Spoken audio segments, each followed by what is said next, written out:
Faster than a speeding bullet. More powerful than a locomotive. Able to leap tall buildings at a single bound. Look, up in the sky. It's a bird. It's a plane. It's Superman. Now the adventures of Superman. When Big George Latimer, ex-political boss of the state, was released from prison, where he had been sentenced to serve a year's term as the result of Superman's efforts, he left with careful instructions from one of Superman's arch enemies, the Lapper.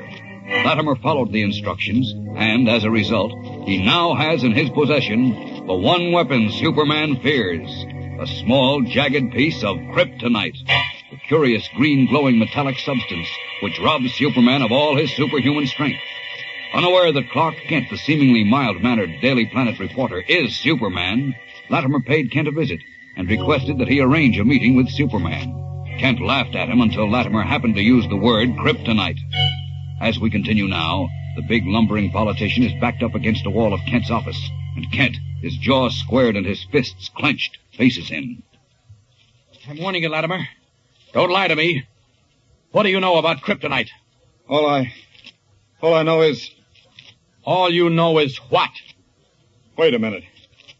You can't threaten me this way, Kent. I haven't done anything to you. Never mind what I can or can't do. Answer my question. What do you know about Kryptonite? I refuse to answer. Latimer, I swear to you... Let go of my arm. You're hurting me. I'll do more than hurt you unless you start talking. Help! You Help! fool! What's going on? Good heavens. Everything's all right, Lois. Everything's all right. He tried to kill me. Close the door, Lois. Let me out of here. Not so fast, Latimer. I thought you looked familiar. Why, you're Big George Latimer. Yes, and he threatened to kill me. Clark Kent threatened to kill you? Yes, he Don't threatened... believe a word he says, Lois. It's true. You know what kind of a man he is, if you can call him a man. Just let me out of here, that's all. I'll take care of those insults later. Don't you move. Why won't you let him out if he wants to go, Clark? Because he wants to kill me, that's why. Oh, nonsense. Go ahead. Get out. All right. But remember, Kent, if you don't arrange that meeting, there'll be trouble. Now, what in the name of heaven was that all about? Nothing. Nothing. I pass your office, hear cries for help, open the door, find you with one hand over a man's mouth and the other twisting his arm, and you stand there and tell me nothing. In the first place, I thought Latimer was in jail. Well, he served his term. He got out last week. What was he doing here? Came to see me. That was obvious, Clark. What did he want? Nothing.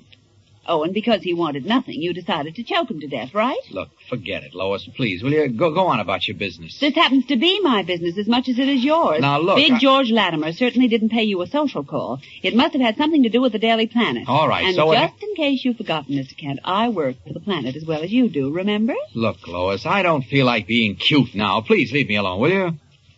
Clark, is something wrong? Wrong? No, nothing's wrong. Well, I've never seen you this way before. You've got... Well, you've got blood in your eye. And you'd have it, too, if... If what?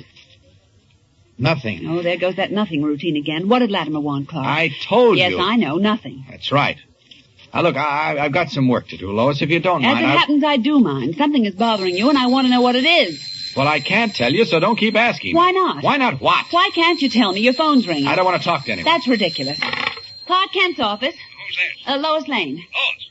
What's the matter with Kent? Who's this? Hurry, White. Who do you think it is? Oh, I didn't recognize your voice, Chief. Where are you? In my office. Where do you think? Has everyone gone crazy around here? Where's Kent? He's here. Well, send him in to see me. This backpack was telling me some crazy story about Kent trying to kill a man. It's crazy, but it's true. I suggest you come in here, Chief. I don't want to see him, Lois. Why should I come in there? I just think it'll be better. Okay, I'll be right in. Now, why did you do that, Lois? Do what? Tell Mr. White to come in here. I told you I didn't want to see him. Relax, Clark. The world isn't coming to an end. Oh. I've got to send this piece of copy down to the composing room, but I'll be right back. I certainly don't want to talk to White or Lois or anyone. Got to think this thing out for myself. All they'll do is ask questions. I guess I better get out of here as Superman. Off with these clothes.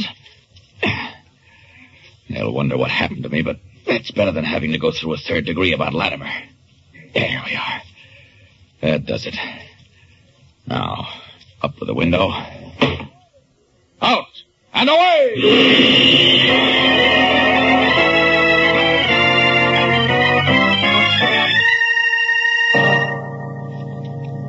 But, Chief, I tell you, I left him in here less than a minute ago. Well, he's not here now.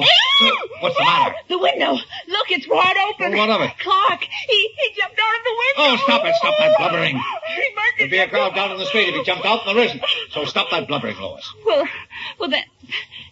then where did he go? No, where does he always go when he's needed? Well, I would have seen him if he came out of the office. I was at Holbrook's desk just outside. All right. He grew a pair of rings and flew out the window. Does that satisfy you? Don't shout at me. I didn't do anything. Who's shouting? You are. I have not. Is anything wrong in here? Yes, you are. You're always wrong. Oh, me? It's all right, Beanie. Just close the door. Yes, ma'am. Golly. You shouted at him, too. No, he's always sticking his nose in where it doesn't belong. Now, what's this nonsense all about? Who was Kent trying to kill, or is this just another Miss Backrack's pipe dreams? I don't know whether Clark intended to kill anyone, but I heard someone in this office crying for help, and when I came in, he had one hand over Latimer's mouth and the other twisting... Who's Latimer? You know, Big George Latimer. He was here in Kent's office? Yes. Well, what for? What did that snake-in-the-grass ward healer want here? I don't know. Clark wouldn't tell me. He said it was nothing, but I've never seen him so enraged before. Why, he really looked as if he were ready to tear someone apart. Well, I can't think of a better person than Latimer for that. Oh, he's out of jail, huh? Evidently. Well, I wouldn't trust him as far as I can throw an elephant. I'll take it, Chief. Hello, Mr. Kent's office. Mr. Kent there? I'm sorry, he's gone out. Can you take a message for him? Certainly. Tell him Mr. Latimer called. It's Latimer, Chief. Yes? What's he want? Shh. And tell him I'll give him until 10 o'clock tonight to take care of that little matter I discussed with him. Yes, what little matter? He knows. Tell him if he doesn't take care of it, there'll be trouble. Plenty of trouble. Forced to assume his true identity of Superman and leap out of the window of his 25th floor office in the Daily Planet building in order to avoid being questioned by Lois and Editor White, Clark Kent, unaware that Big George Latimer has called and given him until 10 o'clock that night to arrange a meeting with Superman, has sought the solitude of the woods, some miles from Metropolis, to gather his disturbed thoughts. We find him now strolling along a trail, still garbed in the red cape and blue costume of the Man of Steel, thinking aloud. If Latimer does have that last piece of kryptonite, the only one he could have gotten it from would have been the lapper. Oh, but what's the difference where he got it or from whom? Fact is, he's got it. Or has he? It might all be a bluff. If it is, there's one easy solution. Face him and call the bluff. Yes, but suppose it's not a bluff. Suppose he's really got that last piece. Once he discovers what it does to me, I'm finished. He's out for blood. My blood, and he'll do anything to get it. The question is how to stop him. Meanwhile, back at the Daily Planet, Lois Lane and Perry White are trying desperately to locate Clark Kent. Still no answer at his apartment, Chief. I'll hang up and try again in 10 minutes.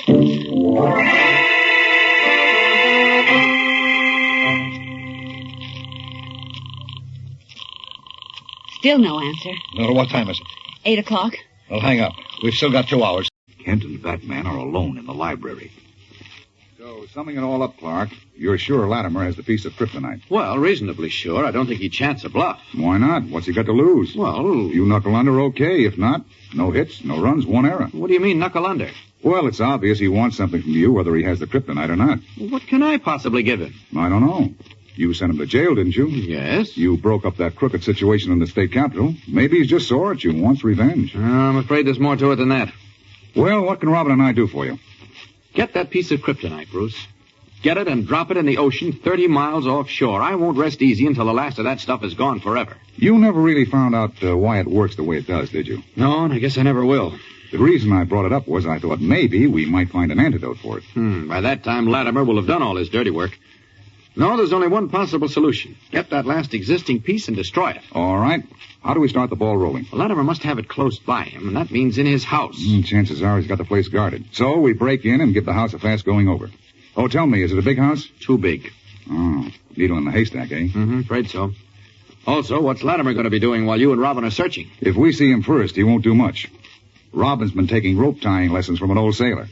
Why, he can truss a man up like a chicken ready to go in the oven in 10 seconds flat. Yeah. I wish there were a cleaner way of doing it. I don't like the idea of breaking in and ransacking a house. Well, I can get you a search warrant. Let the police do the job. No. I don't want any publicity. That was what started all the trouble 3 years ago. No, the quieter we keep this, the better off I am. Then it's an undercover job, clear and simple. Just so. After all, Kent, Latimer is certainly no pure white lily. He's got a prison term behind him and no telling what ahead of him. So this isn't just an ordinary robbery. There's a good deal at stake. I suppose you're right. What time is it? At 10 o'clock. Well, I better get going. Is tomorrow night all right for you and Robin? Don't see why not. Good. I'll pick you up about 10. And thanks a lot, Bruce. I knew I could count on you. Wait a minute. I'll walk down the corner with you. Pick up a late paper.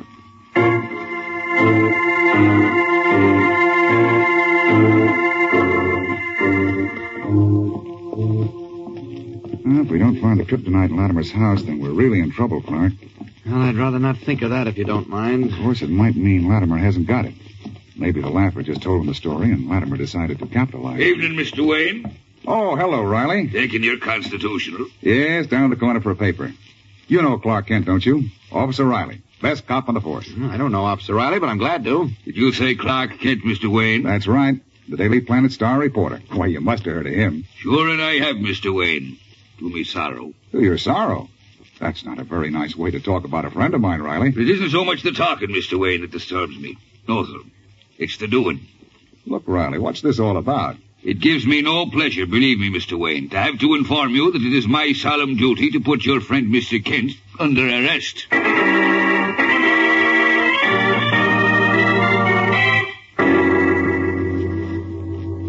Joe, how long have you been in charge of the detention cells here at police headquarters? It'll be 7 years in August, Mr. Kent. And I've known you all that time, haven't I? That's right. You mean to stand there and tell me that after 7 years of close association, you can't tell me why I was picked up, brought to headquarters, and locked in a cell? Sorry, Mr. Kent. All I know is what they tell me, and they didn't tell me nothing. But, Joe... You hit somebody, maybe? Of course not. I was walking along the street with my friend Bruce Wayne when suddenly a cop named Riley arrested me for no good reason at all. Well, there must have been a reason, but Mr. Kent. Tell you... Nobody gets arrested without a reason. Well, I certainly wish someone would let me in on it. Oh, did you tell the sergeant I wanted to see Inspector Henderson? I told him. What did he say? Tomorrow morning. Listen, if you think I'm going to spend a night in this cell, Joe, you're crazy. Well, I don't know how you're going to get out. Well, I'll get out if I have to twist these bars into pretzels. Oh, now, Mr. Kent, you're not Superman. Oh, I'm not, huh? Now, look, Joe. You go tell the sergeant... Here he comes now. He's got a young lady with him. Lois! Well, you certainly put him in a nice, clean cell, Sergeant. Lois, get me out of here. You look wonderful behind bars, Clark. If this is your idea of a joke, it is not funny. If disappearing into thin air from 3 o'clock in the afternoon until after 10 at night is your idea of a joke, it isn't funny either. Where were you? Never mind. Tell him to open this door. Let him out, Joe. Yes? Sorry we had to put you to all this trouble, Sergeant. Glad to be of help, Miss Lee. All right. Now, what was the big idea? The chief is waiting for you at the office. He'll explain everything. Come on.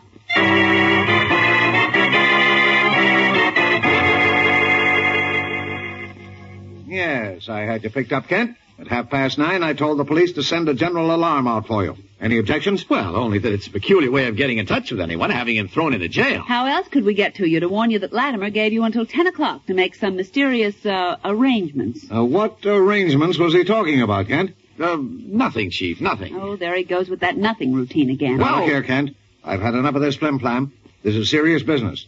Latimer's charges can't be laughed off. Latimer's charges? What are you talking about? Apparently, he hasn't seen the early morning edition of the Daily Star, Chief. Show it to him. I'll read it to him. 6-column head. Look at here. Latimer says Superman framed him. What? Oh, that's nothing. Listen to this. In an exclusive statement of the Daily Star, Big George Latimer, former political boss of the state, today accused Superman of having framed the evidence and sent him to prison. But that's ridiculous. Now, wait a minute. Latimer further states that Superman demanded the sum of $100,000 to keep quiet, and when the blackmail money was refused, concocted false evidence. Do you believe that? Of course not. Except for one thing. What? Read the last paragraph, Chief. Let's see. Yes, here it is. Latimer will address a mass meeting in the Metropolis Auditorium tomorrow night, and he challenges Superman to appear on the same platform with him and deny his charges. That's what we don't understand. How can Latimer have the nerve to invite Superman to appear and... Clark? What's the matter? Clark? I don't feel well. Good grief, you're as pale as a ghost. There he is. Fast asleep in the large bedroom at the front of the house. If I can surprise him, I may have a chance. It's risky, but I can't help it. Down! Down! Dropping to the sill of one of the 3 windows of Latimer's bedroom, Superman gently raises the sash. But suddenly, just at the moment when the window opening is large enough for Superman to climb through, Latimer awakens and sits bolt upright in bed. Who's there? Superman remains motionless, not a muscle of his body moving. Again, the voice cries out. Who's there? Superman's eyes, as sharp and clear in darkness as they are in daylight, sweep the room. Suddenly, he stiffens. There on a night table next to Latimer's bed is a small lead box. He tenses himself to leap into the room, but just then, Latimer reaches out and snaps on the light. For a timeless moment, Superman is framed in the sudden brilliance, but it is long enough for Latimer to act. Sweeping his hand across the night table, he hurls the leaden box to the floor, strikes, the cover opens, and the jagged piece of kryptonite rolls out on the rug, glowing with a peculiar greenish light. Quickly, Latimer gets out of bed, slips into a robe, and moves the piece of kryptonite closer to the fast-weakening man of steel. His eyes are fanatically bright, and his thick lips curl back from his teeth in a leering smile. Don't waste your time struggling, Superman. You know you can't lick it. I've got you just where I want you now. It won't do you any good. Oh, no? No. Wonder how it feels to slap your face. Let's see. Suppose anyone ever did that to you in all your high-flying experience. You'll be sorry you did it. That'll make me laugh. Waiting almost a year for this day. I dreamed about it at night when they locked me into my cell. The cell you sent me to. Now here it is. Superman down on the floor. Weak as a newborn puppy. Where did you get the kryptonite? I'm an old friend of yours. Ever hear of the Laugher? The Laugher? You've heard of him, all right. He died in the prison hospital. He left me a legacy. That piece of kryptonite, which is going to make me more powerful in this state than I was before you interfered.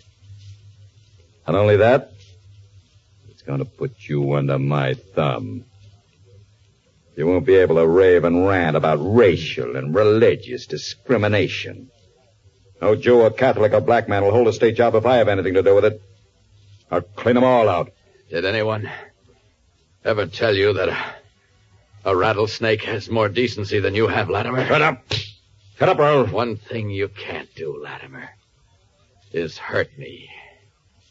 I haven't any strength, but you can't hurt me. I'll hurt you when I'm ready to. Don't worry about that. For the time being, I want to use you. Prove to the people of the state that I was framed by you. That won't be so easy. Like rolling off a log. Tomorrow night, I'm addressing a mass meeting at the auditorium. I challenged you to appear on the same platform with me and deny my charges. You won't appear. You don't dare appear. Because I'll have the kryptonite with me, and you certainly wouldn't want to collapse in front of 2,000 people. So what happens? You fail to show up to answer my charges. That means I'm telling the truth. I was willing to face you, but you're not willing to face me. You're crazy if you think the public will fall for that. I've been a politician long enough to know the public falls for anything you sell them. And I'm going to sell them into believing that you're a blackmailer and a thief. What are you planning to do with me? This will surprise you, no doubt. I'm going to let you go, yes. Right now, you're more valuable to me alive and free. I'll move the kryptonite back so you can regain your strength. Then you can leave the way you came, out the window. There, how's that? Oh. Careful now. Don't try any tricks. I'm standing right over the kryptonite. You know what'll happen if you come near me. Now get up on your feet. Don't be a fool, Latimer. You know what happens to people who misuse power? It won't happen to me. That's what your friend Hitler said, and Mussolini, and Goering, and Himmler. I'm not interested in what anyone said. Get out now before I change my mind and bring you down to your knees again. All right, but I'm warning you. You can't win playing the game the way you're trying to play it. As long as I've got you where I want you, nothing else worries me. The trick, Latimer, is to keep me where you want me. Out and away!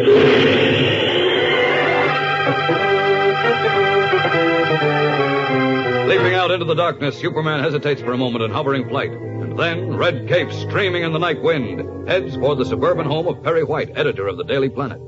Minutes later, he faces the gray-haired editor. Sorry to have to disturb you at this hour, Mr. White, but... I'm glad you did. Now maybe we can get some things cleared up. Now, this business with Big George Latimer is serious. Not only are you on the spot, but the planet is, too. We backed you when you broke up Latimer's hold on the state capitol and sent him to prison, you know. You're not sorry, are you? Of course not. The charges he's made have to be answered, which I assume you'll do. That's exactly why I'm here, to give you a statement. A statement isn't enough, Superman. What? Latimer challenged you to appear at the Metropolis Auditorium tomorrow night and deny his charges. And that's what you'll have to do. Why? Why is that necessary? Latimer accuses you of framing evidence against him and attempting to blackmail him. Well? Aren't accusations of that kind important enough for you to deny in person? Well, yes, of course, but... But what? Well, there are some things, Mr. White, that are difficult to explain. Not if they're on the level. You don't think for a moment that Latimer's telling the truth? All I know is that if you don't appear, a lot of people are going to think so. Well, I know this sounds peculiar, but in this case, no one would believe the truth. You've got to stand behind me, Mr. White. You've got to trust me. I'm going to do everything in my power to work this out. But until then, please don't let me down. Hear the booing, Chief? There isn't enough of it, Lois. Some of them are applauding. Hey, what's the matter with you, Kent? Huh? Why don't you go home and go to sleep if you're tired, Clark? I'm not tired. I was just thinking. Thinking about what? Well, Quiet, Lois. I want to thank each and every one of you for being here tonight.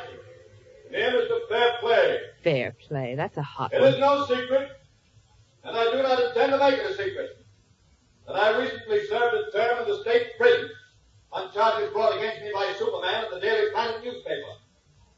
Those charges, ladies and gentlemen, were false. How do you like that? I was maliciously framed by Superman of the Daily Planet, and I can prove it. Ask him to prove it, Chief. Don't be funny. No, I mean it. He's lying in his teeth. Not only can I prove that I was framed, but if Superman is in this audience, or within sound of my voice, I challenge him to step up to this platform and deny that he tried to blackmail me by asking for $100,000 in cash as the price for destroying his framed evidence. That's a lie, and you know it. Sit down, Well, Kent. he's telling... We're in enough trouble as it is. If Superman does not appear, and I can promise you he won't, it will indicate that he cannot deny my accusations. That everything I have said is true. Oh, let me out, please. Where are you going, I Clark? can't stand any more of this drivel. Come back here. I'll see you later. Everything I have said and will say is true. I would not dare appear before you this way if it were not. I would not dare hurl a challenge at Superman. Striding up the center aisle of the packed auditorium, Clark Kent hurries down to the empty lounge, where he quickly strips off the clothes of the mild-mannered reporter and stands revealed in the blue and red costume of Superman. I can't let him get away with this. I've got to call his bluff. He doesn't seem to have the kryptonite with him. Either he forgot it or thought it was too dangerous to carry. Anyway, it isn't on the platform, and it isn't in any of his pockets. Well, here goes. For better or worse. I challenge Superman to step up here and deny these charges. I challenge him to face me before all you people of Metropolis and deny that he not only framed evidence against me, evidence that resulted in my being sent to prison, but that he also demanded that I pay him $100,000 in blackmail money. Let him come up on this platform and deny it.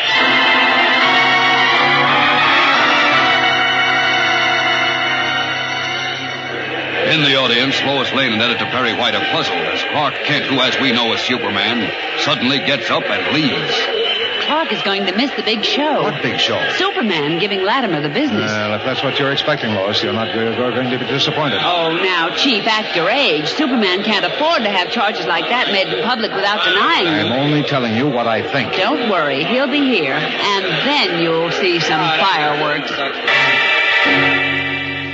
Meanwhile, in the deserted lounge at the rear of the auditorium, down a flight of steps, Clark Kent has stripped off the business suit disguise of the mild-mannered, bespectacled newspaper reporter and stands revealed in the blue and red of Superman. I can't let him get away with calling me a blackmailer in front of 2,000 people. He doesn't seem to have that piece of kryptonite anywhere on him or around him, so I guess I can take a chance. Listen to them applauding him. Every word out of his mouth is a lie, but evidently they're ready to believe him. All right, Latimer, you asked for it. Now you're going to get it.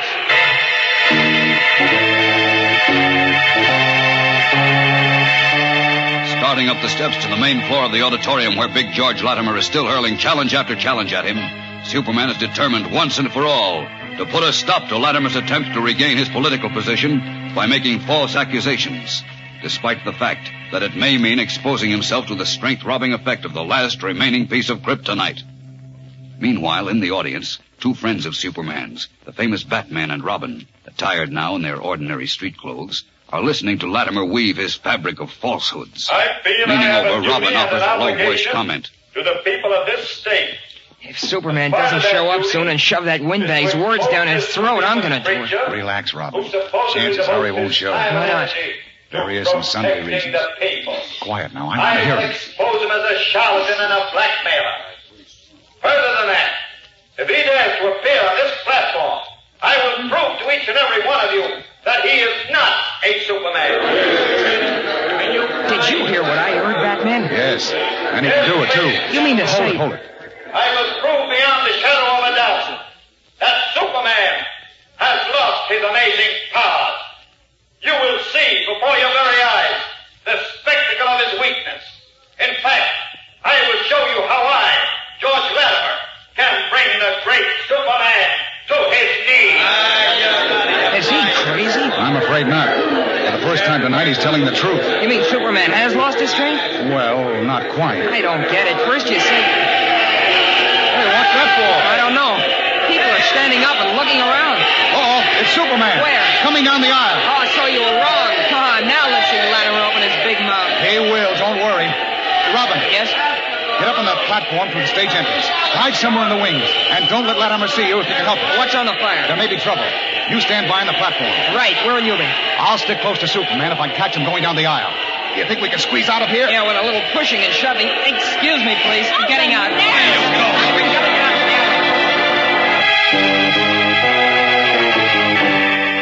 Inching their way along the row of occupied seats, Batman and Robin finally reach the crowded aisle. Robin, following instructions, heads for the stage door entrance to the platform, while Batman, excusing himself, forces his way up the aisle to meet the Man of Steel who has just broken away from the screaming, milling mob. Recognizing his friend, Superman addresses him by his real name. Bruce, what are you doing here? Wouldn't miss this show for a million. You've certainly got them tearing the rafters down. It'll take an hour to get through at this rate unless I fly over their heads. I'm not so sure that platform's a healthy place for you. Why? I don't like the self-satisfied smile on Latimer's face. Well, the kryptonite is not on the platform. Are you sure? If I can trust my eyes. Can't we do anything to clear this aisle? Ask them all to be seated. They may listen to you. All right. Ladies and gentlemen.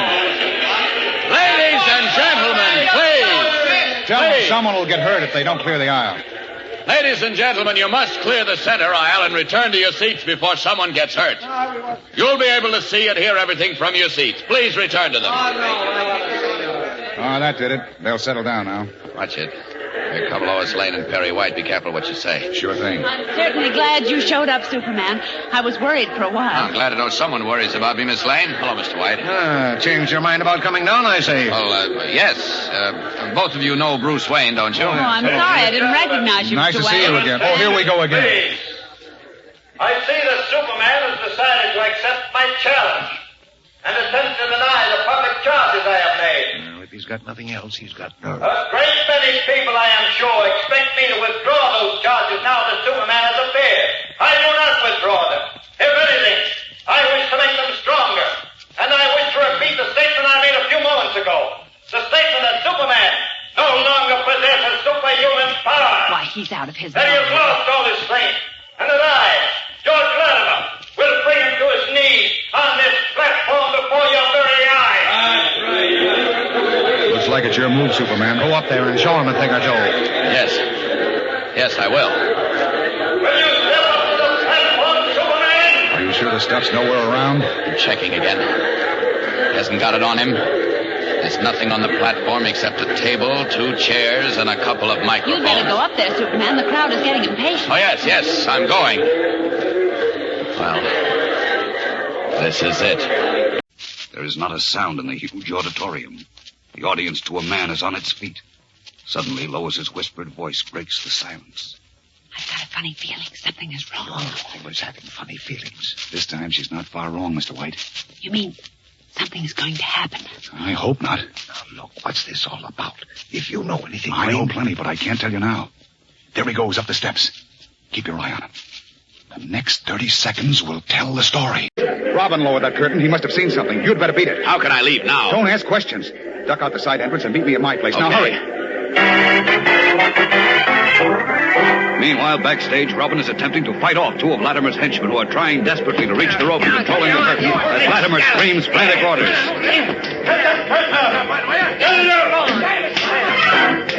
From the opposite side of the platform, two more of Latimer's men hurry over to join the battle. Fighting against hopeless odds, Robin is about to give up when Batman, who has come around through the stage entrance, puts in an appearance.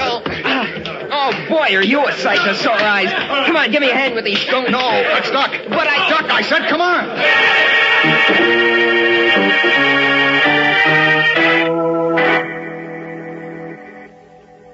And then when you started up the platform steps, Superman, I saw Latimer touch a button or something on one of the microphone stands. Uh-huh. A little panel on the mic slid back, and there was a funny kind of green light inside. The kryptonite. The what?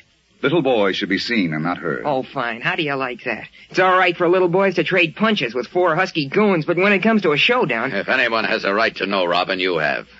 Bringing down that curtain was the smartest thing you ever did. Well, it's nice to be smart, Superman, but it's nicer to know why you're smart. You're absolutely right. Well, here it is in a nutshell. As you know, I came from another planet, a planet called Krypton, which exploded many years ago.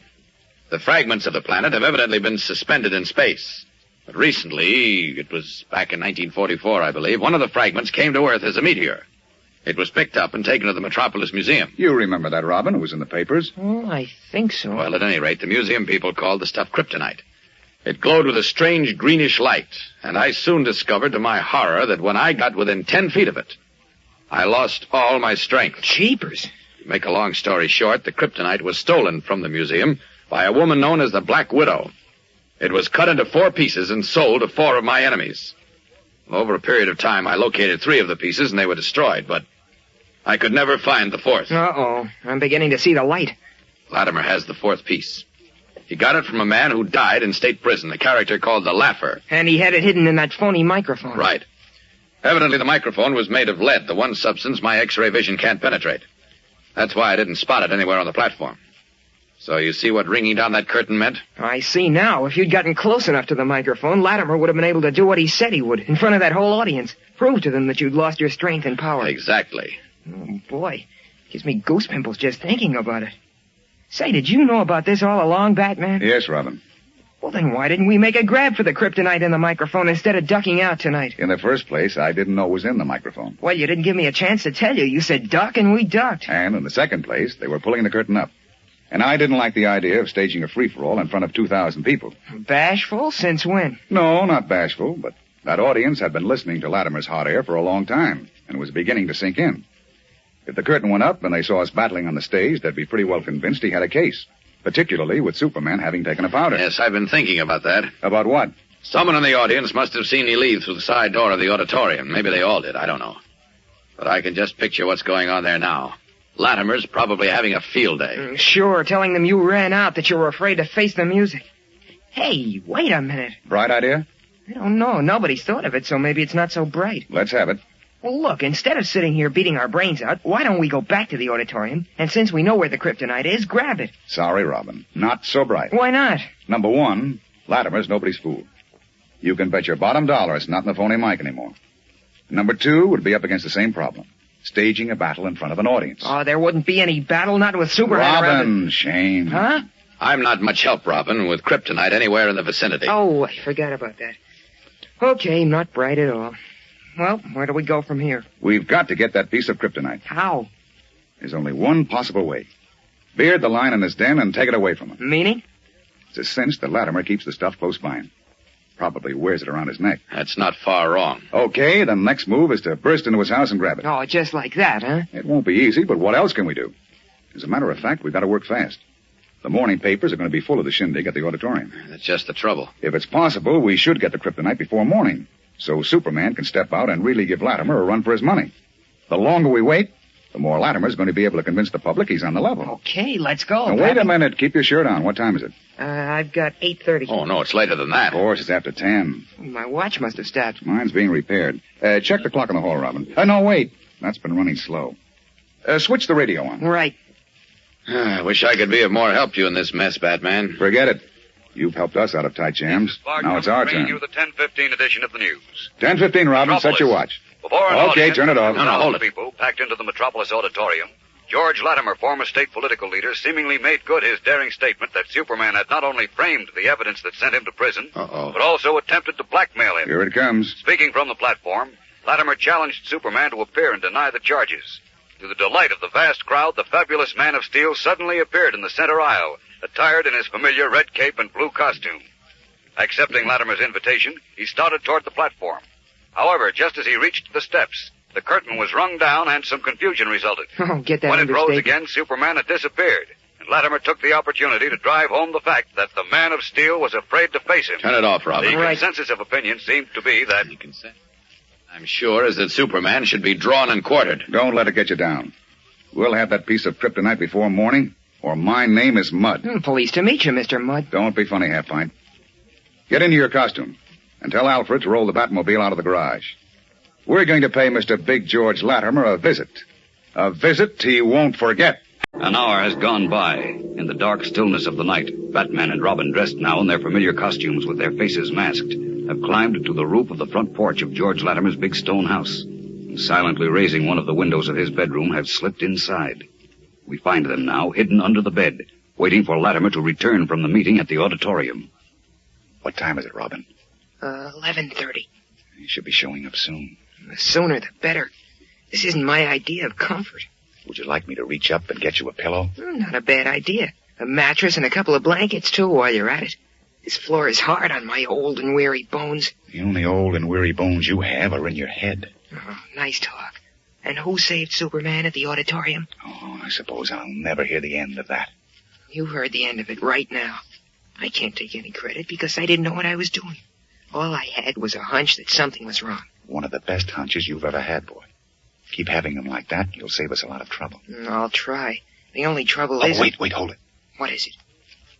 I heard the front door open and close. Oh, you've got cat's ears. I didn't hear a thing. Quiet. I'm going up to sleep, Joe. I'm tired. Is that Latimer? I imagine so. Let Willie cover the front door and Gus the back door. You stay inside and keep your eyes open. Okay, boss. Good night, Joe. Night, boss. Here he comes up the stairs, Robin. Don't move a muscle. Here he comes up the stairs. Don't move a muscle. Until when? Until he closes the door. Then move fast. Supposing he doesn't close the door. We'll have to move anyway. Remember, he's got men all over the house. Only 3 so far as we know. Watch it now. He's up here in the hallway.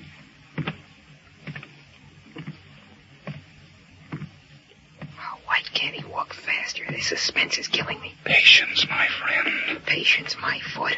I like action. This hiding under the... What's the matter? I'm gonna sneeze. Robin, no. I can't help it. Put your hand over your mouth. Who's there? Who's in my room? No! Oh, he's locked us in. Now we're in trouble. I could kick myself. It's too late now. Come on. We have to get out of there before those goons of theirs start shooting up the place. Come on, follow me. Where to now? One of the front windows. We can lay low on the porch roof till this blows over. I certainly messed things up, didn't I? You couldn't help it. This window's stuck. Try the other one. Okay. Go ahead. Climb out, but keep low. Good thing there's no moon tonight. You all right? Yeah. Come on. Right. Where are you? Over here. Better close that window again. Yes, I'm going to.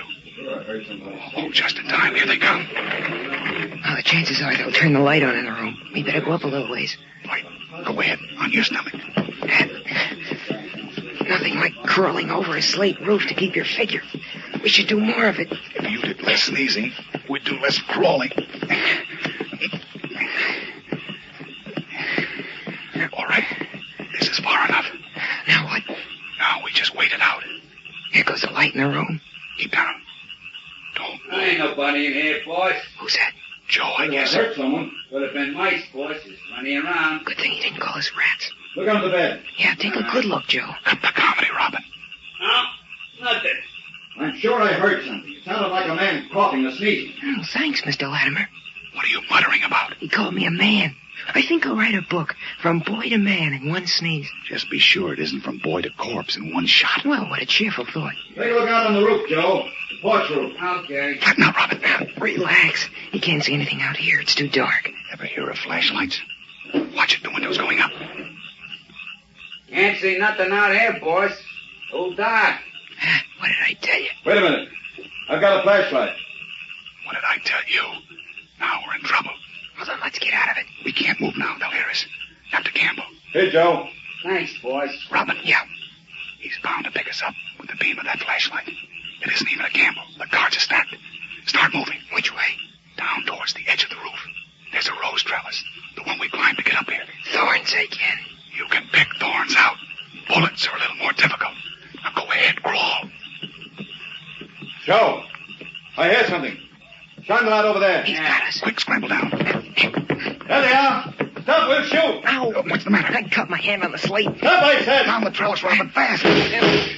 Good thing he never learned how to shoot. Don't talk, climb down. Good, hurry. Stop them. Watch out below, Robin. He's yelling for the other two. Well, if they shoot like Dead-Eye Joe, I'm not worried. Don't be so smart. Bad shots are sometimes lucky. You're down far enough to drop, aren't you? I think so. Well, go ahead.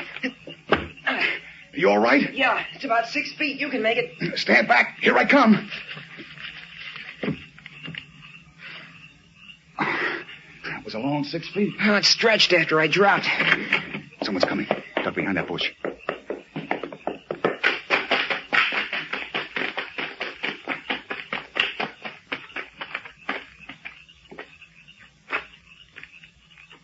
He's looking around the trellis. How about jumping him? Chances are he's got a gun. So what? He won't know what hit him. You want me to try a flying tackle? All right, go ahead. Got him, Batman. Follow up. No sooner said than done. Sweet dreams. Oh, suck-a-bye, baby. He's out, isn't he? Yeah, like a light. Do we take his gun? No, I don't like guns. I know, but sometimes they come in handy. We won't need it. Quiet, come on. Where to? The rear of the house. Keep close to the bushes. Any sign of them, Joe? Joe! Think we ought to answer him? Yes, with a sneeze. Oh, no fair. Watch it turning the corner of the house. We don't want to bump into any of them. What do we want to do? Get back in. Back in where? The house. What do you think? Oh, boy, you sure are a glutton for punishment. We came here to get the kryptonite. We haven't got it yet. We're going back to get it. Simple enough. Yeah, like ABC. Come on. All right. Hold up. That door looks like the entrance to the basement. If it isn't locked, we're in luck. Huh, it isn't. I was right. There's a stairway leading down to the basement. Follow me, but watch your step. And close the door behind you. Right.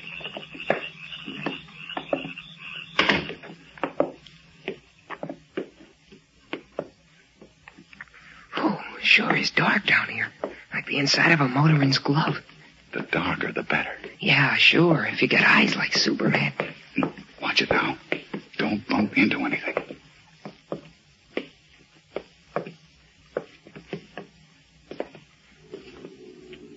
What's that?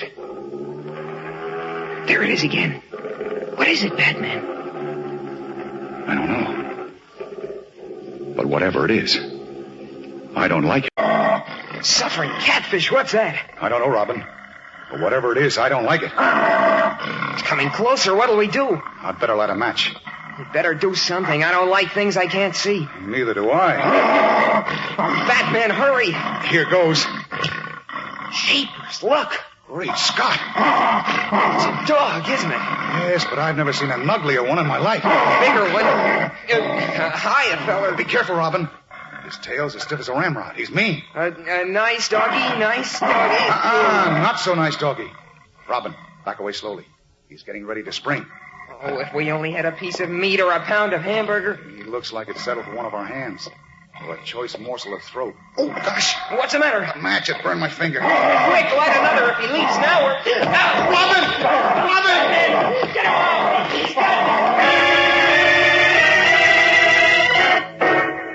flanked by impenetrable darkness and battling against a vicious crossbred mastiff with tusk-like fangs, Batman and Robin face probably the greatest single danger of their lives. But meanwhile, concerned about his friends, Superman has returned to the Latimer mansion. We find him hovering in curious flight high above the gabled roof, making use of his X-ray vision to determine whether Batman and Robin are still there. Suddenly, he stiffens in midair. Great Scott. They're in the basement, fighting with a dog. Down! Down! This must be the basement door. Stand back, Batman. Let me at him. Superman! All right, Rin Tin Tin. Fight with me for a while. Hey, Robin! Robin, are you hurt? Oh, just my wrist. Claw scratch. What's All happening? right, take it easy. Battling with him. Need any help? No, I don't want to hurt him. Just quiet him down. You two better get out of here. All right, gnawing on my arm won't help you, Rover. We haven't got the kryptonite yet. Well, you won't get it now. Better get out before Latimer and his boys show up. I'll meet you at your house. Are you sure it's all right? Sure, go ahead. Come on, Robin. On the double.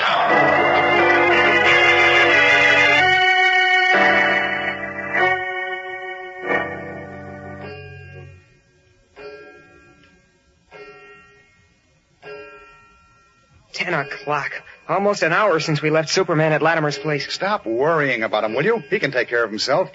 How's your wrist? Okay. Not with that kryptonite around, he can't. Look, Worrywart. If you're going to bite your nails down to your elbow, we better go back there and take a look around. Well, that suits me fine. I didn't want to leave in the first place. I told you so. I know, but Superman was right. With the dog snarling all over the place, Latimer and his goons were bound to show up. Well, that's what worries me. I think they did show up. Don't say it. Let's go back there and find out. Come on.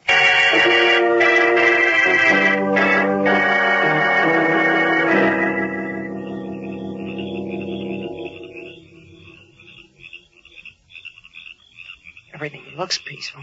Too peaceful. It's only 10:30. Pretty early for Latimer and company to be asleep. Well, maybe Superman rocked them to sleep. A half hour ago, you were thinking something else. Come on. Let's go around to the back. Why the back? There's a balcony there. Maybe we can kill two birds with one stone. Check on Superman and grab the kryptonite. Here we go again. Break out your rope. Oh, I knew that was coming. It's all set. Okay, here we are. Loop one of the balcony posts up there, and we'll make like monkeys. Yeah, no sooner said than done, I hope. Good, bullseye. Go ahead, you first. Right. There they are. Come on, boys. Uh-oh, we've got company. Lots of company. Make them welcome, Robin. Yeah, come in, boys, and get us. Sure, pile right into my fist. It's like calling card. Ah, nice going, Batman. Oh, your nose is showing. Robin, you're under arrest. Break it up. Oh, Sergeant Healy.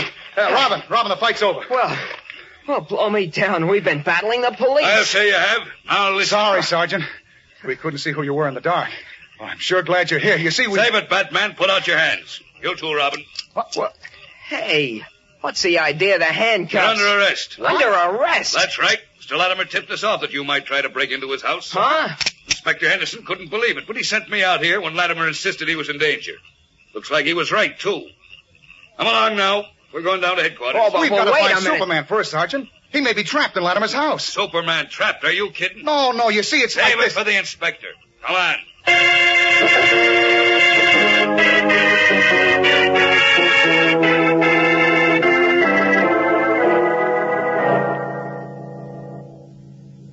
All right. Now give it to me straight.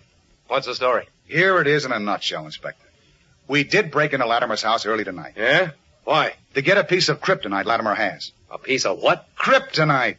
You remember some years ago, a meteor landed in the cornfield just outside Metropolis? Yeah? Well, what about it? It was a fragment of the planet Krypton.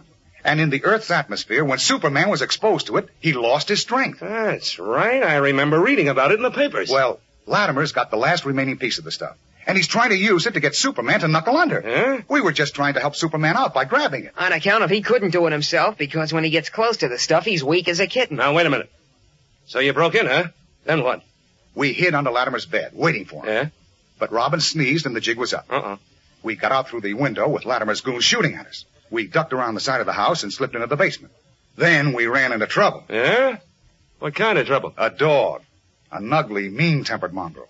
He had Robin down on the floor and was angling for his throat when suddenly Superman showed up. Yes, and thank heavens he did. He got the dog off Robin, and then he told us to get back to my house where it'd meet us. Yeah? That was about 9 o'clock. At 10, we began to get a little nervous. We went out to Latimer's to check. That's when Healy grabbed us. We think Superman's in trouble, and we think Latimer is responsible. Well, what do you suggest? That we get out to Latimer's place as soon as possible and search it from the basement to the attic. Okay, let's go.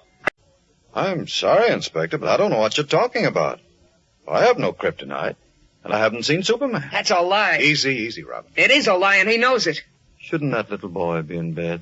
Now, just a minute. I take it then, Mr. Latimer, that you have no objections to our searching the house? Why, no. None at all. Good. McGuire, you take the top floor. Yes, sir. Reed, you take this floor. We'll check the basement. Is the dog still down there? Dog? What dog? Are you kidding? I've never owned a dog. Skip it, Robin. You coming with us, Inspector? Yep. Take us to the basement, Mr. Latimer.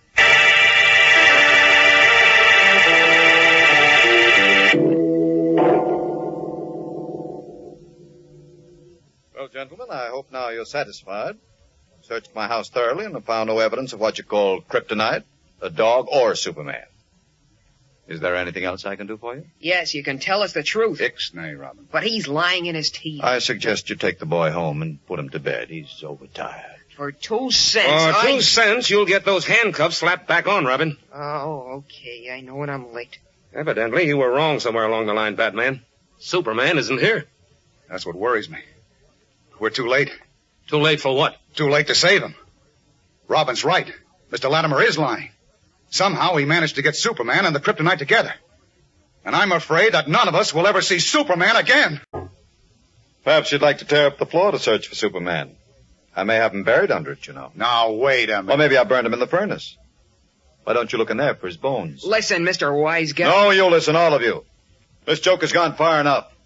Working me up in the middle of the night and accusing me of doing something to Superman. To Superman, mind you.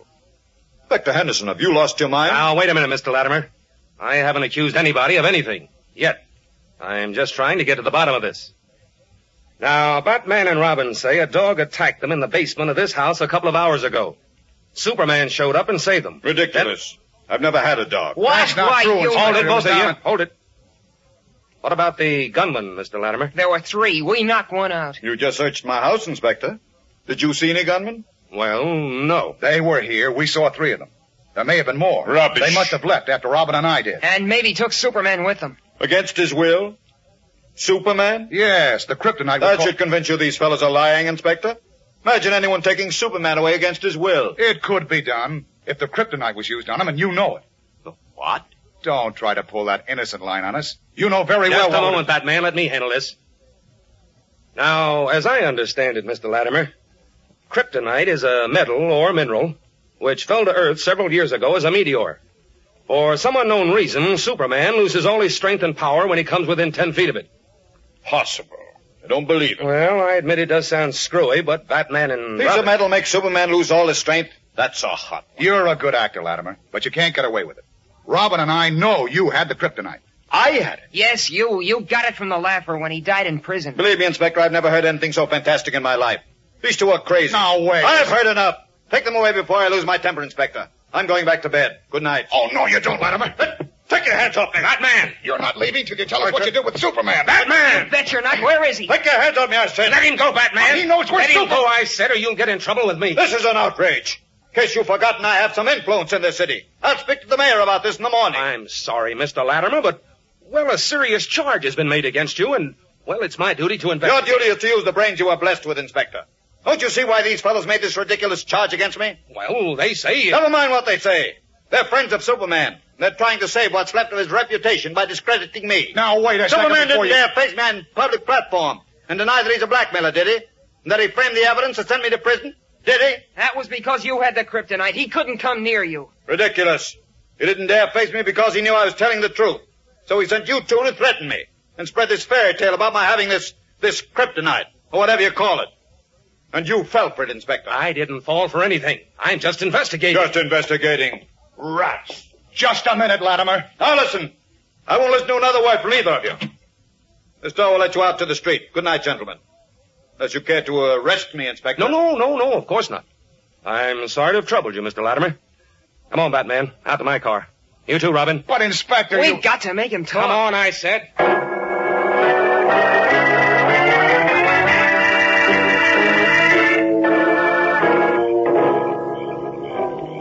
to listen, Inspector. Latimer I'm knows... all through listening. You and Robin got me in a jam. George Latimer pushes a lot of weight in this town, and he can make it hot for me with the mayor and the commissioner. But you're forgetting Superman. Latimer knows what happened to him and where he is. I don't believe anything happened to Superman. Something must have. He was supposed to come directly to our house from Latimer's. That was hours ago, and he didn't show up. So what? He might be any place. Up in the sky. He isn't, I'm sure of it. And so am I. Ah, you were sure he was in trouble at Latimer's place, too. So you drag me out there, and we don't find Superman or the Kryptonite or a dog or any gunman. Yeah, fine monkey you made out of me. Just a minute, Inspector, please. Skip it. Back to headquarters, Frank. Yes, sir. Oh, wait, Inspector. Oh, it's no use, Robin. Herein, we're on our own. Oh, what's the matter with Henderson? If he'd arrest Latimer and put the blocks to him, maybe he'd talk. I doubt it. Anyhow, how can he arrest him? We can't prove that Latimer did anything to Superman. I'm sure he did. Well, so am I, but... Say, wait a minute. We've forgotten something. What's that? We've been away from our house for a long time. Maybe, just maybe, Superman showed up while we were gone. Well, I hope you're right, but I doubt it.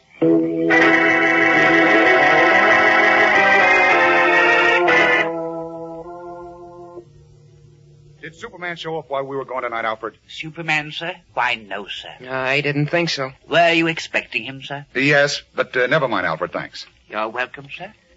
Well, that's that. Where do we go from here, Pappy? You got me, Robin. I hate to say it, but... Yeah, you said it before. I don't think we'll ever see Superman again. We've got to face it. Latimer accomplished everything he set out to.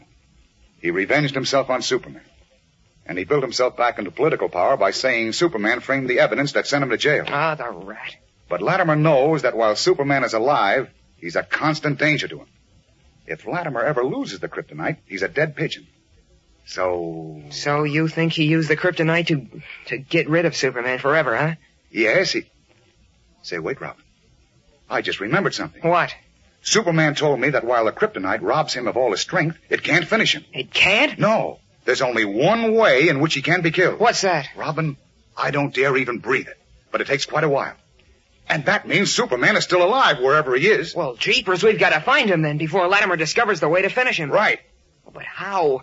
Latimer's goons must have taken him to some hideout, and Inspector Henderson won't put the police force on the case. I know. We've got to let Latimer lead us to Superman. Latimer? Are you kidding? No, I'm not. Latimer's guerrillas won't be able to finish Superman. It'll take brains to figure out how to do it. And that means Latimer himself. We'll trail him every minute of the day and night. Well, come on. What are we waiting for? Nothing. Out to the Batmobile. Well, tell me. How'd it go, Blake? So far, so good, Mr. Latimer. We got him out there all right. Fine. But now what? He's Superman. If he ever breaks loose and gets his strength back, goodbye to all of us. How can he break loose? You set the kryptonite near him, didn't you? Just a few feet away, and I left Joe there to make sure it stays near him. But we can't keep him like that for the rest of our lives, Mr. Latimer. If anything ever happens, if somebody slips up and he gets loose... We're not going to keep him like that for the rest of our lives. We're going to get rid of him. Get rid of him? Yes. Finish him. Finish Superman? How? I've been thinking. Must be a way. I intend to find it. Right now. Now? But the police... Inspector Henderson was here. I convinced him he was barking up the wrong tree. What about Batman and Robin? I got rid of them, too, for the time being. But I admit I'm worried about them. They saw the kryptonite here, and they'll hang on. We've got to finish Superman before they get on the trail. You wait here, Blake. I'll get some clothes on, and we leave at once. There must be a way to put an end to Superman. And I'm going to find that way tonight. As we continue now, Batman, with Robin beside him in their powerful bat-shaped car, is speeding up a dark, tree-lined street in Metropolis Heights, at the end of which, just ahead, is big George Latimer's palatial, high-walled estate. Suddenly, Batman calls out, "Hang on, Robin." Oh, talk about stopping on a dime. Snap out the lights, quick. I'll kill the motor. Okay, what gives? Look, coming out of Latimer's driveway. Uh-oh, a station wagon. Duck down low. We don't want to be seen. Check. Oh, never mind. It's turning up the side road. Can you see who's in it? I could see two men. One of them was Latimer. Oh, looks like we got here just in time. On the nose. Well, what are we waiting for? Let's get after them. Better give them a head start. I don't want them to know we're trailing them. But we'll lose them. Don't you worry. Okay, now we can go. Oh, it's about time.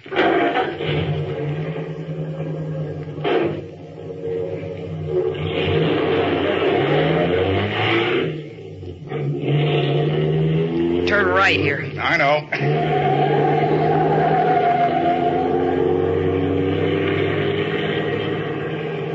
There they are, up ahead. They're turning left. That's the highway. Come on, step on it. Relax, sonny boy. Relax. It's 2:30 in the morning. Latimer isn't going out to buy a sandwich. I know. He might be heading for wherever they've got Superman. That's what I'm hoping. Oh, now what? The highway. Stop at highways and stay alive. Oh. All clear.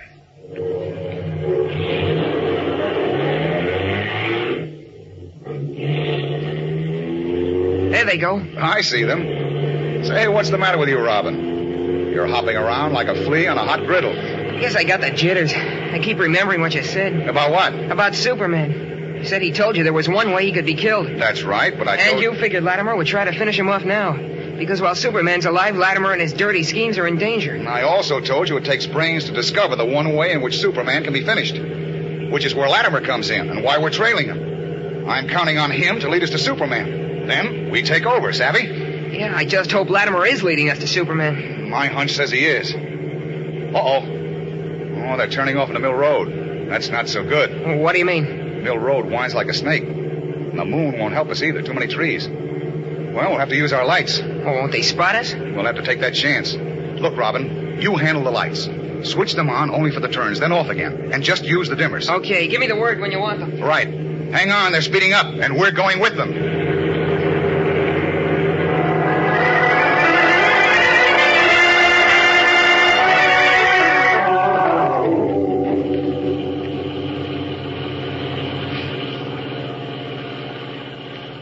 Mr. Latimer, wake up. I'm awake. I was just thinking. What is it, Blake? Well, I'm not sure, but I think a car's following us. What? I don't see any car. I think it's running without lights. Without lights? On this corkscrew road? Well, every few minutes I seem to see a pair of dim lights in the rear vision mirror. They stay on a couple of seconds, then go out again. Could be fireflies. Yes, I suppose so. But look, there they go again. Where? Oh, yes, I see them. Pretty far back and very dim. Can't be sure if they're car lights or not. They're gone now. Well, that's the way they've been acting, on and off every little while. Do you suppose the police could be trailing us? Police? No. Inspector Henderson almost bit Batman's head off tonight when Batman made him search my house for Superman and the Kryptonite. I rubbed it into Henderson, made him feel like a fool. It won't bother me again. What about Batman and Robin? They know Superman was in your house earlier this evening and that you've got the Kryptonite. They left with Henderson. They weren't around when we pulled out. They're clever, though. No, watch that turn the road. There are those lights behind us again. Gone now. I think it's a car and it's following us. Just using lights when they have to so we won't notice. Going to find out. Do you want me to stop? No, keep going. Slow down a little. Okay. Now what? Keep going. I'll tell you what to do. Now, the ditch is pretty shallow here. Pull off the road and park behind those high bushes. Yes, sir. A little further in, Blake, so we won't be seen from the road. That does it. Stop and cut your engine. Now, turn off the lights. Yes, sir. Good. Sit tight now. That's a car behind us. It'll be along in a moment. I hear a car, Mr. Latimer. So do I. We should have cut our lights before we went off the road. They might have seen us. They couldn't. We're back behind that turn. There go their lights for the turn on the road. Yeah. That's why they winked on and off. We're just using them on the curves. That's what I Hold figured. It. Coming around the curve now. Keep low now. Let them pass. Did you notice the strange shape of that car, Blake? No, sir. I couldn't see much in the dark. Looked like the Batmobile. What's that? Batman and Robin, special car. It's shaped like a bat. Start the motor and get back on the road. But, Mr. Latimer... Do as I say. Yes, sir. Turn around. Head back to the highway. We'll pick up the river road and go out to the old mill that way. It's longer, but we'll lose Batman and Robin. By the time they realize we're not ahead of them and turn back, we'll be at the highway. Step on it, Blake. Give it all she's got. Yes, sir.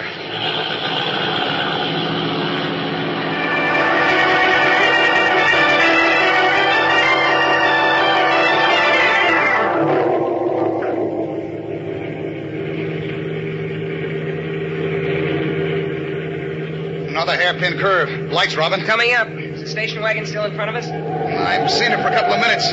Road curves too much. Okay, douse the glimpse. Check. The trees are thinning out. You see the moon? We won't need the lights now, I don't think. Well, that's a break. We're getting a straight stretch of road for a change, too. We can be able... Hey, what the... What's up? I can't see Latimer's station wagon. What? Hey, neither can I. Step on it. They must have gained on us. No. Well, what are you stopping for? The road's straight for at least 2 miles. Then it angles up that tall hill in full view, see? The moon's shining on it, but no station wagon. Oh, jeepers, they couldn't have topped that long hill in the couple of minutes they were out of sight. Well, they must have spotted our lights. Pulled off the road until we went by, then doubled back to the highway. Oh, and we fell for it. Are we dumb? Take it easy. We're not licked yet. Wait till I turn around. Well, we don't know where they went. Well, they were headed north on this road. My hunch is they went back to the highway, figuring to pick up the next road north. That would be River Road. Now I'm going to open this wagon up. Hang on and keep your fingers crossed. I guess we gave them the slip all right, Blake. Yes, sir. And I don't mind saying I'm relieved, Mr. Latimer. Brains can always win over brawn. I proved it with Superman. We'll be at the old mill in an hour. Good heavens. What's the matter? They're following us again. What? You mean... Batman and Robin, they're just topping that hill behind us. They're running without lights again, but you can make out their bat-shaped car in the moonlight. Bastard, you're right. Well, what do we do now, sir? Let me think. I don't like this. Quiet. Look, Blake. Isn't Bill Anderson's farm near here? Yes, sir. About a mile or so back from the road. Why? I've got an idea. Listen now. As soon as you round that next turn by the trees, stop. I'm going to get Batman and Robin off my trail for good. Just what's the idea of this, Mr. Latimer? Never mind. Hurry up. Get your back into it. Batman and Robin will be here in a moment. But what? Save your breath and lift the car. If I lift it much more, it'll go off the road and drop into the river. I'll tell you when to stop. Hurry. I can hear that car coming. Going as fast as I can. I wish you'd tell me... I told you. I'm going to get Batman and Robin off my trail. Hold it. That ought to be enough. Enough for what? One good push by both of us will topple this crate off the road. Why do you want to do that? There won't be anything left of the station wagon. I can buy plenty of station wagons. Batman and Robin will see it plunge off the road into the river and think we're in it, see? Oh, you mean to... Quiet. Almost at the turn. You get a hold of the running board. When I give the word, heave. And get back off the road and into the bushes. Got it? Yes, sir. First chance we get, we'll slip over to Anderson's farm to borrow a car from him. All right, get ready. They're reaching the curve. Now, heave, Blake. That does it. Come on, Blake. Into the bushes.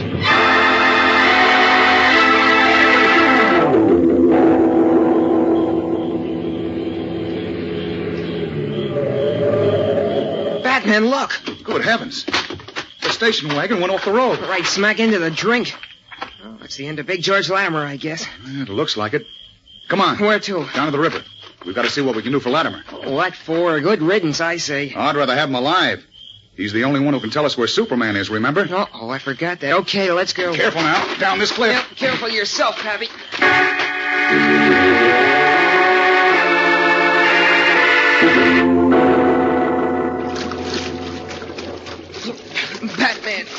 Batman. Right here, Robin. Boy, this river sure is deep. You're not kidding. I couldn't reach bottom. I got down. Did you find the station wagon? Yep. What about Latimer and his sidekick? Your guess is as good as mine. What do you mean? Now, here's the shore. Let's get out of this bathtub and I'll tell you about it. Oh, okay. Come on. Yeah. Okay, get that mysterious look off your face and tell me what gives, Pappy. Well, I found the station wagon. You've already told me that. What about Big George and his playmate? I couldn't find them, Natch. Well, you mean they weren't in the car? You're beginning to catch. Well, they must have been thrown out. You saw the station wagon leave the road, fall through the air, and hit the river. They weren't thrown out. Well, I mean after they sank. The doors must have opened. They didn't open. They were still closed. Oh? A couple of the windows were broken, but Latimer's a big man. His body wouldn't fit through one of those windows. It must have. Well, maybe. Unless... Unless what? A little bee is buzzing in my bonnet, Robin. And I don't like the sound it makes. Tune me in. I will. After we get back up the road. Come on. Dig in and start climbing. All right.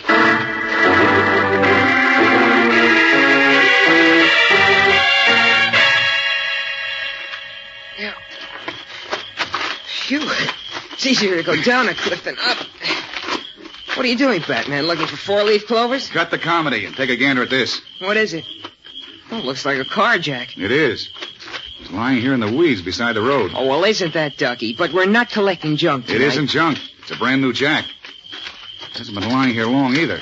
No rust. Not even dew. Okay, so we win a new jack. Now we've got two. You don't get it, Robin. Look, we're wasting time. We've got to report this accident to the police and then try to find Superman. And with Latimer drowned, that's going to be a job, too. Maybe Latimer isn't drowned. Now, that would be the miracle of the century. Would it? Come on over here, Robin. Now what? Well, here. You see this deep dent in the road? Uh-huh. All right, watch now. You see how the heel of this jack hits the dent in the road? Sure, somebody had a flat here, changed tires, and then forgot the jack. Maybe. But do you remember the position of the station wagon when it left the road? The position? Yeah. Was it pointed front down or rear down? Neither. It fell sideways. Exactly. Flat on its side. And it stayed that way until it hit the water. If they missed the turn and driven off the road, that'd have fallen front down. Or if they skidded off, which they didn't because we'd be able to see the skid marks in this old road, that'd have fallen rear down. All right, that makes sense, but what are you driving at? Just this. Latimer might have jacked up the station wagon and pushed it over the cliff. Pushed it over? What for? Oh, you're a little slow on the uptake tonight, Robin. Latimer evidently knew we were trailing him when we tried to lose us on Mill Road. He might have caught wise that we're on his trail again and pulled this stunt to lose us for good. Jeepers, could be. And then... Oh, come on, he must be around here someplace. Take it easy, Robin. Take it easy. He's got at least a half-hour start on us. It's dark, and we don't know the country. We just can't go diving off into the woods after him. Oh, but he wouldn't get rid of his car and lose himself out in the middle of nowhere. Say, he might have a hideout around here and have Superman there. I'm thinking of that. Well, what do we do then? Wait until it gets light and then start looking? No. Come on back to the car. I'll radio Alfred and tell him to fly out here in the bat plane at once. It'll be dawn when he gets here. And we'll give this countryside a real going over. It's our only chance to find Latimer and Superman. Continue now, it is dawn. Big George Latimer and Blake, his secretary, have arrived at an ancient mill set far back from a rutted, weed-grown country road and almost completely hidden by scraggly bushes, tall sunflowers, and two weeping willows on the bank of the stream. Inside the dim, dusty mill, Superman lies on the floor. The muscles in his arms and neck stand out like great cords as he tries and tries again to move, only to groan and fall back helplessly. 3 feet away on a small stool rests the jagged piece of kryptonite. It is the size of a large piece of coal and glows with a deep, unearthly, emerald green light. Big George Latimer, his thick lips spread in a gloating smile, regards the scene for a long moment. Then he nods his head to a rough-looking man who crouches tensely near the kryptonite. The man rises with nervous relief and steps outside. Waving his cigar, Latimer speaks to his secretary. Look at him, Blake. The great Superman lying helpless at my feet. Go ahead. Laugh, Latimer. My time will come. Listen to him, Blake. Oh. He hasn't the strength to brush a fly off his nose, and he dares to threaten me. I'll remember all this, Latimer. You won't remember it for long. What do you mean? I don't mind telling you. You've served your purpose so far as I'm concerned. When you couldn't appear and deny my charges, that you framed the evidence that sent me to jail, you let me build myself back into power. I'm stronger politically now than I ever was. I'll take care of that when I get free. But you're not going to get free, my friend. Use your head, Latimer. You can't keep me here for the rest of your life. Someone will find me. My friends or the police. They'll be too late. Or your guards will fall asleep or stumble against the stool and knock the kryptonite across the room, or any one of a dozen other things. Then I'll have my strength back. And where will you be? He's right, Mr. Latimer. Of course he's right, Blake. That's why he has to die. Die? Me? Yes. I'm going to finish you, Superman. Don't make me laugh. Have you forgotten who I am? No, but you're a living thing. And all living things, trees, flowers, animals, men, can be destroyed. That means you can be destroyed, too. That's what you think. I know it. And I'm going to prove it. Now. Blake. Yes, sir. Tell Willie and Jennings to come in here. Yes, sir. This is the end of Superman. How's it coming, Gus? Be ready in a minute, boys. Good. It's no use. You're wasting your time. You can't kill Superman, Mr. Latimer. It's impossible. I can and I will, Blake. But you've tried everything and failed. Not everything. You tried stabbing him, but you just broke the knife blades. You tried to drown him. You even poured poison down his throat, and he just laughed at you. I'm not through yet. It's no use. If you'll listen to me, All you'll... set, boys. Okay. Go ahead, Gus. What's that? Machine gun.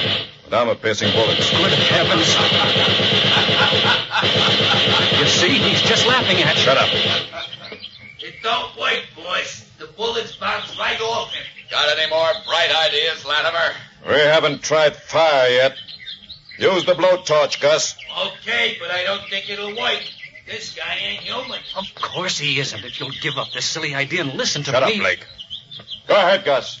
We'll wait right here outside the door. Okay, but this is getting on my nerves. Mr. Latimer, please listen to me. You can't kill Superman. The thing to do is I've got to kill him, you blockhead. I can't count on keeping him chained to the piece of kryptonite forever. That's what I'm afraid of. Unless Superman is dead, my career, my life is in danger. Don't you see that? Of course I do, but you can't kill him, so I say make a deal with him. Deal? Yes. Offer to let him go free on his promise never to bother or interfere with you in any way. Superman's word is his bond. Everyone knows that. Save your breath, Latimer. You'll never make any deals with me. There's your answer, Blake. What's holding you up, Gus? I had to get the blowtorch ready. I'm all set now. Go ahead, then. I'm going to watch this. Maybe you'll sing a different tune now, Superman. Go on, Gus. Give it to him. Okay, here she goes. Good heavens. How do you like that, Superman? I always did like heat.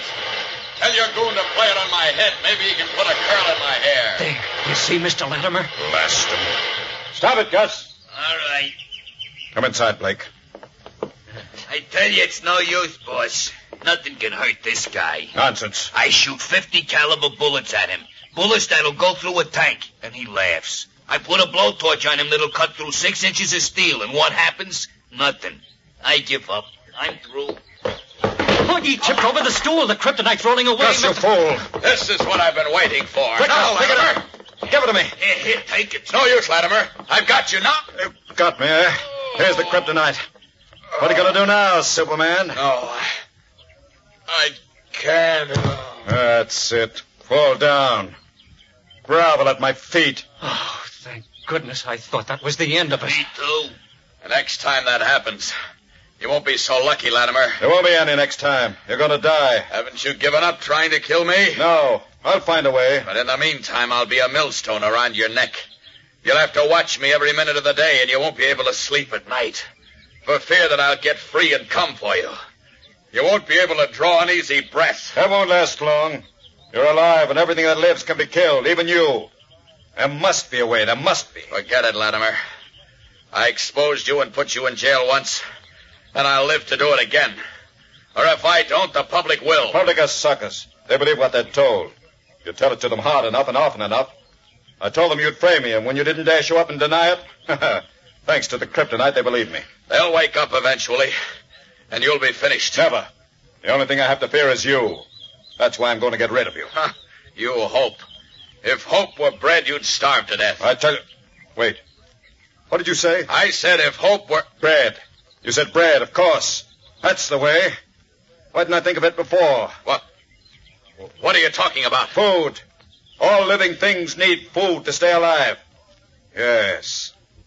Now I know the way to finish you. I'll starve you to death.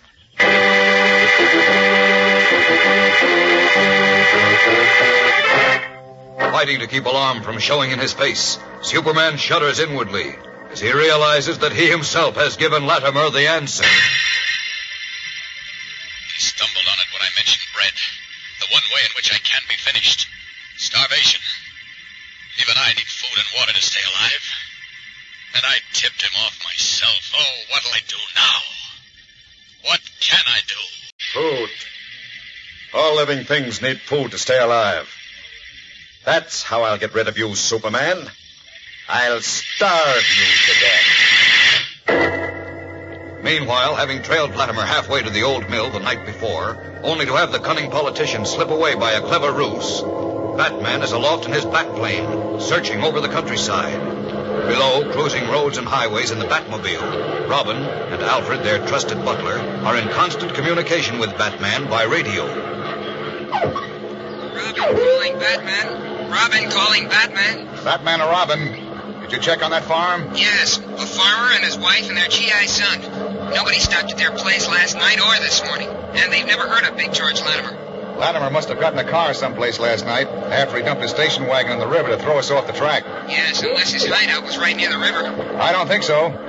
I've gone over every inch of land within 10 miles of the spot. You've checked every farm. Then where are we, Pappy? I don't know. But he was headed north, so I'm going to head north, too. What road are you on?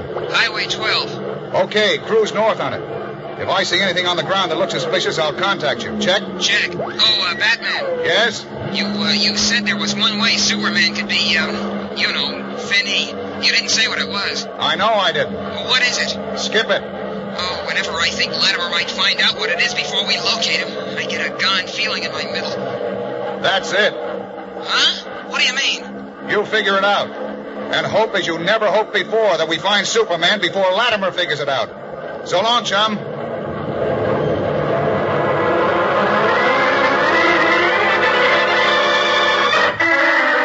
Throttle, Batman sends his swift, oddly shaped plane zooming north, his sharp eyes searching the terrain below through binoculars. Steadily, he draws closer and closer to the old mill, which huddles almost hidden from sight beneath thick trees and scraggly, overgrown bushes. And as Batman, unaware that he is soon to pass directly above Superman, draws ever closer, the keen ears of the Man of Steel register the sound of the powerful Batplane motors, and his X-ray vision pierces the walls of the mill, the trees, and the few intervening miles of space, and he sees his friend. What? Batman. He's going to pass directly above me. Oh, if only he spots the mill, it's my one chance. If I could just signal him, Oh, no, I can't move. You must see the mill, Batman. You must. Oh, you must. Or I'm finished. Well, it's Batman. He's going to pass directly overhead. How can I get him to spot this place and investigate? It's my only chance. Come inside, Blake. Oh, Latimer. Come on, Batman. Come on. You too, Gus. I don't want anyone in that plane to see us. They can't see us from up there, boss. Too many trees. I'm not taking any chances. That plane might be looking for Superman. You can bet your bottom dollar it is. It's going to pass directly over the mill, Mr. Latimer. Don't go out, Blake. Oh, goodness, no.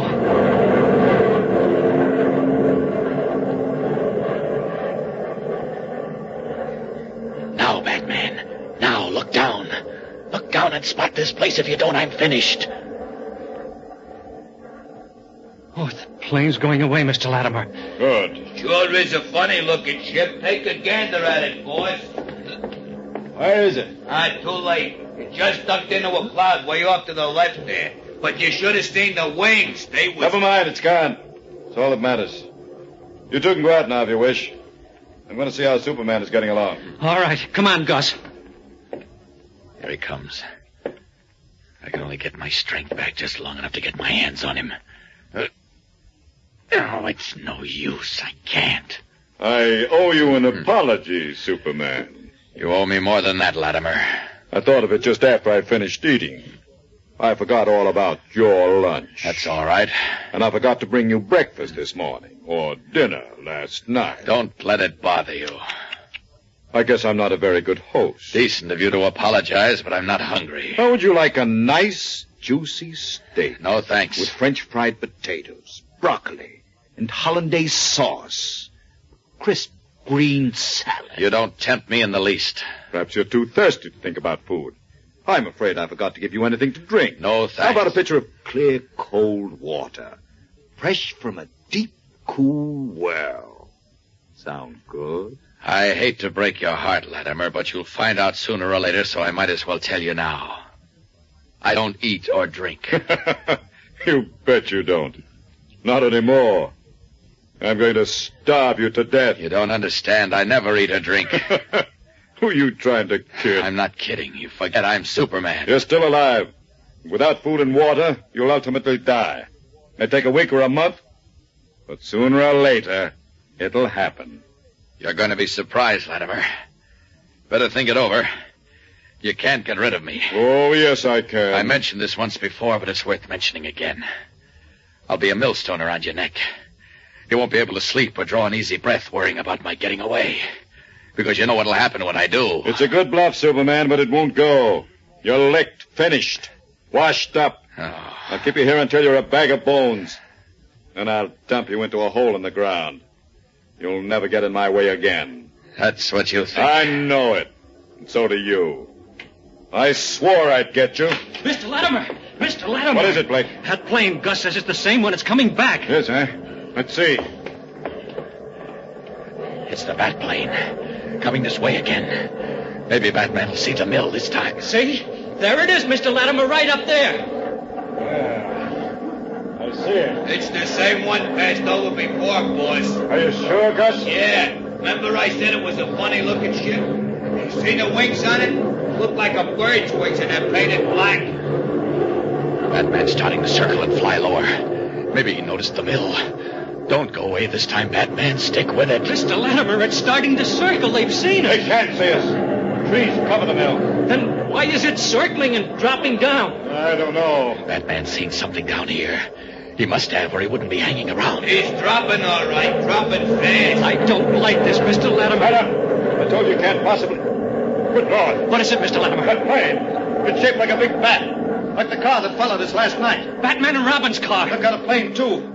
A bat plane. This must be it. Good heavens. Batman and Robin, huh? They're bad men. They certainly are. I warned you, Mr. Latimer. Gus, where's the machine gun we used on Superman? In the car. Get it. Bring my rifle, too. Hurry. Okay. What are you going to do, Mr. Latimer? What do you think? I'm going to shoot him down.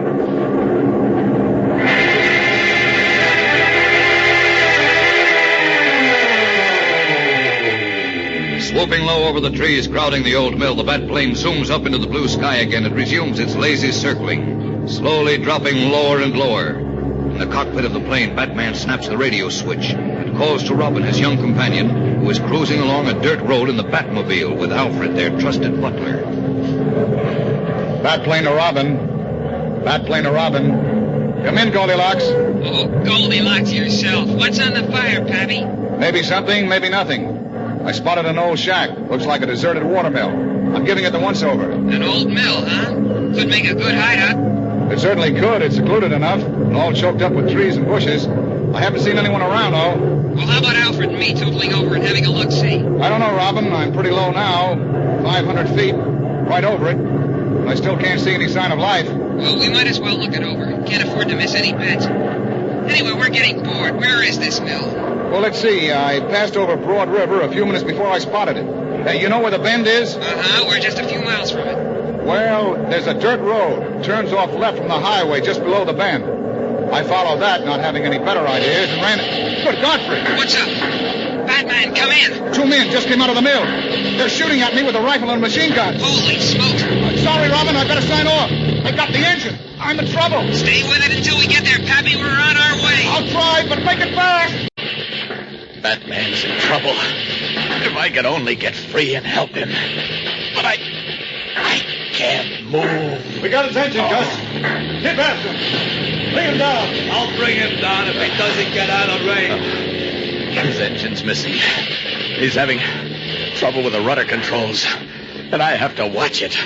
I can't help him. He's getting away. He's getting away. Yes, blast him. He got away. I don't think he'll get far. He's in trouble. He is. He's going to crash. Bail out, Batman. For heaven's sake, bail out. He's practically cleared the hills. No, wait. I think he's falling. He's crashing.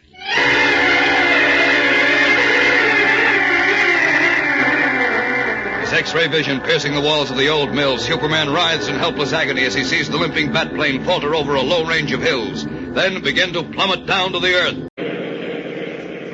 That looks like the river bend just ahead, Alfred. Yeah, it is. And keep your eyes peeled for an old dirt road. Batman said it leads to the mill. Righto. I say, Master Robin. What? We haven't heard from Batman since he reported he'd been hit. I'm rather worried. You're worried? What do you think I am? Batman calling Robin. Listen, Alfred. Batman it's calling Batman, Robin. by Joe. Robin, to Batman. Am I glad to hear your voice? I thought maybe you departed this vale of tears. Not quite. Listen. Are you okay? Who shot at you? No time for chit-chat, Robin. Get this. I'm sorry. Fire away. Don't go to the old mill. Don't go? That's right. Pick me up first. The bat plane cracked up about 2 miles north of the mill. Cracked up, I say. Watch for a line of low hills. I'm behind the tallest one, and don't waste any time. Right, I won't. Look, Pappy, are you hurt? Oh, just bunged up a little. Tell Alfred to step on it, Robin. There's work to do. Will do, Pappy. Give her the gun, Alfred. We've got to make time.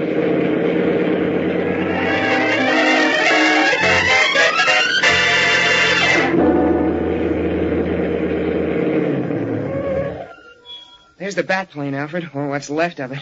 But I don't see Batman. Neither do I, sir. We've got to find him. Come on. Batman!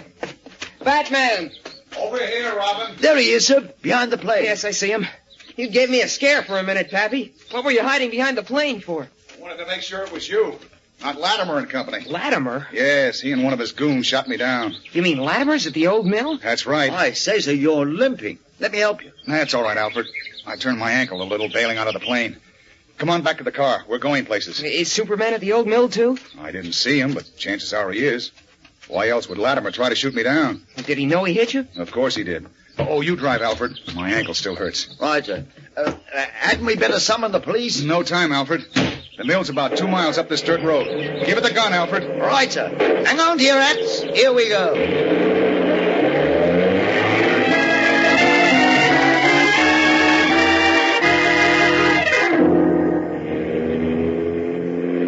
All right, slow down, Alfred. Right, sir. I don't see the mill. Where is it? It's about a quarter of a mile into those trees and brush. Hey, stop here, Alfred. We'll walk the rest of the way. Come on, follow me. No, you stay with the car, Alfred. Oh, please, sir, let me come along. I'm jolly handy with my fists, you know. I know, but if anything happens to us, I want you to get the police. But, sir... If you hear shots and don't see us within 10 minutes, make tracks for the gendarmes. Got it? Yes, sir, but... You heard what the man said, Alfred. Let's go, Batman. I'm itching to see Superman and to get my hands on Big Noise Latimer. You and me both. Come on now. But quiet.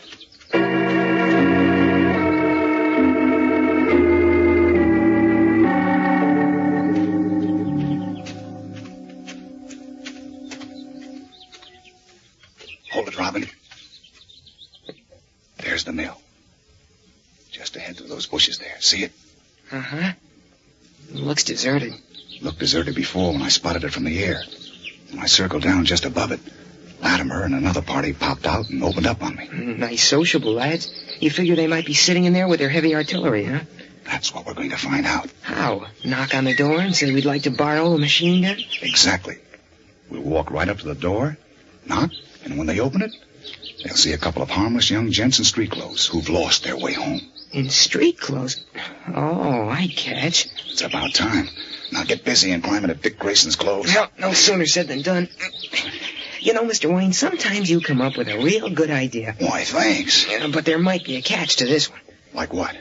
Like if Superman is in there, Latimer might decide to shoot first just to play safe and tell us the way home afterwards. He might, but I don't think so. Not until we have a chance to go into action, anyhow. There. Ready? Yeah, wait till I snap my tie on. Okay. All set. Remember now, act natural. All right, let's go. Batman, Bruce, or should I say Mr. Wayne? Cut the comedy. What is it? Look into your crystal ball and tell me if Latimer is standing behind that door with a gun in his hand. I'm sorry. I left my crystal ball at home with my yo-yo. Quiet now. This is it. Here goes. Somebody banged my pine. Quiet. Hear anything? Just my heart pounding against my ribs. Let's try again. Nobody home. Or is there? There is. They don't seem to want any company. Yeah, but they're going to get some regardless, right? Right. Now listen. I'm going to try the door. If it's unlocked, we dive in fast and low. Take a deep breath. Got it. Here goes. It's unlocked. Get set. Ready. Oh, look, Robin. Look at what? I can't see anyone. That's just it. The mill's empty. Latimer must have gotten the wind up when I spotted this place and flew the coop. Yes, and took Superman with him. Uh-huh. But where? You've got me, but we have to find him. Come on. Where to? Back to the car. We've got to get help. Unless we find Superman and soon, Latimer will finish him. Come on now, on the double. Batman might have bailed out of his plane before it crashed, Mr. Latimer. He and Robin might be on our trail again. I doubt it, Blake. But even if they are, they'll never trace us here. You said they'd never trace us to the old mill either, but they did. They're clever. Or suppose Superman gets his strength back. He won't. Not with the kryptonite. 2 feet away from him. I'm worried, Mr. Latimer. I read that a normally strong man can live a month or more without food or water. Why, it might take several months to starve Superman to death. I know. I don't like the idea of being cooped up with him all that time either. Too risky. That's why I drove into Metropolis to see Dr. Marsh last night. Who? Dr. Marsh, you remember. He's been to my house a couple of times. Oh, yes, the German. That's right. I never told you, but he was a brilliant physician and scientist in Germany under the Nazis. Performed some very interesting experiments in their concentration camps. Marsh isn't his right name, of course. Oh? Well, what did you want to see him about? Well, I got to thinking. There must be some faster way to finish Superman than by starvation. Like what? I don't know. It struck me. There might be some way to do it with the kryptonite. That only weakens him. It doesn't kill him. That's what I wanted to see Marsh about. I brought him a small piece of the kryptonite and told him what I wanted. He's indebted to me. You see, I could turn him over as a war criminal anytime I wanted to. I see. He promised to analyze the stuff and get in touch with me. I've been expecting him out here all day. Wait. There he is now. Where? Just pull up in that car. Come on, Blake. Maybe he's got what we want.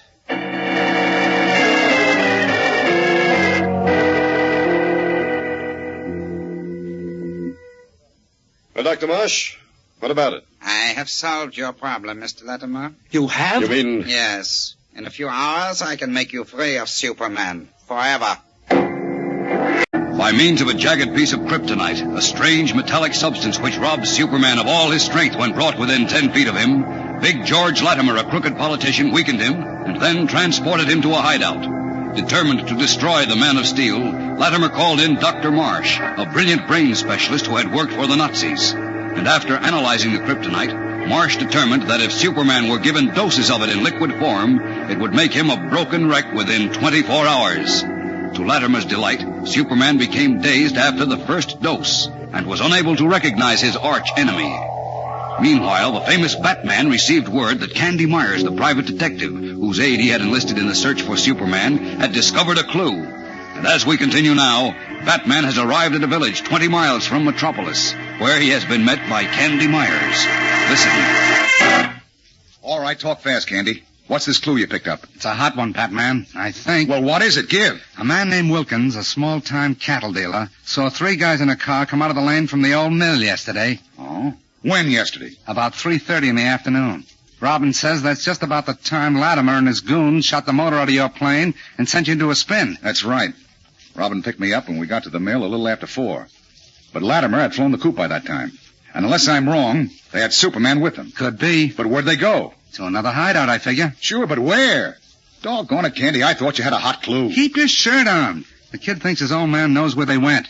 What kid? What old man? For heaven's sake, Candy. The Wilkins kid, the cattle dealers. Oh? I got this information from him. Like I say, he thinks his old man knows where Latimer, if that's who it was, went. Well, what are we waiting for? Where's Wilkins? Let's find him and Take it easy, will you? He's out in the country buying some cattle. He's due back here any time now. Robin went with a boy to meet him and bring him here, while I stuck around to meet you. Okay, this may be the break we need. Wilkins might be the answer to our prayers. Keep your fingers crossed.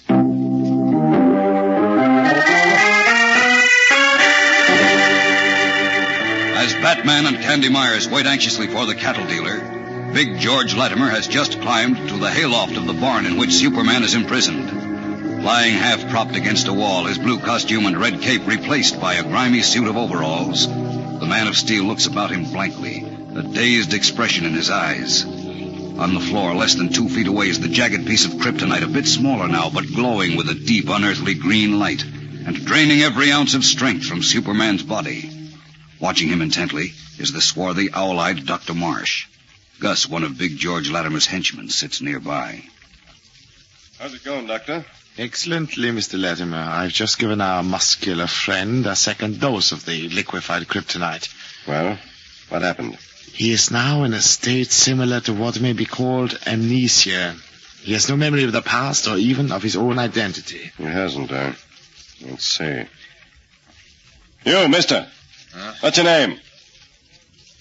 My name? Yes, your name. What is it? I don't remember. You see. How do you like that? He don't even know he's... Shut up, Gus. Come over here a minute, Doc. Certainly, Mr. Latimer. You are satisfied with the results? Not yet. You say he's in a state of amnesia. Yeah. The 2 doses of liquefied kryptonite have numbed a section of his brain. I've heard of people with amnesia being cured. Sometimes a good shock will snap them out of it. That is true, but we have just begun the treatment. As we continue the doses every 2 hours, Superman's brain, or rather a specific section of it, will become permanently blocked off, paralyzed. Permanently, you say? Yeah. For the rest of his life, he will be unable to remember anything. Look here, I hope you're right. Shut up. I would stake my life on it. You are staking your life, Doctor. Make no mistake about that. Well, you don't need me around here for a while. I'll be leaving you. Leaving us? Why? Don't worry. Nobody will find this place. And I'll be back. I have to go to Metropolis for a while. Gus. Yeah, boss. You stay up here and don't let him out of your sight till I get back. Meanwhile, Batman, Robin, and Private Detective Candy Myers picked up a clue to the farm where Superman was being held and drove to it in a violent thunderstorm. But before they arrived, something startling happened. We learn what it was now as we join Gus, Latimer's henchman, in the farmhouse with Dr. Marsh. Gus has just dashed in from the barn. He is drenched with rain and his eyes are wide with fear. For a moment he stands panting, unable to speak. Listen. What are you doing here, Gus? The tree. Superman got loose. What? He got loose. He got his strength back. But that is impossible. The piece of kryptonite is about 2 feet from him. He cannot move, even lift a finger. That's what you think. The storm knocked the tree down onto the roof, shook the whole barn. The kryptonite rolled across the haymow. Next thing I knew, Superman was standing up. He started to walk toward me. Boy, did I get out of there. Oh, you fool. Dummkopf. Why did you not pick up the kryptonite and bring it close to him again? I wasn't taking any chances. That guy is Superman. He does not know who he is. He remembers nothing. He might remember. We better get out of here. Ridiculous. Where is he now? I don't know. I left him in the barn. Creepers, if he follows me Gus, in here... take that lantern and come with me to the barn. Hurry! He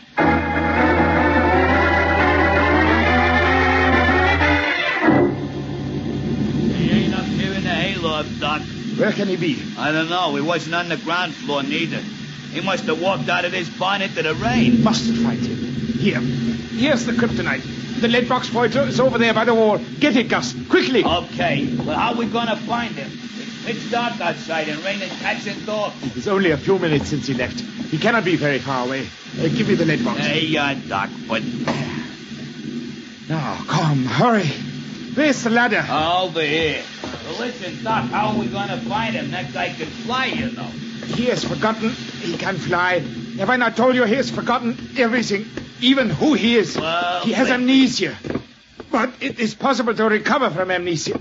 Therefore, we must find him and bring him back here to continue my treatment for an additional 20 hours until the sinking portion of his brain will cease permanently to function. Watch it. One more step. Yes. Come now, Gus. We must find him quickly. If we do not... I know. It'll mean our next. Hold it, Doc. Don't go out there. What, you brought the lantern? Car just pulled up to the house. See it? Car? Yeah. I see. Get back in here. Yeah. What is it? It's Batman and Robin. Batman and Robin? Are you sure? Yeah, I can see their costumes. How'd they ever trace us here? I do not know. Here, take the kryptonite and hide somewhere until I can get rid of them. Until you get rid of them. Listen, those two could lick their weight in wildcats. I have no intention of fighting with them. I am a man of brains. Do as I say. Hide until I get rid of them. Then we must find Superman. As Dr. Marsh walks through the rain to beat Batman and Robin, Editor Perry White and Police Inspector Henderson have just arrived at Big George Latimer's palatial estate in Metropolis Heights. A butler ushers them into the library where the burly politician, smoking his inevitable cigar, greets them. Good evening, Mr. White. Inspector Henderson. What can I do for you? Well, you see, Mr. What have you Latimer... done with Clark Kent? I beg your pardon, Mr. White. I said, what have you done with Clark Kent? Clark Kent? Yes, my reporter. You were holding him in an old mill out near Remsen. But he's gone now. Now, wait, please, Mr. Wait White. for what, Henderson? This man abducted Kent. He's holding him a prisoner someplace, and he's going to tell me where. Wait, calm down, Mr. White. Let go of my arm, Henderson. I said calm down. On this man Please. You see, Mr. Latimer... I'm starting to see, Inspector. The other night you barged in here with Batman and Robin and accused me of doing something to Superman. To Superman, mind you. You insisted on searching my house. Well, and now you accuse me of abducting Clark Kent. Just what in thunder is going on around here? I'm not accusing you, Mr. Latimer. Well, I am. Batman said he saw you at the old mill and you had Kent with you. Batman said that? Yes. He said you grabbed Kent because he helped send you to jail last year and because he knew you had the kryptonite. He knew all about your plot against Superman. Poppycock, stop nonsense. Now, you listen to me, Latimer. Now, just a minute, gentlemen. I won't listen to another word. Unless you're prepared to make a formal charge against me, Inspector Henderson. Are you? Why, no. Then get out of my house, please, and take this madman with you. Madman? Now, you look here, Latimer. And get this, Inspector. I warned you the other night that if you bothered me again, I'd speak to the mayor and the commissioner. In case you've forgotten, I have some influence in this city. Look, I'm sorry, Mr. Latimer. Don't let him bluff you, Henderson. He knows where Kent is and probably where Superman is, too. Come along, Mr. White. No, nothing doing. He's going to... I'm going to stay here until he tells me please, Mr. White. He did to Kent and let go of my arm, Henderson. Now, come let along, go, I said. please, Mr. Take White. your hand off my arm. Good night, Mr. Latimer. I insist on staying Good here. night. Good night. Wait. Get the car out of the garage. I'm going back to the farm. Do you think it's wise? I've got to. Things are getting too hot. I'm going back to the farm and see that Dr. Marsh rushes the job on Superman. Hurry and get the car, Blake. I'm leaving at once.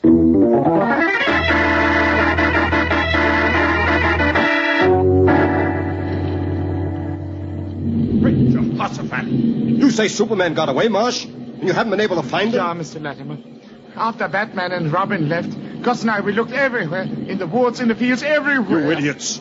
You blundering fools. It wasn't our fault, boys. Shut up, Gus. I'll attend to you later. Marsh. Yeah, Mr. Latimer. What are the chances of Superman recovering from his amnesia? No one can say. Time and care may restore his memory or a sudden shock might do it. On the other hand, he may never recover. If he ever recovers his memory, my name is Mud. Mine, too. He's got to be found and brought back here, and you've got to continue your treatments until his mind and strength are gone forever. Of course, but how can we find him? Who knows where he's gone? Yeah, the cops might find him before we do, or Batman and Robin. They'll be looking for Superman, not for a man in ragged overalls who's suffering from amnesia. In that way, we've got the jump on them, and we've got to make the most of it.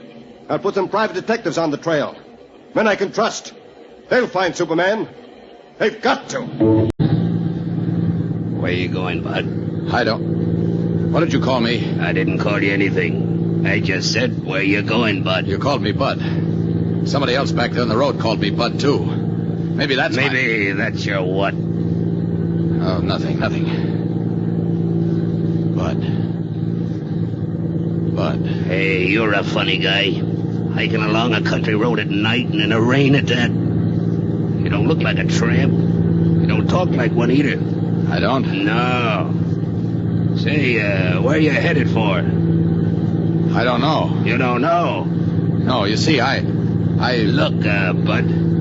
I'm taking a turn up ahead into Central City. That's as far as I go. Oh. Now, unless you want to go to Central City, you'd better get off at the Fork and hitch another ride. Central City. I don't recall ever hearing of it. Then I guess you don't want to go there. Well, here's where I turn. Turn? Oh, yes. Get out here. Thanks for the ride. You're welcome. And take it easy, Bud. Yes, I will. Thanks again. Good night. So long.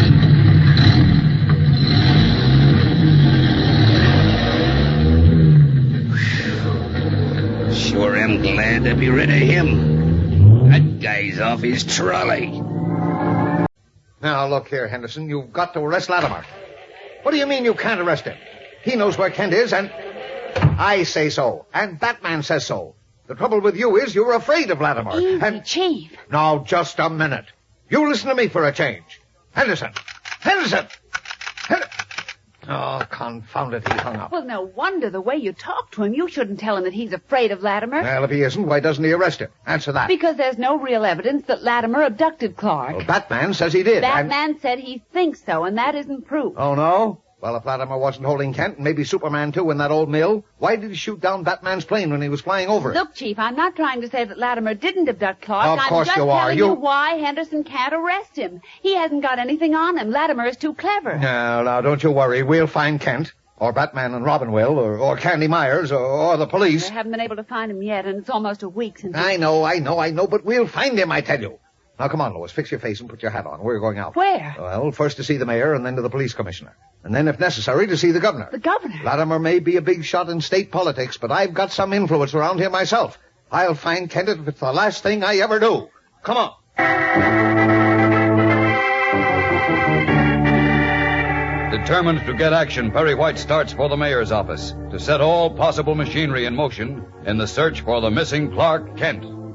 Meanwhile, Big George Latimer is speeding his own machinery in the hunt for the man he knows only as Superman. In the locked library of his palatial estate in Metropolis Heights, the burly politician chews savagely on his cigar as he listens to the report of Al McGuire, head of the McGuire Confidential Detective Service. Now, here's the dope, Mr. Latimer. When this fella left the farm, he, Oh, by the way, you didn't tell me his name. I know I didn't, McGuire, and I don't intend to. Well, I think you ought to. I don't think so. He doesn't know his name because he's lost his memory. You don't have to know it either. Well, that's the way it has to be. That's the way. You said you picked up his trail after he got away from the farm. That's right. He was walking along Highway 22 in the rain when a truck driver picked him up and drove him to the fork outside of Central City and let him off. You're sure it was, our man? Positive. The time checks, and the driver says this fellow was tall, well-built, wearing ragged overalls. Says he spoke like an educated man, too. Only kind of crazy. He didn't know where he was going, and he kept asking the driver if he was sure he never saw him before. He's our man, all right. Go on, McGuire. Well, another truck, a milk truck, picked him up at the fork. The milk truck driver tells about the same story the other one did. Our man didn't know where he was going or where he came from, and he kept asking the driver if he'd ever seen him before. He was trying to find out who he was. Where did the truck take him? To Bensonville. A lawyer picked him up in his car there and drove him to Ferndale. Yes? Then what? Well, we, had a hard time picking up his trail from there. But I got good detectives working for me, Mr. Latimer. I hire only the best. Yes, you know. I know you've got good men and that you can be depended on to keep your mouth shut. I wouldn't have given you this job. So stop patting yourself on the back and get on with your report. Okay. Now, let's see. Your man hitched a ride on a truck doing long-distance hauls. A few miles out of Ferndale, that was. We checked all the trucks and cars that went through Ferndale last night and then contacted all the drivers. I had a man fly all the way to Willow Falls to talk to the driver we wanted. You're getting paid for it. What did this fellow tell you? Well, he said he took our man as far as the state line, then he lost him. Lost him? You mean you haven't been able to pick up his trail again? No, sir. He just disappeared at the state line. That's impossible. You've got to find him. This means everything to me, McGuire. Well, we're doing all we can, You've got to find him, I tell you. Put more men on the case. I don't care how much money it costs. Find that man and bring him to me. Yes, sir. I'm doing everything possible. You've got to find him quickly. Other people are looking for him, and I can't take the chance of his falling into the hands of the police. If he's brought to Metropolis and identified, I'm sunk. Okay. Now, look, I got a little idea that might work. It's going to cost some money, though. Maybe $5,000 will be okay? Of course. And I tell you, I don't care how much money it costs. Okay, I'll get right on it then. I'll contact all the local cops around where our man disappeared. The cops? Are you crazy, McGuire? I told you I don't want the cops to find him. No, but they might, whether you want them to or not. And if they deliver him to us, that'll be okay. They won't. They'll contact all the missing persons bureaus. Not after they hear my story, they won't. Now, just leave this to me, Mr. Latimer. I know what I'm doing. I hope you do. I do. And I think this stunt will get our man. I got to work fast, though, so I'll be going. Report to you later, Mr. Latimer.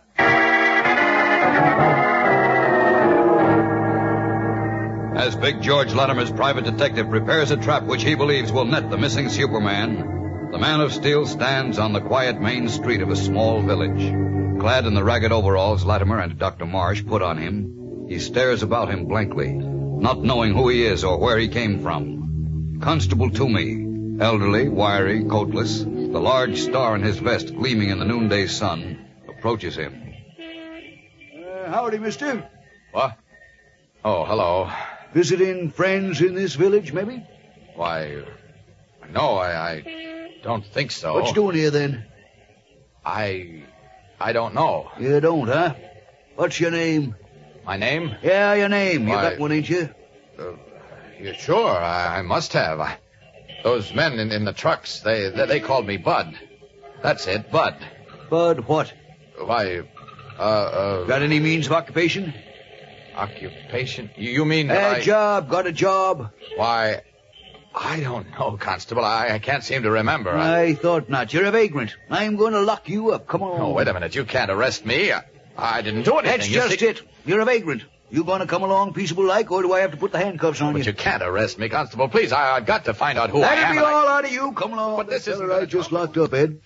He don't seem like no vagrant. He looks like one in those torn overalls. He said he didn't have a job, didn't he? Yeah.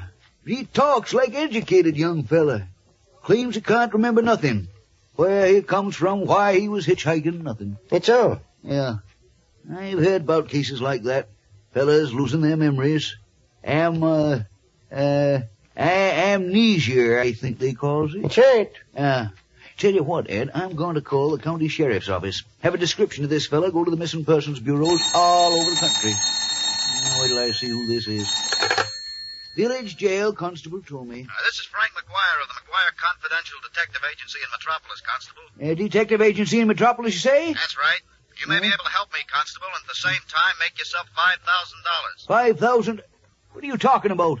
Well, you see, I'm looking for a young man who disappeared from his home in Metropolis last night. He was suffering from amnesia. That means loss of memory. Oh, I know what that means. Tell me more about this fella. What's he look like? He's tall, dark, well-built. Uh-huh. What is it, Constable? Hush up, Ed. And when he disappeared, he was wearing a suit of ragged overalls. Ragged overalls, eh? Yeah, they belong to his gardener. Uh-huh. You see, Constable, this young man belongs to a rich and very fine family. Uh-huh. They're anxious to keep this out of the papers. Oh, yeah, sure. They feel that the publicity might embarrass the young man when he recovers. You understand? Yeah, Well, that's why I've been authorized to offer $5,000 for his apprehension with the understanding that it will be given no publicity. Uh-huh. Now, he was last seen about 40 miles east of your town. Yeah. So in case you happen to run across him, let me know, and you'll be $5,000 richer. Goodbye now. Wait a minute, mister. I've got this fella. What?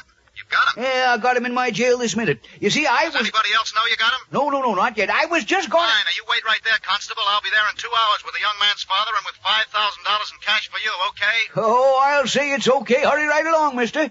That young fella'll be right here waiting for you. Wow! $5,000, Ed. I'm rich! Please, Constable. Where is my son? Well, I got him locked in a cell, Mr. Latham. George Latham. Will you take me to him, please? I'm terribly anxious to see him. Sure, I'll bet you are. Well, come this way, Mr. Latham. Thank you. Come along, McGuire. It's in the bag, Mr. Latimer. This fellow is a man. I'm sure he is. It's a good thing Mr. McGuire called when he did, Mr. Latham, because I was just going to phone the county sheriff and have your son's description wired to all the missing persons bureaus. That would have got it in all the papers. Mr. McGuire says you want to keep this quiet like. Yes, I do, Constable. Yeah. You see, my son is very sensitive, and the publicity about his temporary loss of memory would embarrass him afterwards. Mm-hmm. You know how it is. Sure, I know. Poor fella. Well, here we are. I'll just open the cell door. Where is he? Why, Jerusalem. He ain't here. Now, look here, Constable. If you're trying to put something over on me... No, I ain't. Help me. I locked him in here myself. Ain't no way he could have got out. Holy mackerel, look at this. What? What is it, McGuire? These 3 end bars, look at them. Well, Suffering catfish. Why, they're twisted like pretzels. Well, that's how he got out. He bent the bars and... Hey, no, wait, these bars are iron. They're at least 3 inches thick. Ain't no living man could twist them bars that away. Listen, it was that fella Superman. Superman? Nonsense. This fellow, my son, is very strong, exceedingly strong. You're not kidding, Mr. Latham. He must be the strongest man in the world. I can't believe it. Look at them bars. Why, I ain't seen nothing to beat this in all my born days. Never mind, Constable. We're wasting time. We've got to find my son, McGuire. Just a minute. What's this? What? There's something written on the floor. Looks like it was scrawled with a nail. Oh? Listen to this. Sorry I had to break out, but I didn't do anything wrong, and I have to find out who I am. A young fellow must have writ that. Yes. Get busy and look for him, McGuire. He can't be far away. Right, I'm on my way. You too, Constable. I'll pay you $10,000 if you find him and bring him to me. $10,000? That's right. Now get busy. I must find him. I must.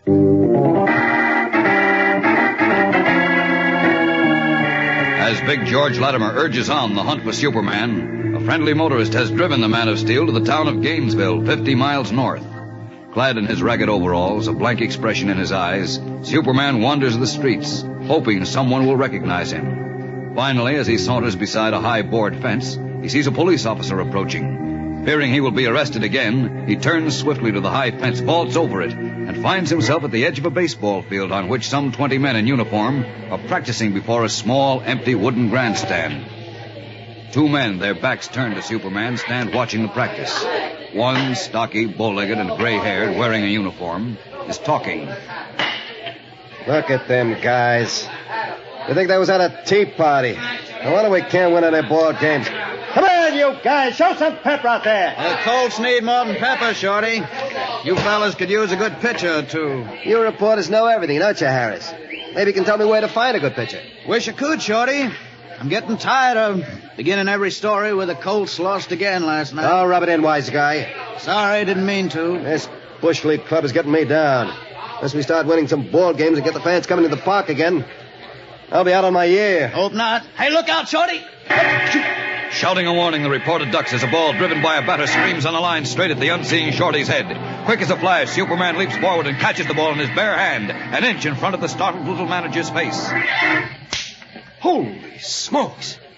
Thanks, partner. You saved me a busted nose. He sure did. That was some catch. Oh, I wouldn't say that. Well, I would. That ball was going a mile a minute. Hey, where'd you come from? Wish I knew where I came from. Huh? What'd you say? Nothing. Hey, you! Give me the overalls. Let's have the ball! Oh, God, excuse me. I've got the ball still. Here you are. Jeepers, Shorty, did you see that? Great snakes. I never saw a ball thrown so hard in my life. What are you trying to do? Kill me? Look, son. Where'd you learn to throw a ball like that? I don't know. Did I do something wrong? Wrong? Are you kidding? I played a lot of ball in my day. I was even up in the big leagues for a spell, and I saw all the stars. Ruth, Johnson, Amnesia, all of them. But I never seen anybody throw a ball as hard as you do. Hey, that goes for me, too. Really? Look, mister, did you ever play professional baseball? Who, me? Why, I don't know. You see... Oh, hold everything. I got a hunch. Come on with me, Bud. Oh, wait. What's your name? Well, everyone seems to call me Bud. Okay. Come on, Bud. Where to? Out to that pitching box. I'm going to let you throw a few of those fireballs to my players. If my hunch is right... No, I don't even dare think about it. Come on.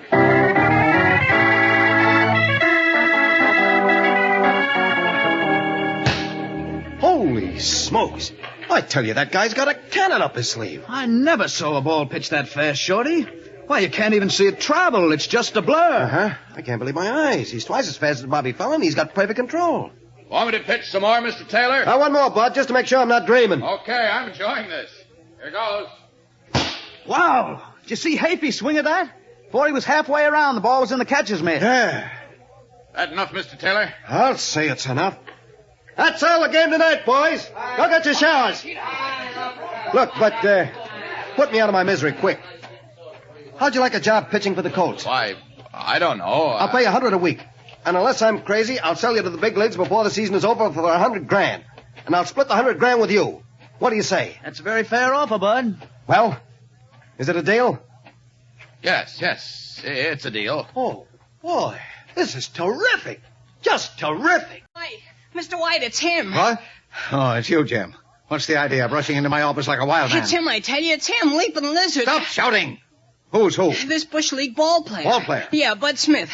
The one who pitched 3 no-hit, no-run games last week and hit all those home runs. Will you pull yourself together and make sense? Well, now look at you. So excited you can't talk. But listen... I'm ashamed of you, Jim. But, Mr. White... Clark Kent missing for almost 2 weeks. We might never see him again. But look, and you go crazy about some Bush League ball player. But... It's Mr. Kent. Who's Mr. Kent? This ball player, Bud Smith. He's Mr. Kent. Are you out of your mind? No, No, wait. Take it easy. Sit down. Bud Smith is Mr. Kent, I tell you. Here, see for yourself. Our local correspondent in Gainesville just sent in this picture. It's from the Gainesville Bugle. Look at it. What? Why, it does look like Kent. It is Mr. Kent. Jeepers, Mr. White. No, it can't be. Well, it is, I tell you. Well, he hasn't got his glasses on, but you can Wait, see... Jim. Bud Smith, sensational new pitcher for the Colts, set a world's record last night when he hurled his 3rd consecutive no-hit, no-run game. Beside this amazing feat, Smith hit 3 home runs and 3 times at bat. No, this is ridiculous, Jim. Kent's not a ball player. It's him, I tell you. I mean, he... Nonsense. I'll admit there's a startling resemblance between this fellow Bud Smith and Kent, but... He's Mr. Kent. I know he is. I can't understand it, but the fellow in that picture is Mr. Kent. I'm going right out to Gainesville. Wait. No, you can stay here if you want, but I'm going out to Gainesville. Now, wait, I said. I'm going with you. You are? Yes. It's ridiculous. It's impossible. The longer I look at this photograph... Jim, wait till I get my hat. We're going to Gainesville and see this Bud Smith face to face at once. Gosh, Mr. White, why don't the players come out? They'll be out in a minute, Jim. Relax. Relax? How can I relax? No, here they come. Hey, I don't see Mr. Kent. He's scheduled to pitch today. You mean that man Bud Smith, the one who looks like Kent? Well, this Bud Smith is Mr. Kent. I'm sure of it. Well, I'll admit it's a remarkable resemblance, but... Oh, wait, Jim. Here comes an announcement. The batteries for today's game for Central City, Hanson and Barry. For Gainesville, Smith and Olensky. Oh, Smith! Look, Mr. White, there he is. Where? Walking out to the pitching box. See him? Oh, yes. Hey, he does look like Kent at that. It is Mr. Kent. Where are you going, Jim? I'm going down to the field. No, you're not. Now you sit down. You want to get thrown out of the park? But I... Sit down, I said. In the first place, that fellow couldn't be Kent because, well, Kent's a reporter, not a professional baseball player. I know, but just the same. Quiet. The umpire's dusting off the plate. They're going to start the game.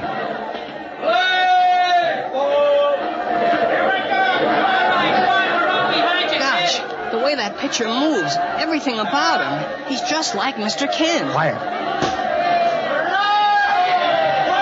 Great Caesar, what speed. I couldn't even see the ball. Jeepers, I never saw a ball travel so fast. Neither did I, Jim. No batter can hit that speed.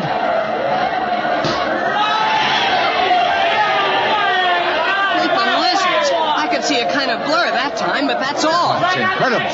Why, the ball travels as if it were shot out of a howitzer. Here comes the next batter. Watch this. Whoa, did you see that, Jim? By the time the batter swung, the catcher was throwing the ball back to Smith. Yeah, he's sensational. Look at that. Amazing. Absolutely amazing. One like a rusty gate.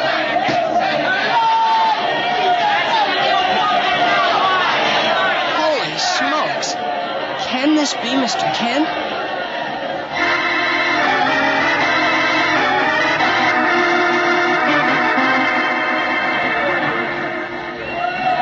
Bud Smith has struck out 20 men in a row, Jim.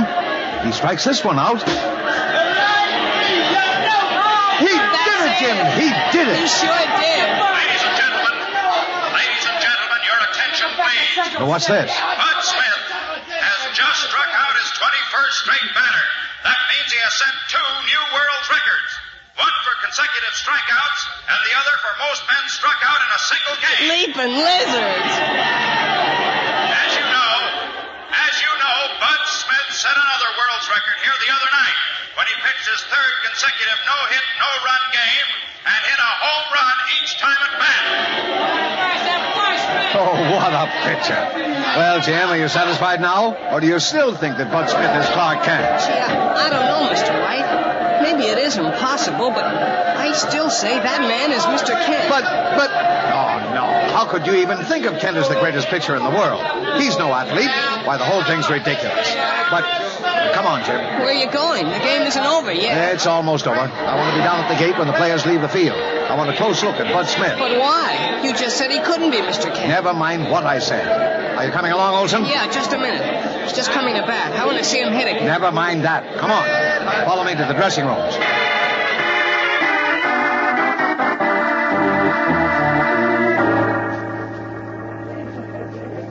Players have to come through this door to go to the dressing room, Jim. You stand right here. Okay. Jeepers. Smith had 26 strikeouts. Yeah. And he would have had 27. All that's possible. The last guy hadn't dodged and popped the ball up by accident. Yes, I know. Seems crazy, but... Golly, Chief. Do you think this Bud Smith could be Mr. Kent? Well, frankly, Jim, I don't know what to think. Doesn't seem possible, and yet... Well, we'll know in a minute. Yeah. Gee whiz, it seems kind of like a dream. Oh, wait. Here come the players. And there's Bud Smith. Chief, it is Mr. Kent. I'd swear it is. So help me, I think you're right, Jim. I know I am. I just know it. Mr. Kent, look who's here. Kent! It is you, Kent! By George, it is you! For a brief moment, as he sees the beaming faces of his 2 close friends, the clouded, dazed look in Superman's eyes begins to clear away. He starts to smile, almost to remember. And then, the cloud closes down on his mind again. He looks at White and Jimmy as if they are total strangers. Hello. Oh, what's the matter, Kent? Don't you know us? Why, no, I don't think... It's me, Mr. Kent. Me, Jim Olsen, and Mr. White. Wait. What did you call me? Well, Mr. Kent. You mean you aren't? Now, look here, Kent. Afraid you made a mistake. My name isn't Kent, it's Bud Smith. I think.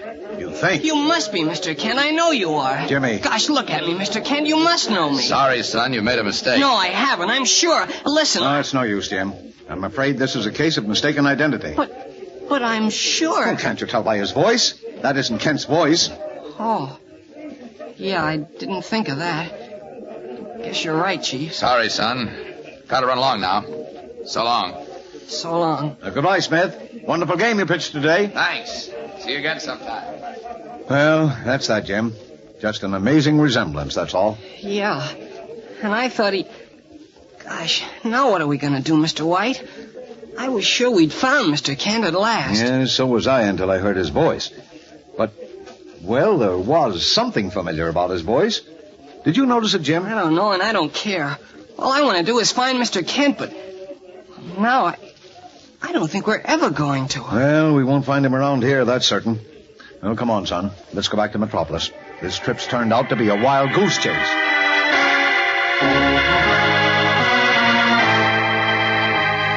Turning for one more look after the tall, broad-shouldered Bud Smith, Jimmy Olsen, tears in his eyes, shakes his head and follows Perry White toward the airport. But although White and Jimmy think their trip was a wild goose chase, another man who witnessed the game does not feel his time was wasted. This man, tall, thin, unobtrusive-looking, hurries from the ballpark to the telegraph office. And a few moments later, as White and Jimmy are disconsolately boarding their plane for the return trip to Metropolis, an urgent telegram is speeding over the eastbound wires. George Latimer, Poplar Road, Metropolis Heights. Believe I have located our man. Come to Gainesville at once and identify him. Signed, McGuire. I got here as fast as I could, McGuire. Where is he? He's not far from this hotel, Mr. Latimer. And I think he's the man you want. You think? Well, I'm practically certain, but I want you to identify him. I never saw him before, you know. That's right. Well, show him to me. I'll tell you in a second if he's the man. Now, take it easy. We'll have to wait a few minutes till the game's over. What game? The baseball game. He's pitching tonight. He's what? Oh, I forgot you didn't know. Your man's pitcher for the Gainesville Colts. That's a Bush League team in this town. Baseball pitcher? That's ridiculous. This fellow isn't a professional ball player. You've made a mistake, McGuire. No, I don't think so, Mr. Latimer. Your man's trail led to this town. He was wearing ragged overalls when he got here, and he answers the description you gave me to a T. You're sure? Positive. Look, he uses the name of Bud Smith. That mean anything to you? No. Nothing at all. The baseball pitcher. Brother, what a pitcher. Out of this world. You know he pitched 4 no-hit, no-run games in a row, set a world's record. He did, eh? Yeah, I saw him work yesterday. I never saw such speed in my life. You'd swear he had a cannon up his sleeve. The batters couldn't touch him. I see. Terrific hitter, too. He knocks out a home run every time at bat. Yesterday he got 4, and did he whale those balls? Wow. I think they're traveling yet. You know, McGuire, maybe I haven't made a mistake. I'm beginning to think he is our man. I'm pretty sure he is. Come on.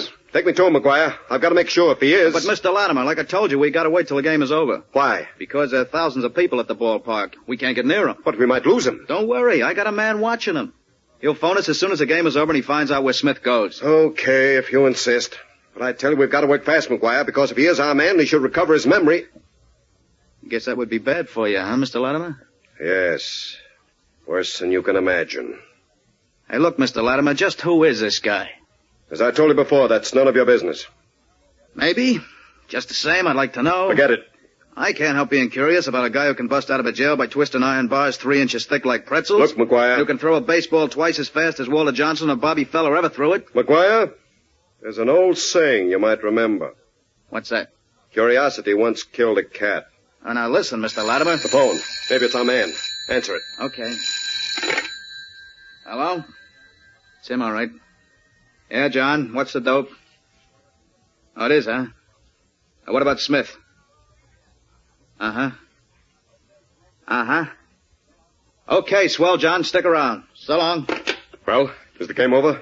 Yeah. Where's Smith? He went home to the rooming house where most of the ball players live. Do you know where that is? Sure, over on West Elm Street. Let's go. Just a minute. I want to take this box along with me. All right, let's go. Hey, what's in that box? That's my business. Looks heavy as a lead box. It is lead. Come on. But look, what... I warned you before, McGuire. Don't get too curious. Now let's go see this man Smith.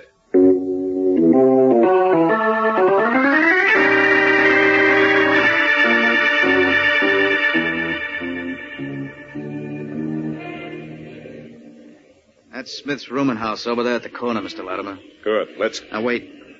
My assistant ought to be around here someplace. Oh, here he comes. Seems to be in a hurry.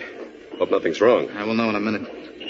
What's up, John? I was just going to the corner to phone you, Mr. McGuire. Uh-oh. Why? Bud Smith's gone. What? Gone where? He's on his way to Metropolis. To Metropolis? Yeah, the Colt sold him yesterday to the Metropolis Titans for $100,000. I just got the dope from the local newspaper reporter. I'm not surprised. This is disastrous. Charlie Taylor, he's the manager and part owner of the Colts. He left with Smith just a few minutes ago. Left for where? I told you, Metropolis. Yes, but how are they going there? By plane? By train? How? Well, I don't know that, sir. You don't know? What's the matter with you, John? What kind of a detective are you? Well, I didn't wait to find out. As soon as I saw Smith and Shorty leave and heard what happened, I ran out to phone you. Great Lucifer. Now, how are we going to... Wait, Mr. Latimer.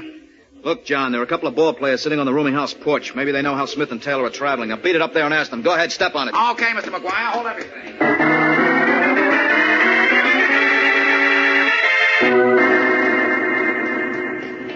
Well, John? They're going by train. Midnight limited. Midnight? What time is it now? Let's see. 8 minutes to 12. There's a taxi at the corner. Come on, McGuire. Right with you. Hey, but look.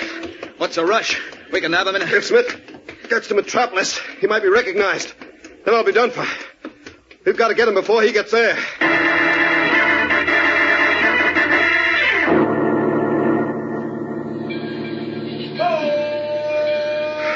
There's the limited.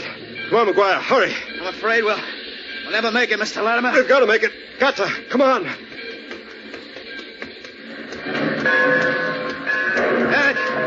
It goes. We're too late. No, we're not. Keep running. Yeah, but the doors are closed. Never mind that. Swing out of the observation car. Come on.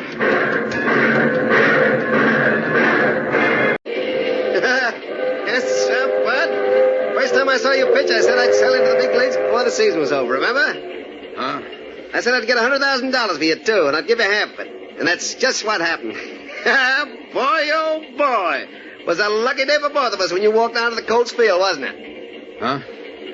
What's that? I said it was a lucky day. Say, what's the matter with you, Bud? Huh? Who, me? Yeah, you.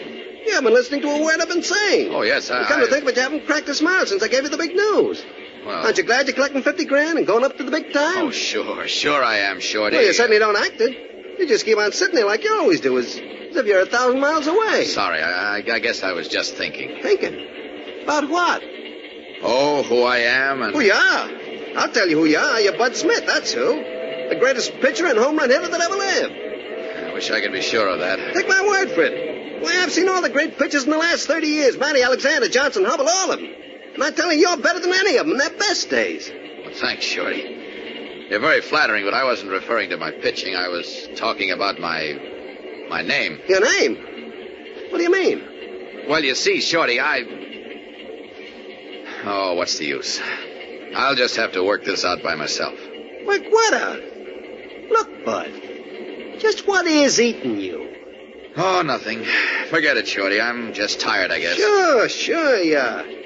And I'll bet inside you're pretty excited about going up to the big time. Even if you don't show it. Yeah. Look, I'll go back to my compartment. You go to sleep now, Bud. I'll wake up in the morning before we get to Metropolis. Okay. I am rather sleepy. Sure. See you in the morning, pal. Right. Good night, Shorty. Night, Bud.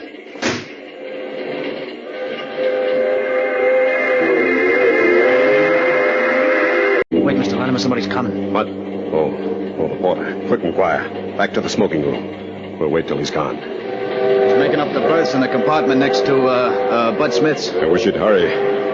Well, we might as well sit down and relax, Mr. Latimer. He'll be out of there in a few minutes. I suppose so. Blast it. Have a cigar? Thanks. Don't care if I do. Right? Thanks. Say, Mr. Latimer. Yes? This might be a good time to tell me what I'm supposed to do when we get into Bud Smith's compartment. Told you before to stop prying, McGuire. You're getting paid to do as you're told and keep your mouth shut. Incidentally, you're getting paid very well, I might add. Maybe I'm not getting paid enough. I mean, for a job this size. Just what are you driving at? Well, I've been doing a little thinking, Mr. Latimer. And, I think I can guess who Bud Smith really is. And why you've been so all-fired anxious to find him. I don't like guessing games, McGuire. This isn't exactly a guessing game, Mr. Latimer. You see, I've been thinking about a guy who can bust out of jail by bending iron bars 3 inches thick like they're putty. You're making that sound too important. I've told you this man, Bud Smith, is very strong. Yeah, you're not kidding. He pitches a ball so fast nobody can see it. 26 strikeouts in one game, 4 no-hit, no-run games in a row, a home run each time at bat. That guy ain't human, Mr. Latimer. Well? Well, I can think of only one man in the world who can twist iron bars into pretzels and play ball like that. You know who I mean, Mr. Latimer. His name Shut is... up. Now listen, Mr. Latimer. No, you listen to me, McGuire. I warned you before to keep your nose out of my business. And what I told you about curiosity killing a cat? Uh-huh, but well, the same thing applies to men, too. And that could mean you. Understand? Look, save the tough stuff for your political wart heelers, Mr. Latimer. You don't scare me. You know I got too much on you. You have, eh? You bet. And I got this whole setup figured out now, too. Really? Suppose you tell me what you think you know. Okay, here it is as I see it. After you got out of jail where Superman put you, you built yourself back into political power by claiming Superman framed the evidence against you.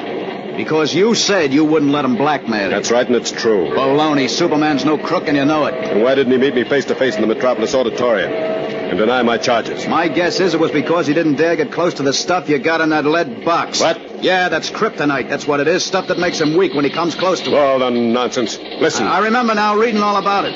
The time it was stolen from the Metropolis Museum. I got a look at it before when you were opening the catch on the box. It glows with a green light, just like the papers said. Pretty clever, aren't you, McGuire? Kinda. But you're not so dumb yourself, Mr. Latimer. You knew Superman would trip you up eventually unless you got rid of him for good. So I figure you doped out some way to wipe him out.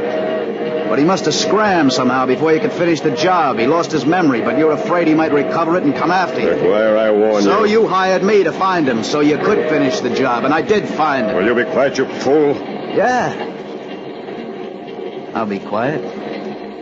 If you declare me in. For how much, you blackmailer? Look who's calling who a blackmailer. Go on, talk. How much do you want to keep your big mouth shut? Well, let's see. I'd say $250,000 is fair. $250,000? Why, you... Now, don't tell me you haven't got it, Mr. Latimer. Why, you dirty double-crossing gumshoe? You think you can hold me up? Now, take your hands off me. What are you trying I'll teach you to try to blackmail me. I'll fix your wagon right now. Let go, I said. I got a gun, and if you make me use it, I... Takes the lad. What's going on in here? Porter. Nothing, Porter. Nothing at all. Yeah, that's right. We are just fooling around. Looked to me like you two gentlemen were trying to kill each other. Ridiculous. I was just showing my friend a few jiu-jitsu tricks, that's all. Sure, that's all. Well, if you say so, why... By the way, you gentlemen have reservations in this car. Why, no, we don't. No, we're in the car up ahead. That's right. We were just walking through from the club car, and we stopped to smoke a cigar before turning in. I see. Well, sorry I bothered you. That's perfectly all right. Good night. Good night. Watch where he goes, McGuire. Never mind him.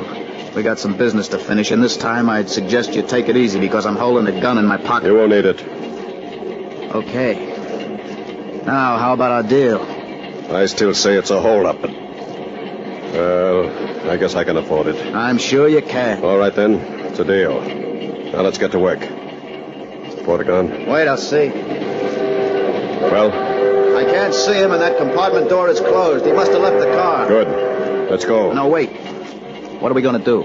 Get Bud Smith off the train. Get him off the train? Yes. I can't let him get to Metropolis because he's too well known there. He may be recognized and taken to a doctor who might be able to restore his memory. I understand, but suppose he doesn't want to get off the train. We can't handle Yes, Superman. we can. This piece of kryptonite. Oh, yeah, I forgot that. But even so, how can we get him off the train? We'll be seen and stopped. I've thought of that. I'll put the kryptonite in his pocket to keep him from moving. Then we'll smash a window in his compartment and dump him out just before we stop the next town.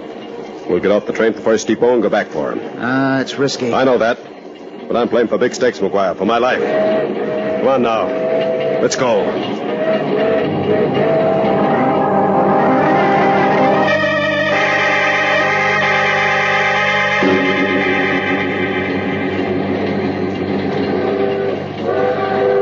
You're sure this is Superman's compartment, McGuire? Yeah, 3B. See if the door's unlocked, Mr. Latimer. Yes, it's locked. Hang it. Uh-oh. What do we do now? Knock, of course. Oh, wait, doesn't he know you, Mr. Latimer? Not anymore. He's lost his memory, you know. Oh, yeah, that's right. Well, here goes. Maybe he's asleep. I'll wake him up. Yes. Who is it? I have to see you, Mr. Smith. Okay. Just a minute. Get the kryptonite ready. Don't worry, I've got it ready. Get set. He's unlocking the door. You wanted to see me? That's right, Smith. Remember me? I know. I'm afraid I don't. Who are you? What do you want to see me about? Maybe this will remind you. What? What's that? What's that green glowing stuff? Don't you recognize it? No, I... Look at him, McGuire. Now they stand up. Holy smokes, this is unbelievable. What's the matter, Smith? I don't know. I feel so weak suddenly. Well, I'll be. Hey, the stuff works. He went down like a log. Quick now, McGuire. Smash the window. Yeah, move. We'll be getting into Phillipstown in a few minutes. What happened? Get set to dump Superman out just before we get into town. Hurry! Break the window, McGuire. We'll throw him out just before we reach the next town. Then get off in town and go back for him. Okay, Mr. Latimer, I'll use my gun. What happened? I feel so strange. Hurry, McGuire, hurry. Okay, here goes. Can't move. Come on, break it. This shatterproof glass is awful strong, but I'll bust it this time. Oh, help McGuire. me. Somebody's at the door. No strength. Help me up, please. Somebody must have heard me banging at the window. Yes, hang it. Please. I figured the sound of the train would cover that. Somebody Keep help quiet. me. You might go away. Mr. Smith! Oh, I'm Mr. ill. Smith! Wake up, please. This is the conductor. Wake up, Mr. Smith. You hear that, Mr. Latimer? It's the conductor. This isn't so good. Mr. Smith! Somebody. Mr. Smith! He's not going away. What do we do? Only one thing to do. We've got to let him in. But we can't. We've got to. Otherwise, he'll think something is wrong and break in. Won't you quiet? One moment, Mr. Conductor. One moment. Quick fire. Please. Kryptonite back in its box and shut the lid. But listen, Do as I say and leave this to me. Hurry. Okay. But be careful. That kryptonite burns. Mr. Smith! Anything wrong? Coming, Conductor.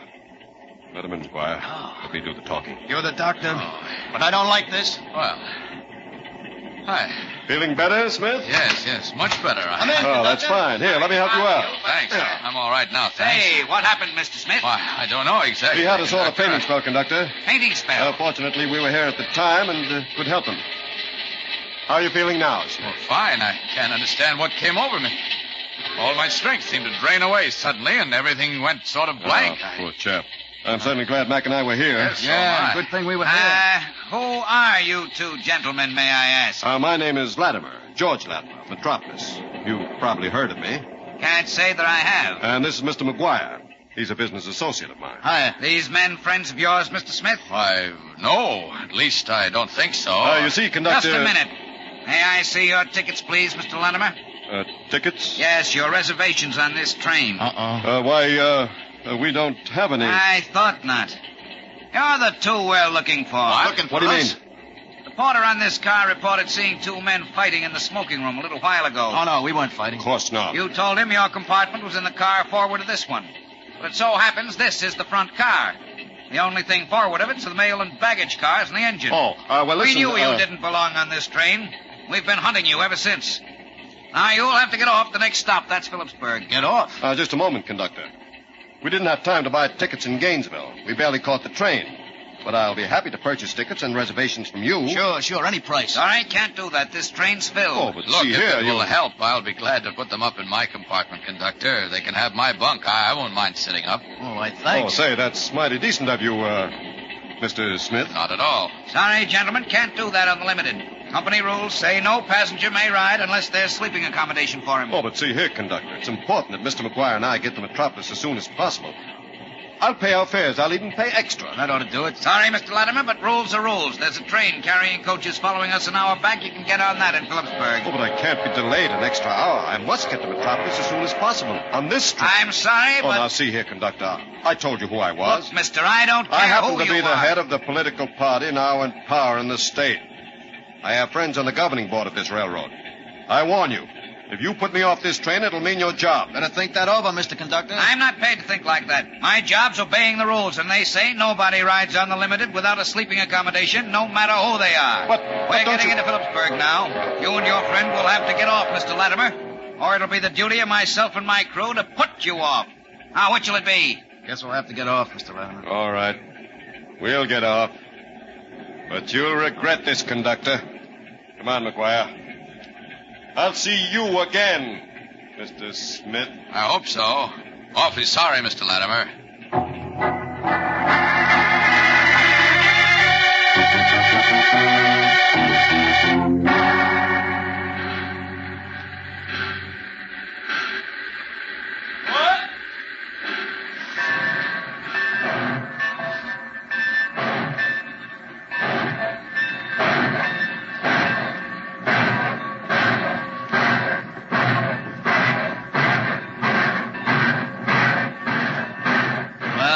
The Limited and Superman, Mr. Latimer. What do we do now? We've got to get to Metropolis first, McGuire. Superman is well known there. If he's recognized and taken a brain specialist, they might be able to restore his memory. If that happens, my goose is cooked. Yeah, but how are we going to get to Metropolis ahead of him? I don't know yet. We'll get there. We've got to. Come on. Where? I want to talk to that cab driver.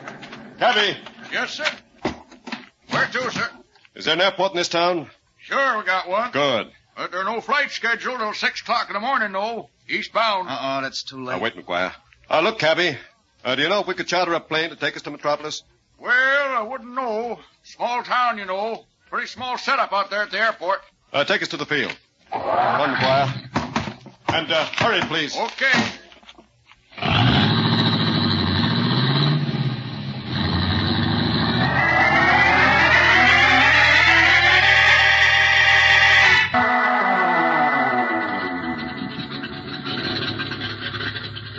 The Limited gets to Metropolis at 8 o'clock in the morning.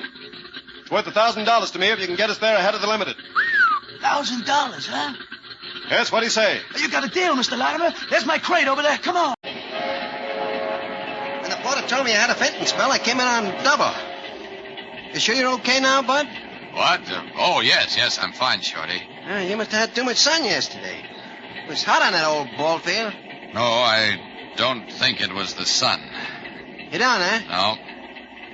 I think it had something to do with With what? That green glowing stuff those men had. Green glowing? Uh-huh. What are you talking about, Bud? No, it was about the size of a large piece of coal. And it glowed with a strange, deep green light. What? Yeah, I've seen it before, Shorty. Look, somewhere. Bud. Look, maybe I'd better try to find a doctor, huh? There may be one on the train. No, wait a minute. I don't need a doctor, Shorty. I've just got to remember. If I could, I'd know. You'd know what? Everything. Where I came from and... Wait. That strange green glow. I have seen it before. I saw it. Shorty, I think... You think what? Now look, kid. Wait a minute, please. Don't talk to me. I've almost got it. That green glowing thing, I've seen it before somewhere. Not long ago, What are you talking about, Bud? Wait a minute, Shorty. I think I'm starting to remember. Oh, now listen. I see a man. Yes, and he's wearing a strange costume. His face. Oh, why can't I see his face? Now, look, but try to calm down. He's in a barn. That green glowing thing is right near him. And it's... Jeepers, you got it bad. Listen, fella, I think I'd better... He's trying to move, but he can't. Another man Oh, no, it's going away. Oh, I can't see it at all anymore. You can't, huh? No. Can't see anything anymore. Ah, forget it. Go to bed and get some sleep. You've got to be in good shape when we hit Metropolis.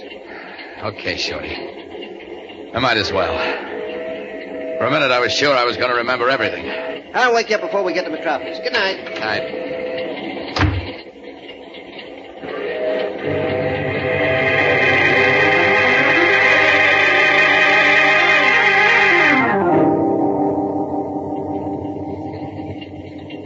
Morning, Bud. Huh? Good morning, Shorty. Time to get up? Yep, we'll be in Metropolis in 20 minutes. Oh, good. Here, look. One of the papers came aboard the last time. Oh? Take a gander at your handsome face on page 1, see? What?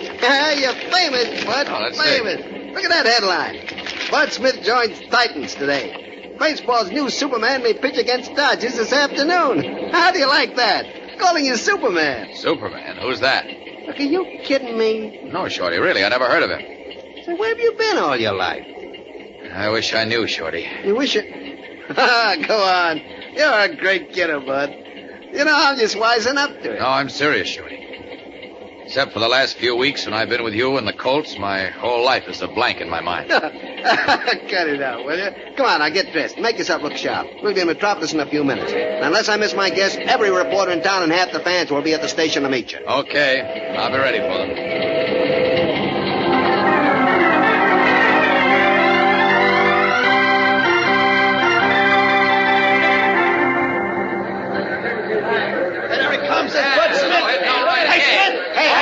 Hey, take it easy, fellas. Take it easy.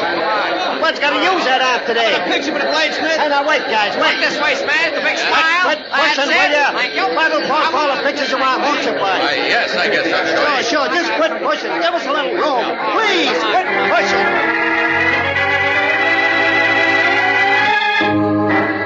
As Superman and Shorty Taylor stand in the milling throng of reporters, cameramen, and admiring baseball fans, Big George Latimer, his hat brim snapped low over his eyes, stands at the edge of the crowd with Al McGuire, his private detective and henchman. And under Latimer's arm is the lead box containing the jagged piece of deadly green glowing kryptonite. Wow, look at that crowd around Smith. No chance to get at him here, Mr. Latimer. I'm afraid you're right, McGuire. We've got to get at him, and soon. Before somebody realizes he is Superman. Relax. There's not much chance of that. Superman always wore a costume and red cape. Now he's wearing an ordinary business suit like everybody else. Yes, but this is the city where he's best known. So there's still a chance that somebody might recognize him. Someone maybe like his friends, Batman and Robin. They get to talking to him and realize he's lost his memory. It'll be all over for me. Hey, I never thought of that. Well, I have. That's why we've got to get hold of him and feed him the rest of the liquid kryptonite. Boy, what a shame we couldn't get him on the train last night, huh? Yes, but there's no use crying over spilt milk. You've got to... Wait, McGuire. What's the matter? Look. That girl over there. What about her? That's Lois Lane. She's a reporter on the Daily Planet. Well, so what? Well, the Planet is supposed to have some sort of official contact with Superman. Uh-oh. Now do you see why I'm worried? Suppose Miss Lane recognizes him. Ah, relax. I still say without his costume, there isn't much chance of it. You hope. Let's not take chances, McGuire. Keep your eyes on that girl.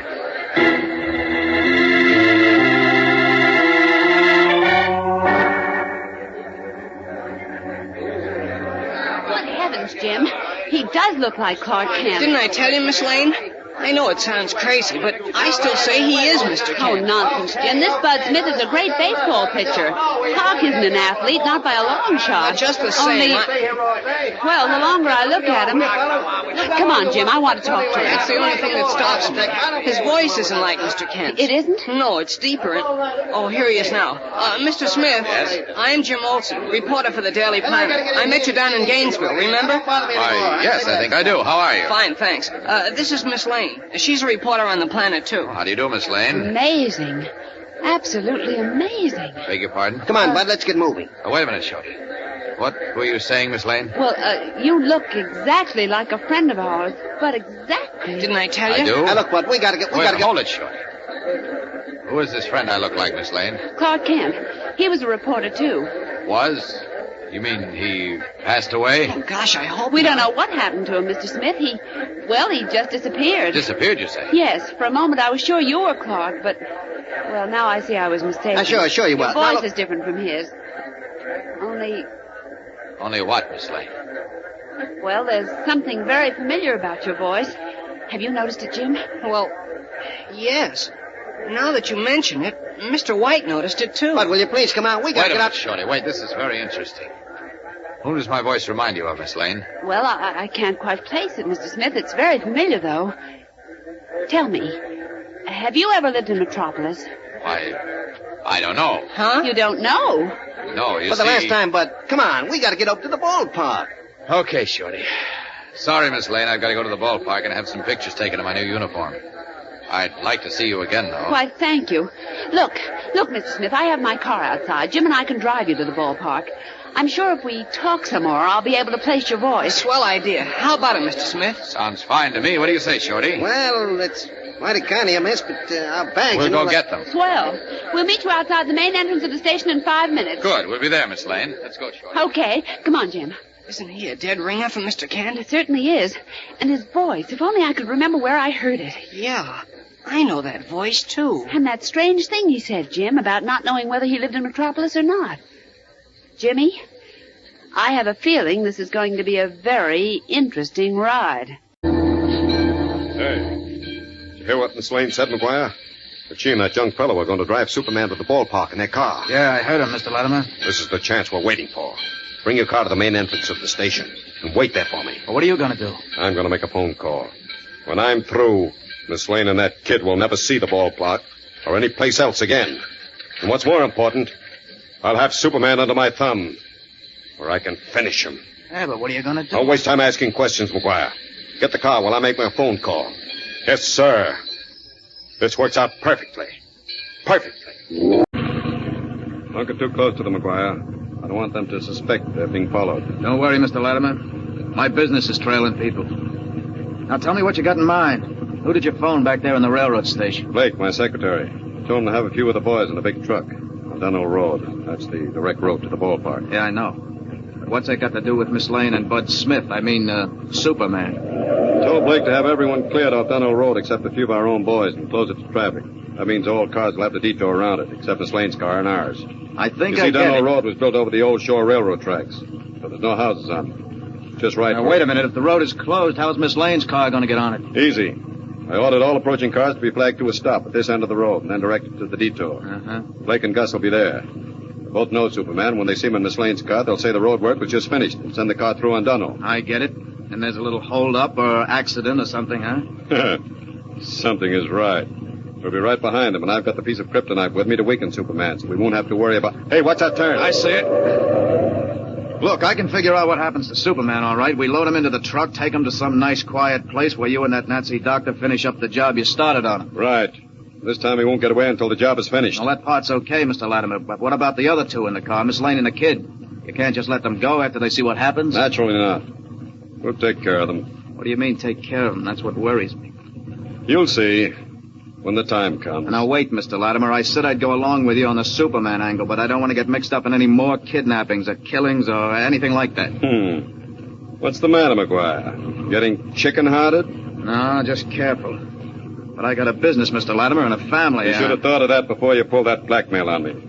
Now you're in this up to your neck, McGuire. And you're going to win with me or hang with me.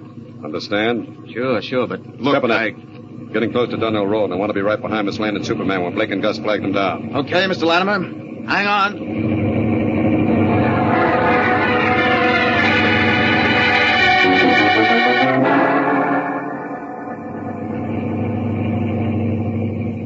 You've been listening to Jim and me talk for quite a while now, Miss Lane. Have you been able to identify my voice yet? Frankly, no, I haven't, Mr. Smith. Oh, I know I've heard it before. I'm positive I have. So have but I can't quite place it. Can you, Jim? No.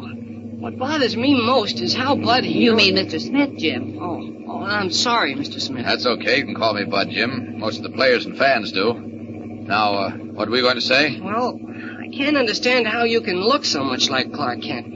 His twin brother couldn't look more like him. Really? Yeah, and you move just like he does and seem exactly like him, and yet you're not he. It is remarkable. I wonder if... The only thing different is your voice. Yes. If not for that, nobody could make me believe you weren't Mr. Kent. As a matter of fact, I still can't make myself believe it. I wonder if it could be possible that... What? Well, I don't know if you'll understand this. I can't quite understand it myself, but... Well, they call me Bud Smith, but I'm not altogether sure Excuse me, I'm sorry, Mr. Smith. I just noticed another difference. What's that, Miss Lane? Clark wore glasses. Mr. Smith doesn't. Say, that's right. Well, I guess that ends that possibility then. I don't think I ever wore glasses. You don't think? Well, I'm not sure. I don't remember. You don't remember? My eyes seem quite strong, so I don't... But Mr. Kent's eyes couldn't have been weak, Miss Lane. I tried his glasses on once when he forgot them on his desk, and they were just like window glass. They were? Are you sure, Jim? I couldn't even tell I had them on. Oh? Look, Mr. Smith, you said something very strange just now. Strange? What do you mean? Well, a little while ago, I asked you if you'd ever lived in Metropolis, and you said you didn't remember. That's right. I don't remember, Miss Lane. You don't? But how could that be? And how could you not remember if you ever had to wear glasses? Well, you see... Look, I haven't known you too long. At least, I don't think I have, but... Well, I like you. We like you too, Bud. Yes, What's more, I feel I can trust you. Of course you can. What are you driving at? Well, you may be able to help me. Help you? Uh-huh. What do you mean? I'll tell you. I've got to tell somebody, so here it is. You see... Wait a minute, Mr. Smith. What's There's up? something wrong up ahead. We're being flagged down. Huh? Oh, yes. Looks as if the road we're coming to is closed. Oh, that's Dunhill Road, the direct way. Now we'll have to detour about 5 miles. What's the matter, mister? Is Dunhill closed? Why, Well, is it or isn't it? I can see the roadblock, but I don't see any men working on the road. What are you staring at me for? Answer the lady. Excuse me. The road was closed, lady, but it's open again now. You can go through. I'll pull the block out of your way. Well, thank you. Gee, that's swell. It's odd the way that fellow stared at me, wasn't it? As if he knew me. Well, you must have seen your picture in the papers, Bart. Yes, you are a celebrity, you know. Oh, yes, maybe that was it. Okay, lady, go ahead. Thank you. Here we go. Now you can go on with what you started to say, Mr. Smith.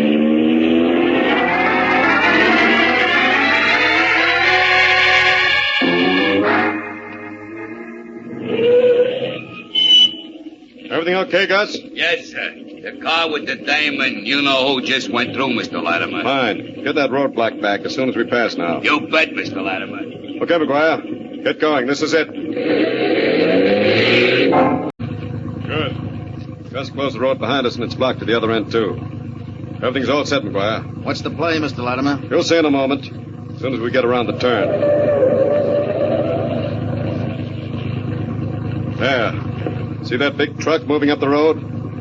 That Miss Lane's car? Yeah. Well, keep your eyes on it. And in just about a minute, you'll see the end of Miss Lane and that youngster with her. And the beginning of the end for Superman.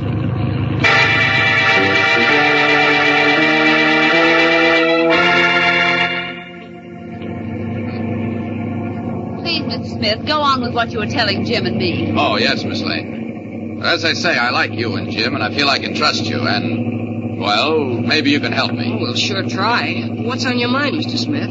Well, it's like this. I'm known as Bud Smith, but I'm not at all sure that's my name. What do you mean? For this past month, as you know, until I was sold to the Metropolis Titans the other day, I've been pitching for the Gainesville Colts. And I mean pitching. 4 no-hit, no-run Quiet, games Jim. in a row. Go on, Mr. Smith.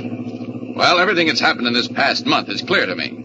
But I have absolutely no recollection of anything that happened. Miss Lane. Watch the truck ahead, Miss Lane. It's cutting in front of us. I can get by. No, look out. Give him a horn, Miss Lane. They're trying to push us off the road into the ditch. Swing hard. They're going to hit it. Look out. Look out. Slade, look out. We're going to be killed. Seeing instant death loom over them, Lois is frozen with terror. As Jimmy cries out in horror, Bud Smith, having forgotten he is Superman, instinctively thrusts out a hand to ward off the huge truck which is about to crush them. At the thrust of Superman's hand, propelled by the strength which can move mountains, the giant truck rocks back violently on 2 wheels, almost overturns. And in the instant before it careens back, Lois's car sweeps safely past and speeds away up the road.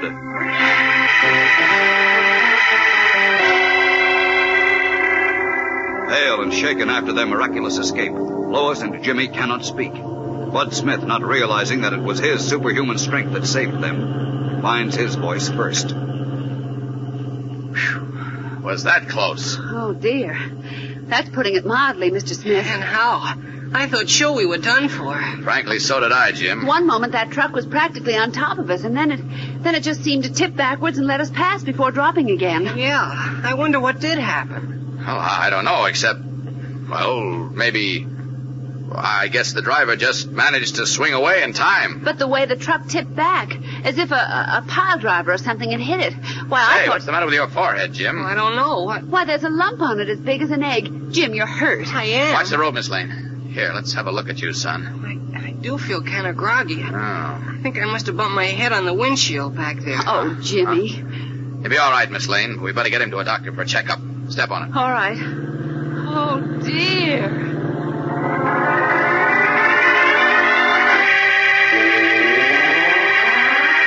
As our friends speed away, the car carrying Big George Latimer and Al McGuire has jolted to a skidding stop not far behind. At the wheel, McGuire mops his pale face with trembling hands. Impatient, Latimer frets at the delay. What did you stop for, McGuire? Go after them. No, sir, not me, Mr. Latimer. Did you see what happened? Yes, I don't care. Bud Smith, Superman just stuck out his hand and pushed that truck away as if it were made out of cardboard. Yes, I saw it blast him. Go after him, you fool.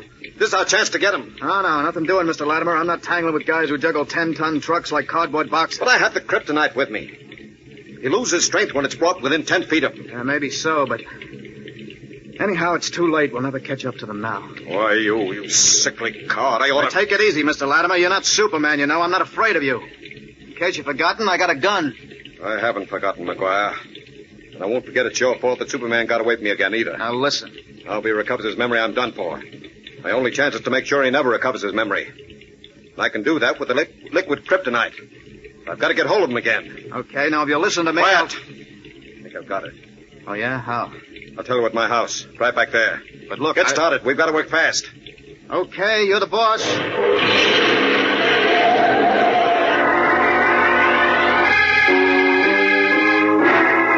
Making a U-turn, Al McGuire heads the car back toward Big George Latimer's house. A short time later, wearing a strip of adhesive tape across his forehead, but otherwise none the worse for his recent experience, Cub reporter Jimmy Olsen, accompanied by Lois Lane, enters the office of Candy Myers, their private detective friend. Quickly, Lois brings Candy up to date. And just before that truck almost hit us, this Bud Smith said something very interesting, Candy. Yeah? What was that, Miss Lane? He said he isn't sure his name is Bud Smith. Huh? He isn't sure. That's right, Candy. Yes, and he went on to say that he remembers perfectly everything that happened during the last month. That is, while he was pitching for the Gainesville Colts. Then the truck cut across in front of us. Yes, and that, of course, stopped him. But I think he was going to say that he couldn't remember anything before last month. Are you kidding? Well, I don't know if he was going to say that, Miss Lane. I'm sure he was, Jim. Don't you remember how he said he couldn't remember if he'd ever worn glasses, or if he'd been in Metropolis before today? Well, yes, but... Hold it, Jim. Didn't you ask him more about this later, Miss Lane? I didn't get the chance. First, we had to rush Jim to a doctor, and as soon as the doctor said Jim would be okay, Mr. Smith had to rush off to the ballpark because his manager and the photographers and a lot of people were waiting there for him. I see. Look, I know it sounds crazy, Candy, but this Bud Smith looks exactly like Clark Kent. He's a dead ringer for him. And if he has lost his memory, well, maybe he is Clark. Could be. Sometimes I'm sure he is. But then when I hear... Wait, Jim. You both said his voice was different from Kent's, isn't that so? Yes. It's much deeper. But in every other way, he seems just like Clark, the way he walks, all his mannerisms. And if he's got amnesia, well, maybe whatever caused it, a shock or an accident, affected his voice, too. Jeepers, maybe that's it. Well, I never heard anything like that, but... Well, it could be, I guess. Certainly it could. Nobody knows very much about amnesia, Candy. What about the glasses? Kent always wore them, but you say Smith doesn't. No, but listen to this. He couldn't be the great ball player he is, playing without specs, if his eyes are weak. I know, now, take my word for it. But listen to this, Candy. Jim said he tried on Clark's glasses once, and they were like window glass, didn't you, Jim? Is that so, Jim? Yeah. You wouldn't even know you had glasses on. Then why would Kent wear them? Well, Clark had a lot of eccentricities, Candy, like disappearing suddenly without telling anyone where he was going. Yeah, and then popping up again where you never expected him to be. Yeah, but how could Kent be a terrific pitcher and hitter like this Smith when we know he couldn't even throw a beanbag? Yeah, that bothers me, too. I don't know about that, but, well, if you just see Bud Smith for yourself, Candy... Don't worry, I'm going to see him. I'm going to find out if he's Kent or not tonight. You are? What's your plan, Candy? There's one sure way that can't miss. Bud Smith is going to pitch for the Titans tonight against the Dodgers. Yes? We three will be at the game, and right after it, I'll prove without question whether or not Bud Smith is Clark Kent. Well, Blake, what about that blackmailing gumshoe McGuire? Oh, he'll never try to blackmail you again, Mr. Latimer. Not in this world, anyhow. Good. Imagine his trying to hold me up for $250,000. Then getting yellow and refusing to go after Superman today. I told him he'd pay for it. Oh, he paid all right, Mr. Latimer. In full. Good. Now what about Bud Smith, Superman? Is it definite he's going to pitch tonight? Well, the Titans manager announced it to the press, so it's pretty definite. How about our box? You got that, didn't you? Oh, yes, sir. Your name carries a lot of weight in this town, Mr. Latimer. Going to carry a lot more as soon as I'm through with Superman. Mark my words, Blake. Inside of 6 months, no Jew or Catholic or Negro or anybody of foreign extraction will be able to hold public office in this state. If you say so, Mr. Latimer. I do say so. Now, what about Dr. Marsh? Did you get hold of him? He's standing by, sir. And Eddie? Yes, he's got his card and papers. I thought I'd play safe and send Joe along with him just in case, sir. Good idea. And we're all set? Well, I've checked and double-checked every detail, Mr. Latimer. I don't see how we can miss. We won't miss, Blake. This plan is foolproof. By midnight tonight, I'll have Superman in my hands again. By midnight tomorrow, you'll be a broken wreck. Out of my way. Forever.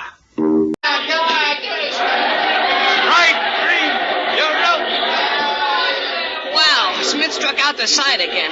Boy, oh boy, that makes 12 strikeouts in 4 innings. How do you like that for pitching, Miss Lane? Pretty good, Jim. Pretty good. It's terrific, Miss Lane. Sensational. You're not kidding, Candy. Well, I don't know very much about baseball, Well, let me but... tell you, this Bud Smith is the greatest pitcher who ever lived. Now, take my word for it, Miss Lane. All right, Candy. Yeah, but... he's out of this world. All right, I said, Jim. I'll agree he's a terrific pitcher. But what I want to know is he or is he not Clark Kent? Well, Gosh, I don't know. When I look at him, I'm sure he is. And then, well, how could Mr. Kent be don't bother going through all that again, Jim. Candy said that he could prove whether or not Bud Smith was Clark. Well, how about it, Candy? I said I'd prove it after the game tonight, and I will. How? Yeah, how you going to do it, Candy? Just leave it to me. Okay, but let's get... Tell me this, Miss Lane. Did you make a date with Bud Smith for after the game like I told you Yes, to? I did. I phoned him, and he said he'd be glad to have supper with us. Swell. But I wish you'd tell me how you intend to prove whether he's Clark or not. It's simple. I'm going to... Hey, what happened, Jim? The second baseman got a single, and here comes Bud Smith up to bat. Oh, boy, what's this? Listen, Candy. Just a minute, Miss Lane. I want to see this. But look, I must say... That's the old eye, Bud. Wait for a good one, Smitty! Listen, Candy. Please, Miss Lane, wait. Here comes the pitch to Smith. Holy smokes, look at that ball go, Candy. Jumping Jemima, it's over the bleachers and still traveling. How'd you like that home run, Miss Lane? Huh? How'd you like it? It was lovely, Jim. But I wish you'd stop slapping me on the back.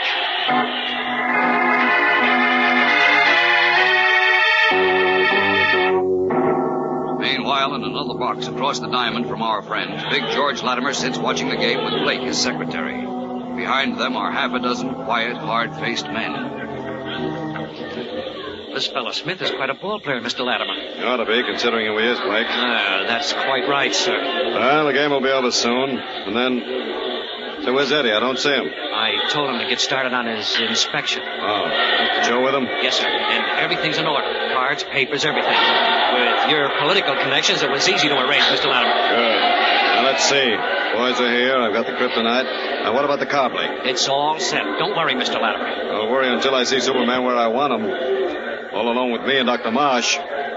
You realize what would happen to me if he recovered his memory before we got hold of him? I don't think there's much chance of that before the game is... Well, you can't tell. Well, I said a sudden shock would do it. Uh-oh. What's the matter? Smith's coming up to bat again. Well, what about it? Suppose he gets hit on the head. Lots of players do when they're batting. That could restore his memory. Good heavens, I never thought of that. I did. I get the jitters every time he comes to the plate. Why, he swung and missed. You see? Even he can miss. He only has to misjudge the ball by an inch, and he can get beamed. Wait, sir. The pitcher's going to throw again.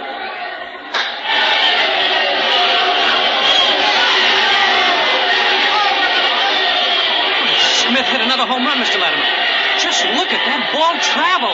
He won't come to bat again tonight. Get ready, Blake. A few minutes more, and it'll be the payoff.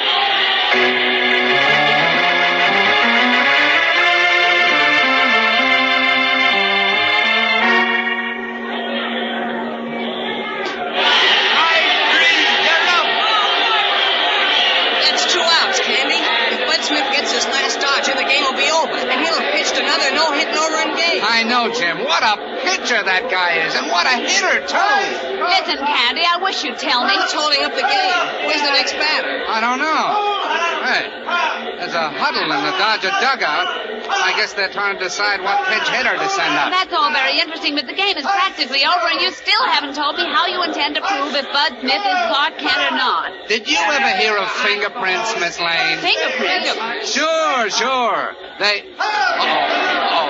Here comes the Dodger pinch hitter. Oh, Candy, never mind the pinch hitter. What were you saying about fingerprints? Well, a fingerprint is one thing that can't lie, see? Sure, well, everybody knows that. I don't see what... Well, I was up in Kent's apartment today, and I got a nice collection of his fingerprints.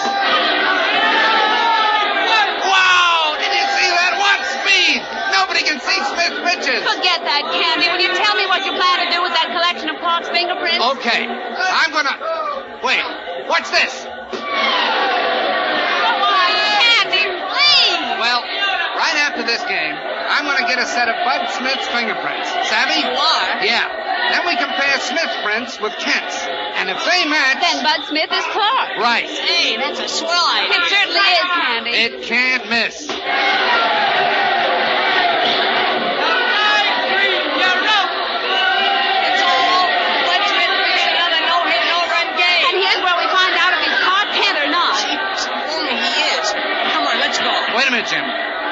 When did Smith say he'd meet us, Miss Lane? Outside the Titans clubhouse, Candy, as soon as he changed into street clothes. Okay. Come on, then. By the time we get through this crowd and around to the clubhouse, he ought to be ready. Right. What the? Hey, oh, the lights went out. I don't like Neither this. do I. I can't see a thing. Jim, where are you? Right here, Miss Lane. I'm here, Jim. Stand where you are, both of you. I got a hunch something's wrong. Very wrong. Gee whiz, it's taking Smith a long time to change into his street clothes. It certainly is, Jim. It seems to be taking all the players a long time. Not one of them has come out of the clubhouse yet. That's right. I wish he'd hurry up. So do I. I can't wait to find out if he's Listen. real. Hey, sirens. Yeah, police. Good heavens. They're stopping right here. Yeah. I wonder what's wrong. I don't know.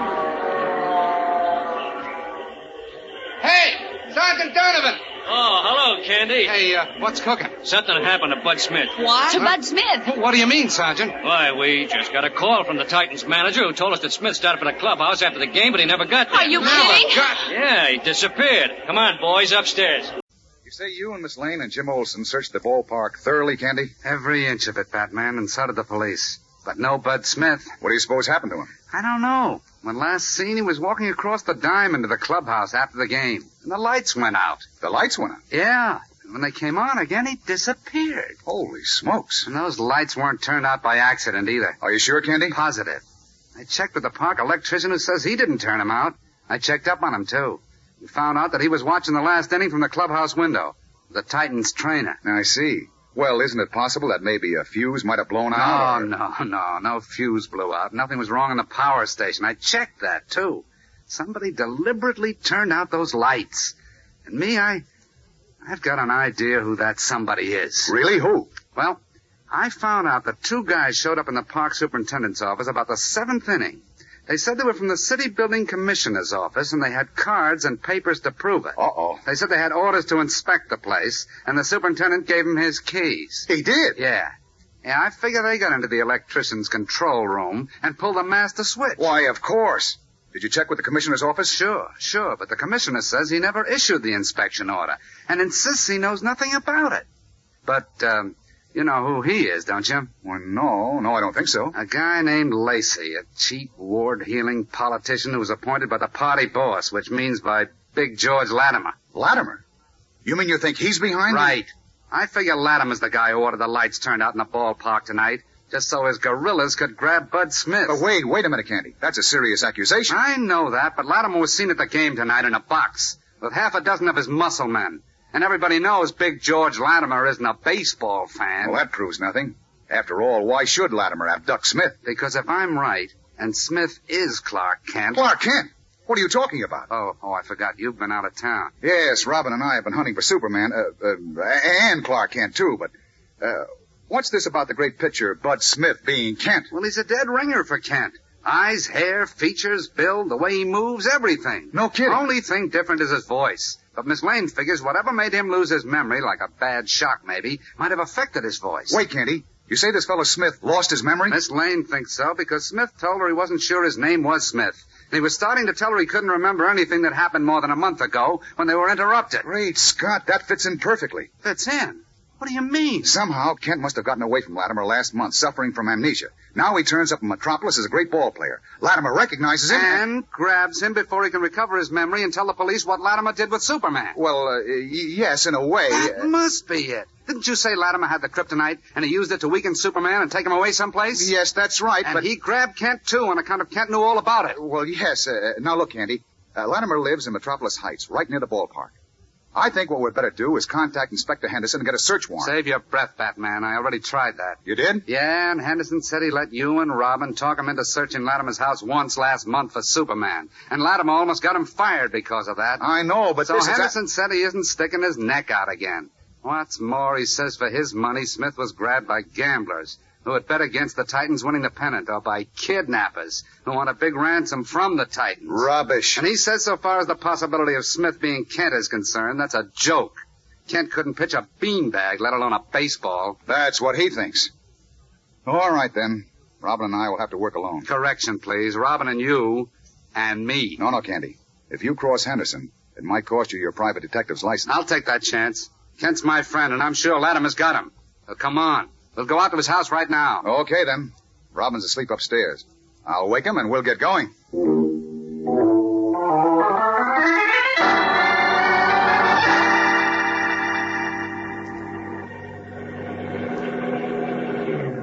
Well, here we are. Okay, Robin. Candy, pile out. Okay, let's go.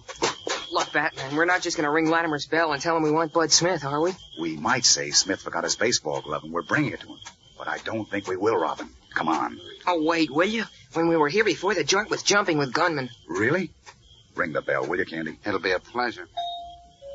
I don't get it, Batman. You don't usually lead with your chin. Look, chum, with Clark Kent in danger, we've got to do everything we can to find him before Latimer can do anything else to him. Gunman or no gunman, check? If you put it that way, check. I've been itching for another go with Latimer's gorillas anyhow. Good, now you're talking. Ring again, Candy. Right. Wait, somebody's coming. Is that you two? I'm all set. So am I.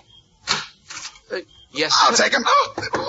Sorry to be rude, friend, but a man's life is at stake. Come on, Robin. Get your rope and truss him up. I'll have him all set for the market in 10 seconds flat. Now, you gag him. Okay. Hurry, you guys, before somebody else shows up. Come on, step on it, Robin. One hitch here, and another one there. That does it. Nice going. Now hold it. It's awful quiet in here. It's a little too quiet, I'm thinking. Our playmates are probably upstairs where they were the last time, standing by with their arsenal all set. Maybe. Here's what we find out. Let's go. Why have you brought me here? Why can't I move? Be quiet, Jew. Got to hurry, Marsh. Every police officer in the city is looking for Bud Smith. I am as anxious as you are to have this over, Mr. Latimer. Should the police find him here in my house and discover he is Superman, I am as good as dead. That goes for both of us. Strength. Look, how long is this going to take? I told you, 6 drops of liquefied kryptonite every 2 hours for 24 hours. That'll finish him? It will permanently block off a portion of his brain for the rest of his life, and his body will be considerably weakened. You're sure of that? Of course. Did you not see how he lost his memory after only 2 doses of the kryptonite? Yes, but Tomorrow night at this time, he will be, as I say it, a mental and physical wreck. You can turn him loose in the streets and never have to worry that he will remember what happened or who he is, or that he will be able to harm you. Wonderful. And remember what I promised, Marsh. Please. This works. That $10,000 a year job in the health department is yours. It will Why work. won't you? Come Listen now, to it me. is time for treatment. Please. And soon, tomorrow night at this time, we will see the end of Superman. Where to now, Batman? We're going to circulate around in the underworld, Robin. The underworld? Uh-huh. What for? We'll never find Latimer there. I don't expect to, but... He lives like a flossy millionaire. Big estate, butlers, ritzy clubs, and restaurants, all that sort of thing. Right. But you don't think he took Clark Kent or Bud Smith to a ritzy club or restaurant, do you, with every police officer in town looking for Smith? Well, no, of course not. But you think Latimer took Bud Smith to some dive in the underworld, huh? Maybe. But this much is certain. Latimer employs gangsters and gunmen to do his dirty work. And most of those rats hang out in the underworld. Check. Well, we know our way around there. I'm hoping that one of those joints we can pick up a lead to somebody who works for Big George Latimer. And if we can, we might be able to locate Mr. Kent. I mean, Smith. Is that it? Right. Better be soon, too. Because Kent's already lost his memory. Unless we get to him very soon, something much worse than that will happen to him. Hang on, Robin. I'm going to make time.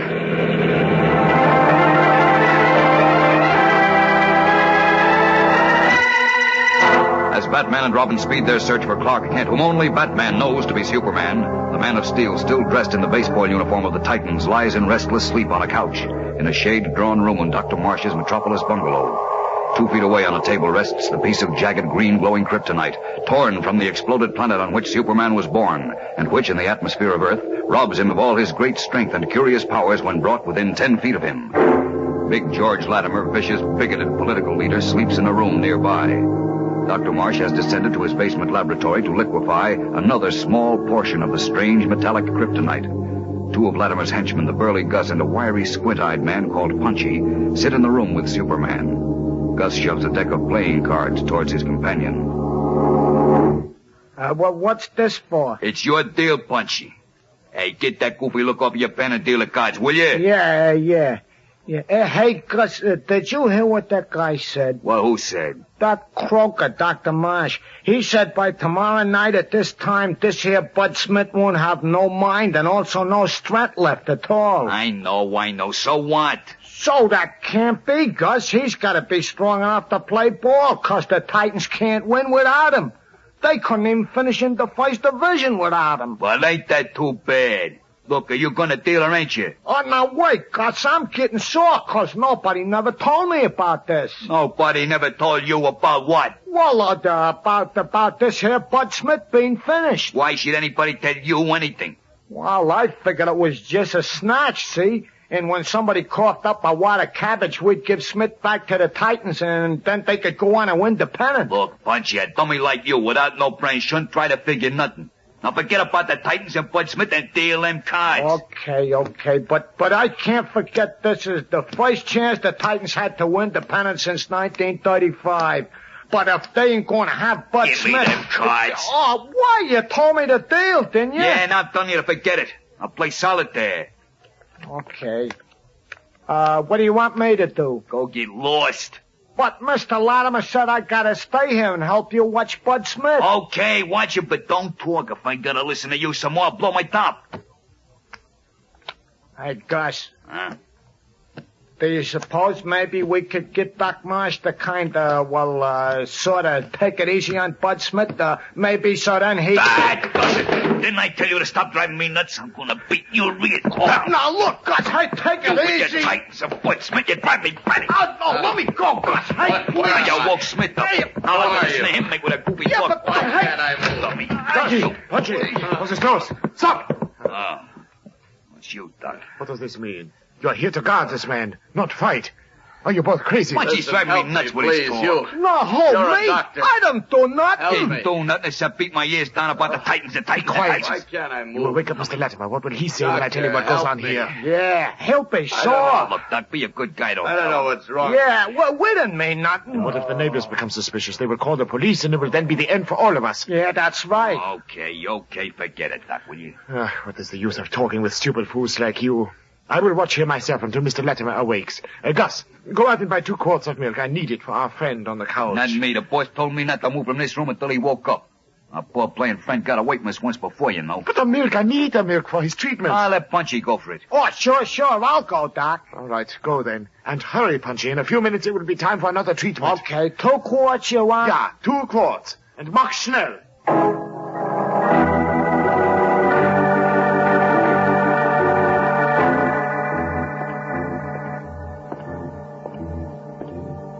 First time the Titans get a chance to win the pennant since 1935, and what happens?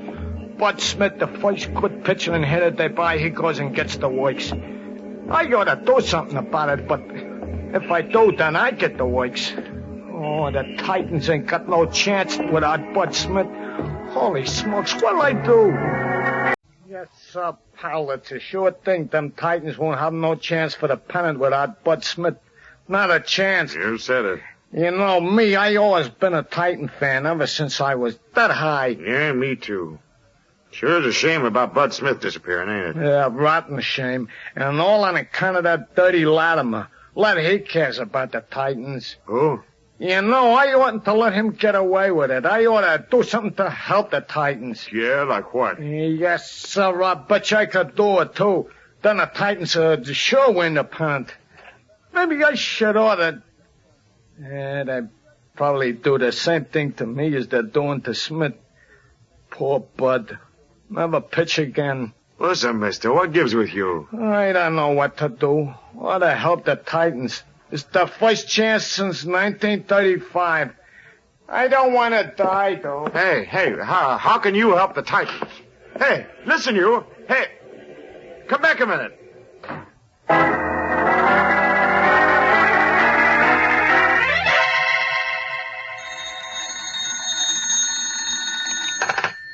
Hello? That you, Batman? Yes, who's this? Charlie Ross, you know, at the lunch wagon on 16th? Oh, hello, Charlie. What's on your mind? Well, a dopey little guy was just in here. He's popping off about the Titans and how they couldn't win the pennant without Bud Smith. And, he said something about, he could help them get Smith back if he wanted to. He could get Smith. You sure? Yeah? He said it'd mean his neck, though. And he mentioned a name that sounded like Latimer. He did? Yeah, that's right. I tried to pump him, because I remember you said you were looking for anybody tied up with Big George. You bet I am. Is that fellow still there? No, he left. I called you right away, though. Good boy, Charlie. Maybe Robin and I can find him. We'll be right out, so stay right where you are. This may be the break we need. Robin! Hey, Robin, on the double! This fellow, Punchy, you say he mentioned Big George Latimer's name, Charlie? Well, he didn't say Big George exactly, but he did say Latimer all right. What'd he say about him? He was bellyaching about how the Titans couldn't win the pennant without Bud Smith on the team. And he said something about a lot Latimer cared if the Titans won or not. I don't get it. How does I couldn't make any sense out of him either. But you said to let you know if I ran across anybody who seemed like he might be connected with Big George Latimer. That's right. Or know anything about Bud Smith. Look, Charlie, what does this Punchy character look like? Well, he's a wiry little guy, about 35, I'd say, and, oh, yeah, he kind of squints. Got that, Robin? Yeah, man. How long ago did he leave here, Charlie? Well, I called you right after he went out. And we came here directly. It took us about 15 minutes, and we've been here about 5. So he's got 20 minutes start on us. That's not so good. It's not much if he's drinking. Did you notice which way he went after he left your wagon, Charlie? Yeah, he turned up the street, north. Good enough. Thanks loads. Come on, Robin.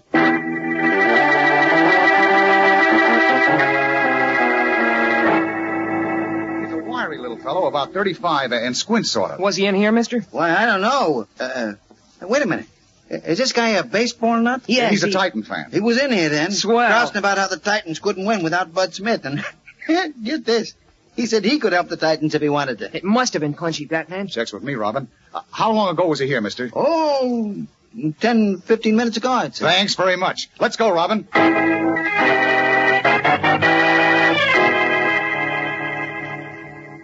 He come into my restaurant here, buys a cup of coffee, and near makes me deaf with his talk about the Titans and Bud Smith. Dopey guy. That's our boy, all right. How long ago was he here, mister? I just got rid of him about 5 minutes ago. We're practically breathing on his neck. Come on, Batman. Right, Robin. Thanks, friend. Goodbye.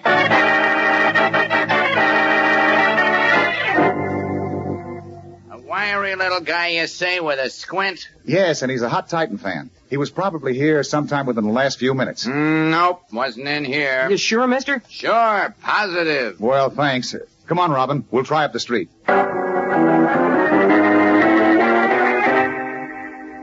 No, nobody like that was in here. Well, thank you. Let's go, Robin. Wasn't in here. No, he wasn't in here.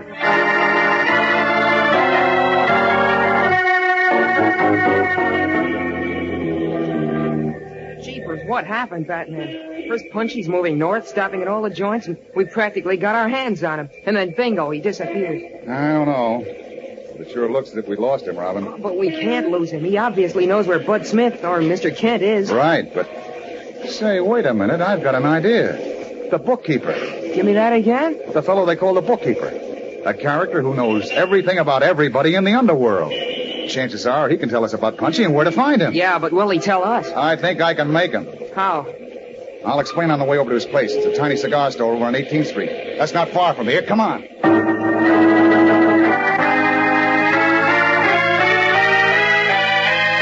As Batman and Robin hurry off in search of the mysterious man called the Bookkeeper, in hope that he will steer them to the elusive Punchy, an ominous scene is taking place in the small bungalow of Dr. Marsh, where Superman is held prisoner by the powerful Kryptonite. In the small, shade-drawn living room, Big George Latimer, his beefy face red with rage, faces Gus, one of his henchmen who has just entered the house. As Dr. Marsh stands by, clasping and unclasping his hands nervously. You mean to stand there and tell me you couldn't find Punchy? Oh, it's the right, boss. You stupid idiot. How could you let a fool like Punchy out of the house? And you too, Marsh. Didn't you hear me say nobody was to leave this house until tomorrow? When Bud was finished? Yeah, but I needed milk, Mr. Latimer. I give him the kryptonite in milk, and I had no more. You should have told me that. I would have seen to it. Yes, but you were asleep. You mean you were asleep, Marsh? Asleep at the switch. And so were you, Gus. Oh. You both know who Bud Smith really is. And yet you let a senseless fool like Punchy wander around to attract attention and maybe make the neighbors suspicious. Yeah, I he did was not know. wandering around, all right, from one tavern to another. What's that? That's what I come back to tell you, boss. I found out Punchy was in a half a dozen joints on 16th Street getting foiled and beefing about how the Titans can't win a pennant now on account of Bud Smith ain't with him. What else did he say, Gus? Well, as near as I can get it, he been hinting that he could help the Titans get Smith back if he wanted Great to. Lucifer.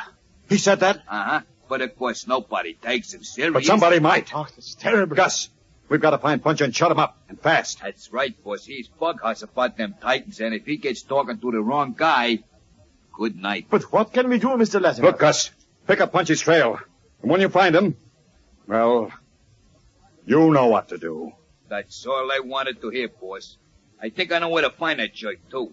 You see, when he gets just so blasted, there's a certain place he goes to. Then go there and find him. And finish him. Don't waste a minute. You can ruin me. Okay, boss, I'm on my way. Hurry, Gus. Hurry. And report to me as soon as you've done your job. Now, look here, bookkeeper. I'm putting my cards on the table. You see, I know all about you, everything. And if you don't... So do the police, Batman.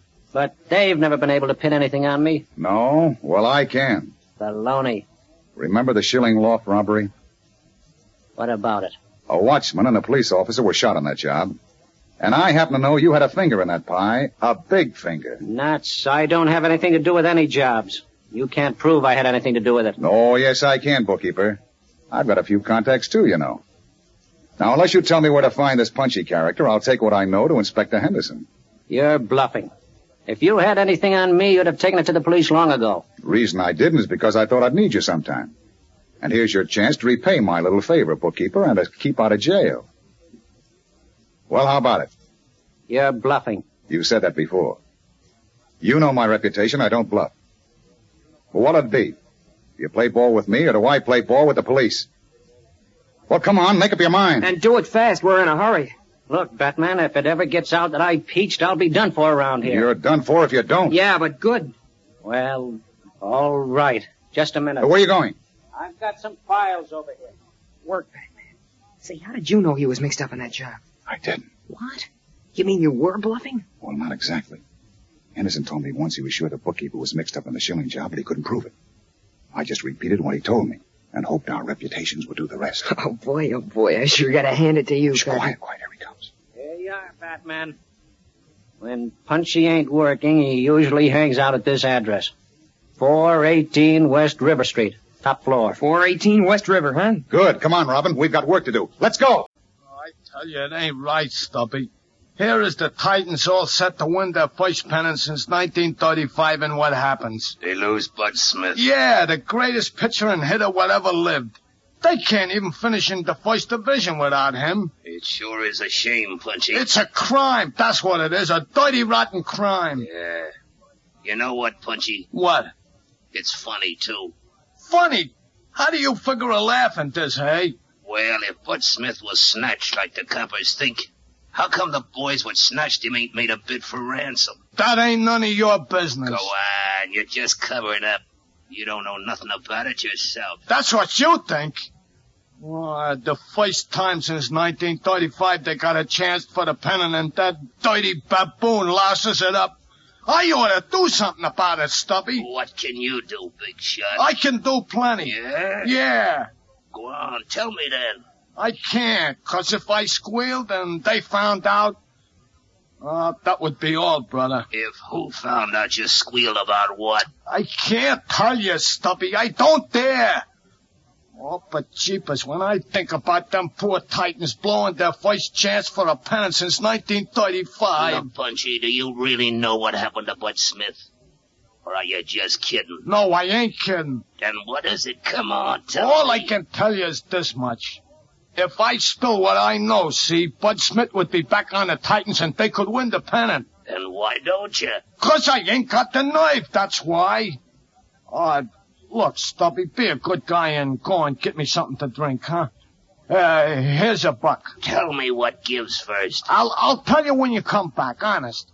And then, as soon as I get me nerve up, I'll do something about getting Bud Smith back to the Titans. Go on now, get going. Well, okay, Punchy. It'll take me a little while, though. I'll have to go over to Wicker Street, you know. Okay. Hurry it up as fast as you can. Yeah, I'll do it. I gotta. Soon as Stubby comes back, I'll go to the coppers. I'll tell them where Bud Smith is, and I'll get them to lock me up till they got Latimer in the jug. Oh, but if he ever gets loose, though... Hey, you back already, Stubby? Gus. Yeah, Gus.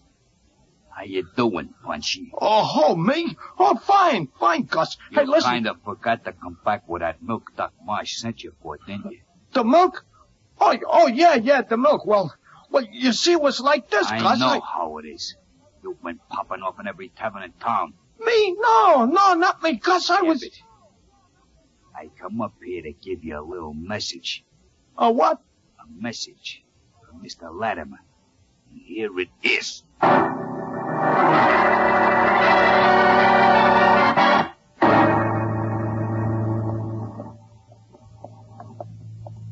room we want is at the end of the hall, Batman. I know.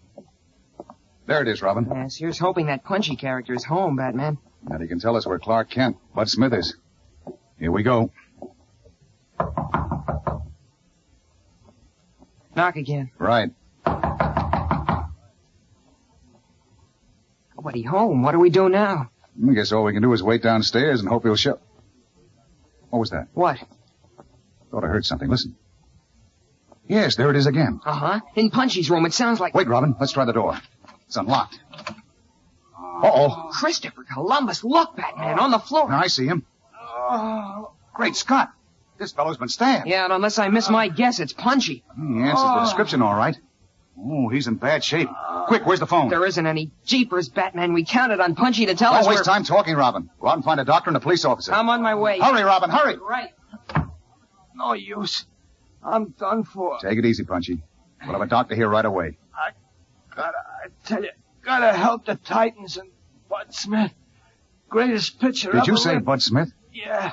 Get the coppers. Take him to Bud Smith. Do you know where Smith is, Punchy? Yeah, Latimer's got him. Latimer, eh? I knew it. Where's he holding Smith? In the bungalow. You gotta get there fast, or it'll be too late. Where's this bungalow?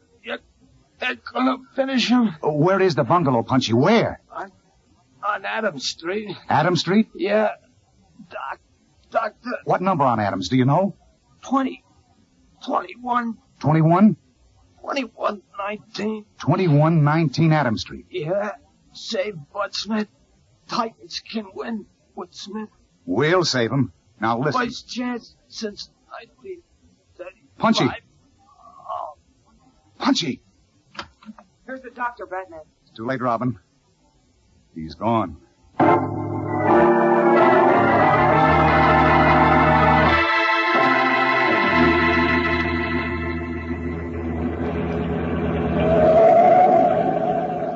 Get Inspector Henderson on the car radio, Robin. Okay, Papa. Hurry.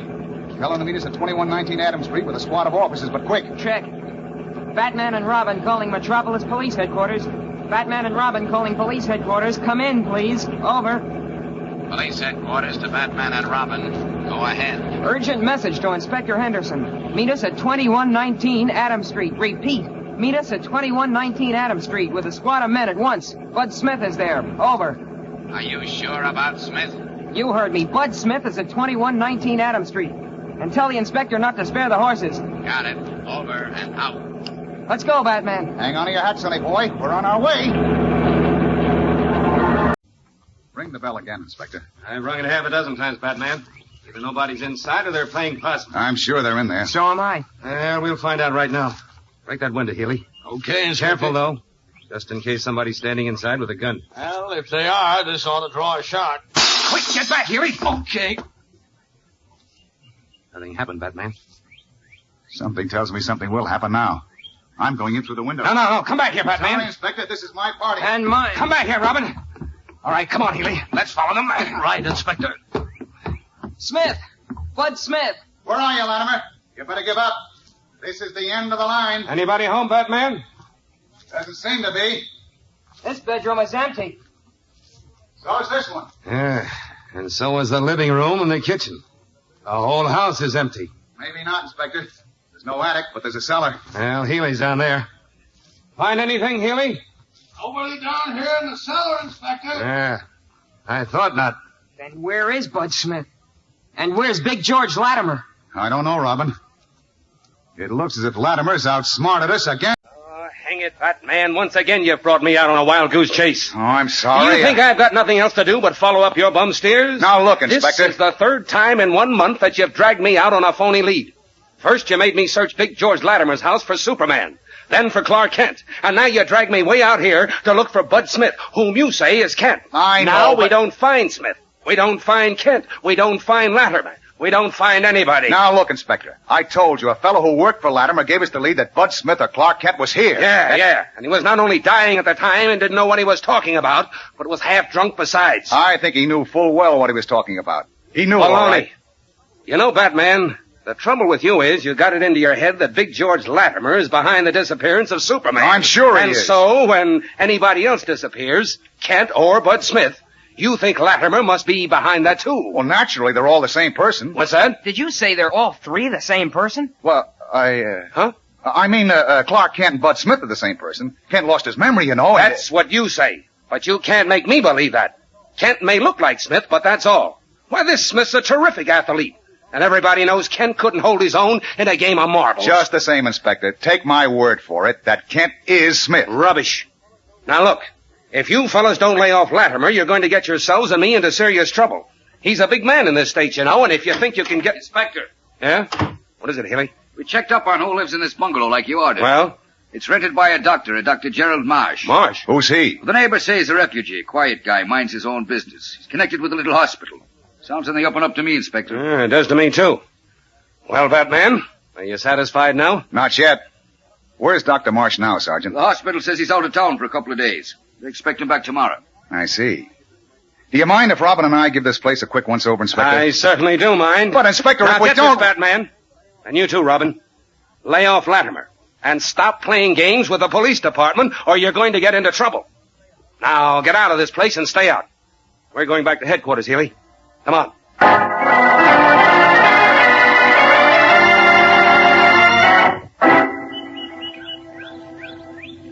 Well, here we are out in the cold again. Yes. Thanks to Henderson, we can't follow our hunches to Kent. Look, Batman, maybe the inspector's right about Punchy not knowing what he was talking about. No, I don't believe it, Robin. I'm sure Punchy knew what he was talking about, all right. And I'm convinced he was stabbed to keep his mouth shut. Well, maybe. Anyhow, we know that Bud Smith isn't here, and neither is Big George Latimer, right. So... But I think they were here. Come on. Where? I hate to disobey Henderson, but Kent's life is at stake. So we're going to let ourselves back into Dr. Marsh's house again and hope we can pick up some clue as to where Latimer took Kent. It's our only chance. You're the boss. Let's go.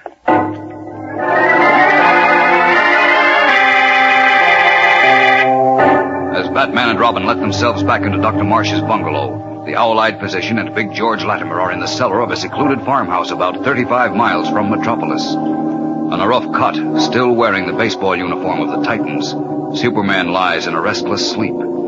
2 feet away on a crate rests the jagged piece of green glowing kryptonite, the strange metallic substance from the exploded planet on which Superman was born, and which, when brought within 10 feet of him in the atmosphere of Earth, steals every ounce of strength from his powerful body. Look at him, Marsh. The great Superman. Helpless at my feet.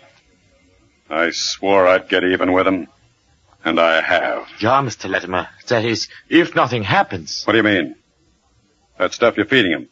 The liquefied kryptonite is working, isn't it? Do not worry about the kryptonite. It works well. And why do you keep saying, if nothing happens? Because I'm worried, Mr. Latimer. Worried about what? This place, this farm. We were here once before, you know, and Batman and Robin successfully traced us here. Is that not so? Relax. They drew a blank here once, so they won't return. Anyhow, we'll be through by midnight. Then we'll clear out. But what if Batman and Robin come here before midnight? Don't worry about them, I tell you. I'm sure they won't show up again because there's no reason for it. But if they do, they won't get far. I've got a gang of tough men I can trust guarding this place. Very well, Mr. Latimer, if you think it's safe. I do. Look, isn't it time to give Superman another dose of the liquefied kryptonite? Yeah, I will get it. Will you wake him up, please, Mr. Latimer? That will be a pleasure. Get up, Superman. Get up, I said. Get up! Treatments make him sleepy. I'll wake him up. Wake up, you. Superman! Wake up! Superman! Huh? What did you call me? I called you Superman. Doesn't that mean anything to you? I know. Is that my name? Don't you know? That's strange. I can't seem to remember my name. Maybe it's Bud Smith? Bud Smith? Yes. Does that sound familiar? No. No, it doesn't. Tell me, why am I... You hear that, Doc? He's even forgotten about being Bud Smith, the baseball star. Sorry, I don't seem to understand anything. Tell me, who am I? What's happened to me? And Oh, why can't I move? Listen to him. This is worth $1 million to me, Doc. Doc, are you a doctor? Here, drink this milk. It will make you feel stronger. Well, all right, I'll drink it. Oh, but I can't raise my hand. I will hold the glass for you. Oh. Here, drink. Thank you. Just 6 more doses, eh, Marsh? Yeah. Every 2 hours for 12 more hours. Then he will be finished forever. Hey, Robin. What, Batman? Look at this little book I found behind one of the blocks in the fireplace. It's a diary. Oh, so what? I'm not in the mood for diaries now. No, well, listen to this. Dachau, May 24th. Dachau? That was a German concentration camp. Listen. Today I performed 21 interesting brain operations as experiments. The patients died, but it does not matter. They were all Poles and Jews. Tomorrow I shall perform many more operations. The living human guinea pigs here are unlimited. Christopher Columbus. What devil wrote that? Dr. Marsh, I think. Marsh? The fellow who lives in this bungalow? Yes, but apparently his real name is Marshak. Dr. Gerhard Marshak. See, it's written here on the cover of the book. How do you like that? Imagine a rotten, murderous German concentration camp doctor living right here in Metropolis. How about that? I wonder... Great Scott, Robin, look. Now what? This is a German driving license. Issued to Dr. Gerhard Marshak. Look at the photograph attached to the license. You recognize that man? I say, yes. He looks familiar, You saw him about a month ago at a farm. The place where we thought we'd trace Superman to from the old mill. Holy smokes, I remember now. Superman wasn't there, but this guy was. Right. And now Superman, I mean Clark Kent's trail, leads to this German doctor again. Say, do you think this Nazi rat is tied up with Big George Latimer? Obviously. Come on, Robin. We're going back out to that farm again. And maybe this time we will find Superman. Okay, keep your eyes peeled now, Robin. The lane that leads to the farm cuts off along here somewhere. Yeah, I'm watching for it, Batman. Good.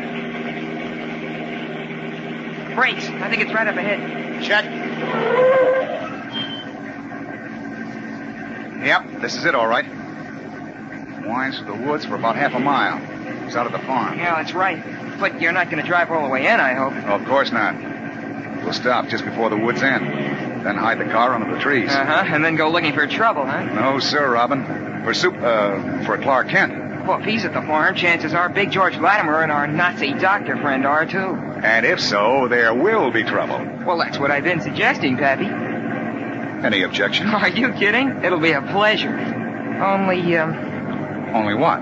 I just remembered. The last time we tangled with Latimer, he had Boku gorillas around. And all of them had guns. If they're with him here... That might make it a bit more difficult. Oh, now you're not kidding. Say, maybe we should have slowed up long enough to collect Inspector Henderson and a few of his gendarmes. No, Robin. Henderson's off since we made him search Latimer's house. And then hauled him out to Marsh's bungalow to find Kent. And no Kent, remember? Yeah. Well, I guess we're on our own as usual, then. Right.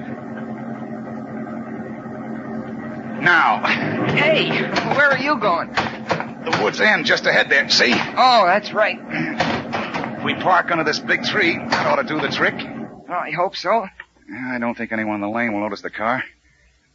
Okay, Robin, out we go. Check. Hey, not so fast. I just want to have a look-see. Someone might see you. I'm behind the tree. Oh, the farmhouse looks nice and peaceful. See anybody around? No. Duck, Batman. What's up? There's a big lad coming this way. Right along the edge of the woods there. See him? Uh-huh. Oh, a tough-looking customer. He's carrying a gun. Say, Robin. Uh-huh. He's one of the fellows we tangled with at Latimer's house. One of Latimer's gunmen. Say, that's right. That means the trail's getting warm, huh? Oh, it certainly is. My hunch is this fellow's a lookout. See? He keeps peering about. Great Scott. Now what? I think he spotted our car. Oh, no. Hey, Joe! He has. Hey! Come on, Robin. Let's take him fast. Okay, Pappy. Now! Got him. Nice tackle, Robin. I'll hold him while you truss him up. I'll have him ready for the laundry in 2 shakes. Good. Just take a hitch here. Another hitch here. Hey, Dan! There. Dan, where are you? Uh-oh. Here comes reinforcements for our friend. Hurry it up, Robin. Right. There. He's all set. Dan! Hey, Dan! They're closing in. Notch your handkerchief, Robin. Stuff it in this laddie's mouth when I take my hand away. Right, just a second. All right, that does it. Good. We'll have more company in a minute, Batman. Get behind that big oak, Robin. I'll wait behind the street. When our company shows, make them welcome. Oh, should I bake a cake? Dan, where are you? Quiet. Here they come. Where is that guy? Hey, Eddie! Look! What the... Oh, it's Dan! Yeah! Over the top, Robin! Right with you, Eddie! Get up! Hey, bring it, friend! Here's my fanny car! Oh, what a lovely chin you have for a haymaker! Nice going, Batman. Same to you, son. 2 up and 2 down, short and sweet. Oh, boy, when we hit 'em, they stay hit, eh, Pappy? Okay, never mind the orchids. Come on. We'll tie these 2 chickens together. My rope here. Right. Roll that husky this way, chum. Check. A little more. There you are. That's it. Wonder how many more of these toughies are around. Oh, something tells me we'll find out soon enough. Right. There. That does it. These 2 buckos will keep for a while. Okay, come on, Robin. All right, where to? We'll make a beeline for the farmhouse. You ready? Never readier. Okay, let's go then. And keep low, Robin. Right.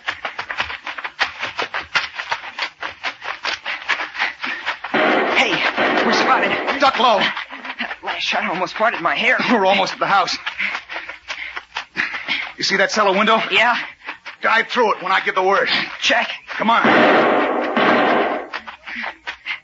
Okay, Robin. Through the window. Right. Up on your feet, Robin. Right. Who are you? Dr. Livingston, I presume. Dr. Marsh is more correct. Stay back, I shoot. You're not shooting anybody, my dirty Nazi friend. Oh. Batman, you should be more gentle. Robin, look. Look on that couch. Christopher Columbus, it's Mr. Kent. Superman, you mean? Superman? That's right. He's asleep. Superman, wake up. Wake up, Superman. In the cellar, Mr. Latimer. Run up the boys and we'll get them. Batman, hurry. That's Latimer outside. I hear him. Wake up, Superman. Wake up. Wake up, Superman, will you? Robin, that piece of kryptonite.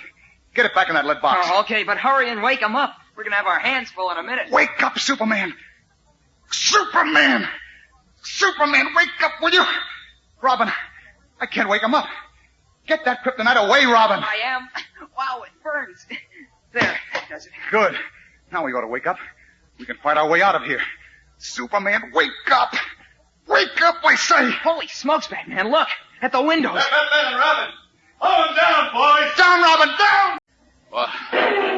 What's happening? Superman's waking up, Batman. Thank heaven. Listen, Superman. Who are you? What's all this shooting about? Who are we? Batman and Robin, of course. Batman and Robin? Yes, now listen, will you? Why, I can sit up. I can move. Look out, Robin, duck low. Wow, oh, this is getting hot, Batman. You're not kidding. Superman, listen. What did you call me? Holy smokes, Batman. Has Superman lost his memory, too? Naturally. Listen, you're Superman. You hear me? Look, I can stand up. I can even walk. Hey, Mr. Latimer, look at that. Superman is standing up. Never mind him. We'll take care of him later. Get inside, boys. Finish Batman and Robin. Okay, let's go, fellas. Holy smokes. Here they come for us. What'll we do, Batman? I don't know, Robin. If only Superman would snap out of it, he could help us. Nobody can help you now, Batman. All right, boys. Finish him. Get out of the way, you. No. You've got these fellows outnumbered 10-2. What's more, you're armed and they're not. I don't know who you are or who they are, but it isn't fair. You say, Mr. Latimer. What'll we do, Mr. Latimer? Just stand back and keep them covered, man. Yeah. I'll take care of this myself. He's moving toward the kryptonite. Batman, we've got to keep him from opening the box. I warn you two. Take one step toward me, and my men will finish you. What'll we do, Batman? He'll have the kryptonite in a minute. Quick, Robin. Grab hold of Superman's belly. Watch them, Mr. Latimer. Do as I say. Now, Superman, listen to me. Do you want to help us? Why, yes, but why do you call me Superman? My friends. Batman, look. Latimer's got the kryptonite. Superman, say up and away. Then leap up. Leap up? Do as I say, please. Hurry. Now, Superman, I'll take care of you. And then Batman and Robin. Do what I told you, will you? Hurry, or we'll all be done for. Do it, Superman. Now, Superman, well, you're through. All right, I don't understand, but here goes. Up and away!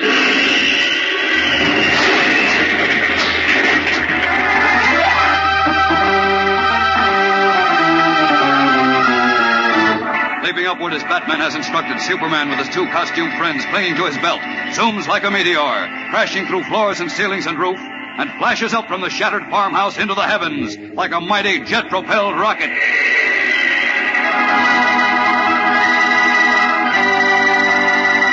Higher Superman zooms and higher.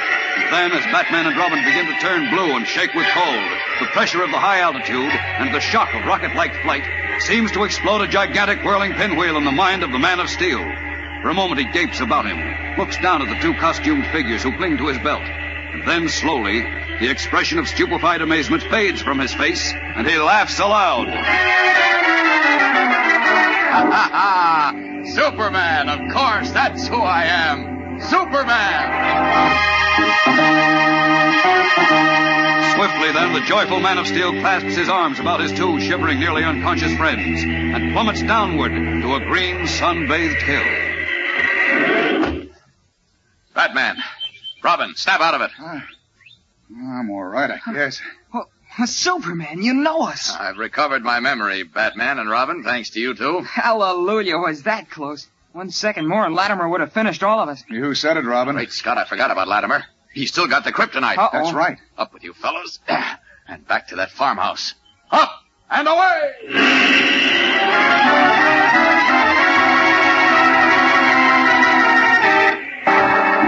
Here we are. Here's the farmhouse, or what's left of it. Great Lucifer. It's collapsed like a house of cards. What happened? When I went up through it from the cellar, I must have wrecked it. Latimer's gang are caught under the wreckage. How about Latimer and Dr. Marsh? And the kryptonite. We'll find out in a moment. Stand back, you two. I'll have this mess cleared up in a moment. Away! Christopher Columbus, look at him clean up that mess, Batman. Talk about your human steam shovel. Yeah. Now, Robin, keep your fingers crossed that Latimer didn't get away with the kryptonite.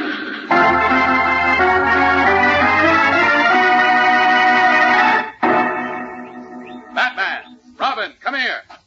What's up, Superman?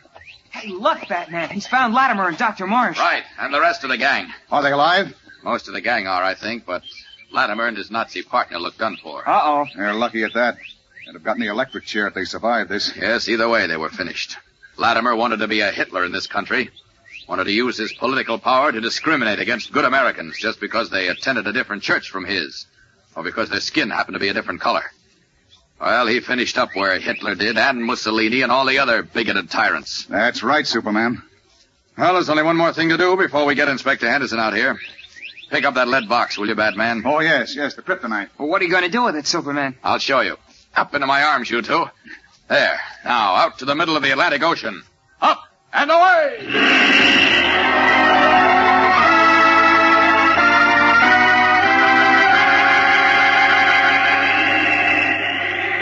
Let me have that lead box, please, Batman. Here you are, Superman. Thanks. Now, Bud Smith will pitch his last strikeout. Wow, look at it go. Goodbye, Kryptonite. Down to the bottom of the ocean with you, where you can never harm me again. There it goes under. And down to the bottom of the briny. Oh, boy, am I glad to see the last of that. You and me both, Robin. You and me both.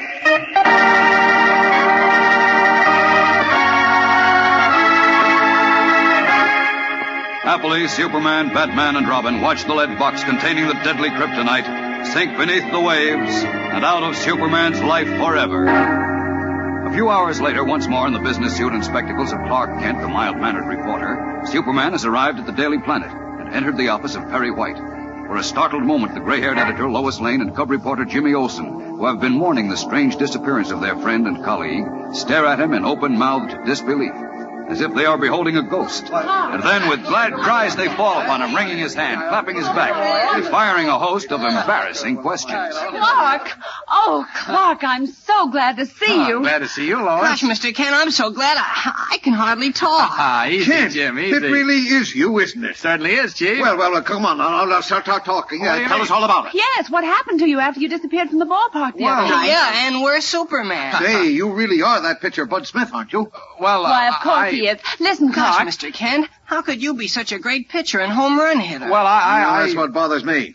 And what you play ball like Superman would. Oh, now look. Yes, Clark, you've got to make this clear. What? How could you pinch and hit as only Superman could? Yeah. How, Mr. Kent? How could you do that? Tell us, Clark, how could you pitch and hit as only Superman could? Yeah, how about that, Mr. Kent? How could you do that? I can't explain. You see, I lost my memory about a month ago, and everything that happened during that time is a blank, you might say. Now, wait a minute, Clark Kent. I'm sorry, Lois. But gee whiz, Mr. Kent. Lost my memory, I tell you. As a matter of fact, I'm starting to feel rather strange again. What? You are? Yes, I'll take it easy, Kent. Here, lie down on my couch. Oh, thank you, Chief. Listen, Clark. No more questions, Lois. No more questions. Don't you see the poor fellow's all in? You don't want him to get amnesia again, do you? I was just going to ask him if he wanted a pillow. Do you, Clark? No, thank you, Lois, but please don't ask me any more questions. It sort of makes my head spin. Gosh, no wonder. After all you've been through. Yes, poor chap. You know, something tells me we'll never find out exactly what happened. Oh, maybe someday I'll be able to tell you, Lois, but not right now. Not for a long time, I'm afraid. Chuckling to himself, Superman lies back on Perry White's couch and closes his eyes. The near exposure of his double identity averted, and the greatest threats of his life, the deadly Kryptonite and Big George Latimer, gone forever. And so we leave Superman and all his friends, Batman and Robin, Perry White, Lois Lane, Jimmy Olsen, and all the others, until September 29th, when they'll all be back with you in a new series of thrilling adventures. Remember the date, September 29th. Mark it on your calendar and be sure to join us again at that time, when we will bring you a new thrilling series of adventures with Superman.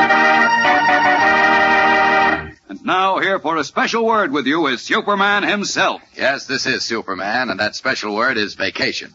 Starting today, I'm off for a vacation until September 29th, when I'll be back on the air again for the same good sponsor. So, see you September 29th. Meanwhile, happy holidays. And remember, for breakfast, it's Kellogg's Pep. For excitement, the adventures of Superman. Superman is a copyrighted feature appearing in Superman DC comic magazines, and will be brought to you again beginning September 29th, every Monday through Friday at this same time by Kellogg's Pep, the Sunshine Cereal. Vacation days, man, that's Crumbles weather. Extra playtime means that you need the energy a real whole wheat cereal can give you. So wrap yourself around a bowl full of Kellogg's Crumbles, those crinkly shreds of sweet and mellow-rich whole wheat, cool and fresh and breezy tasting in cool milk. A dish full of those Kellogg's Crumbles, sprinkled with ripe, red, chilled berries, and swimming to the brim in cool milk. Good? Why, terrific. You bet you're in for a prize dish with crisp, crunchy, crinkly Kellogg's Crumbles. This is the Mutual Broadcasting System.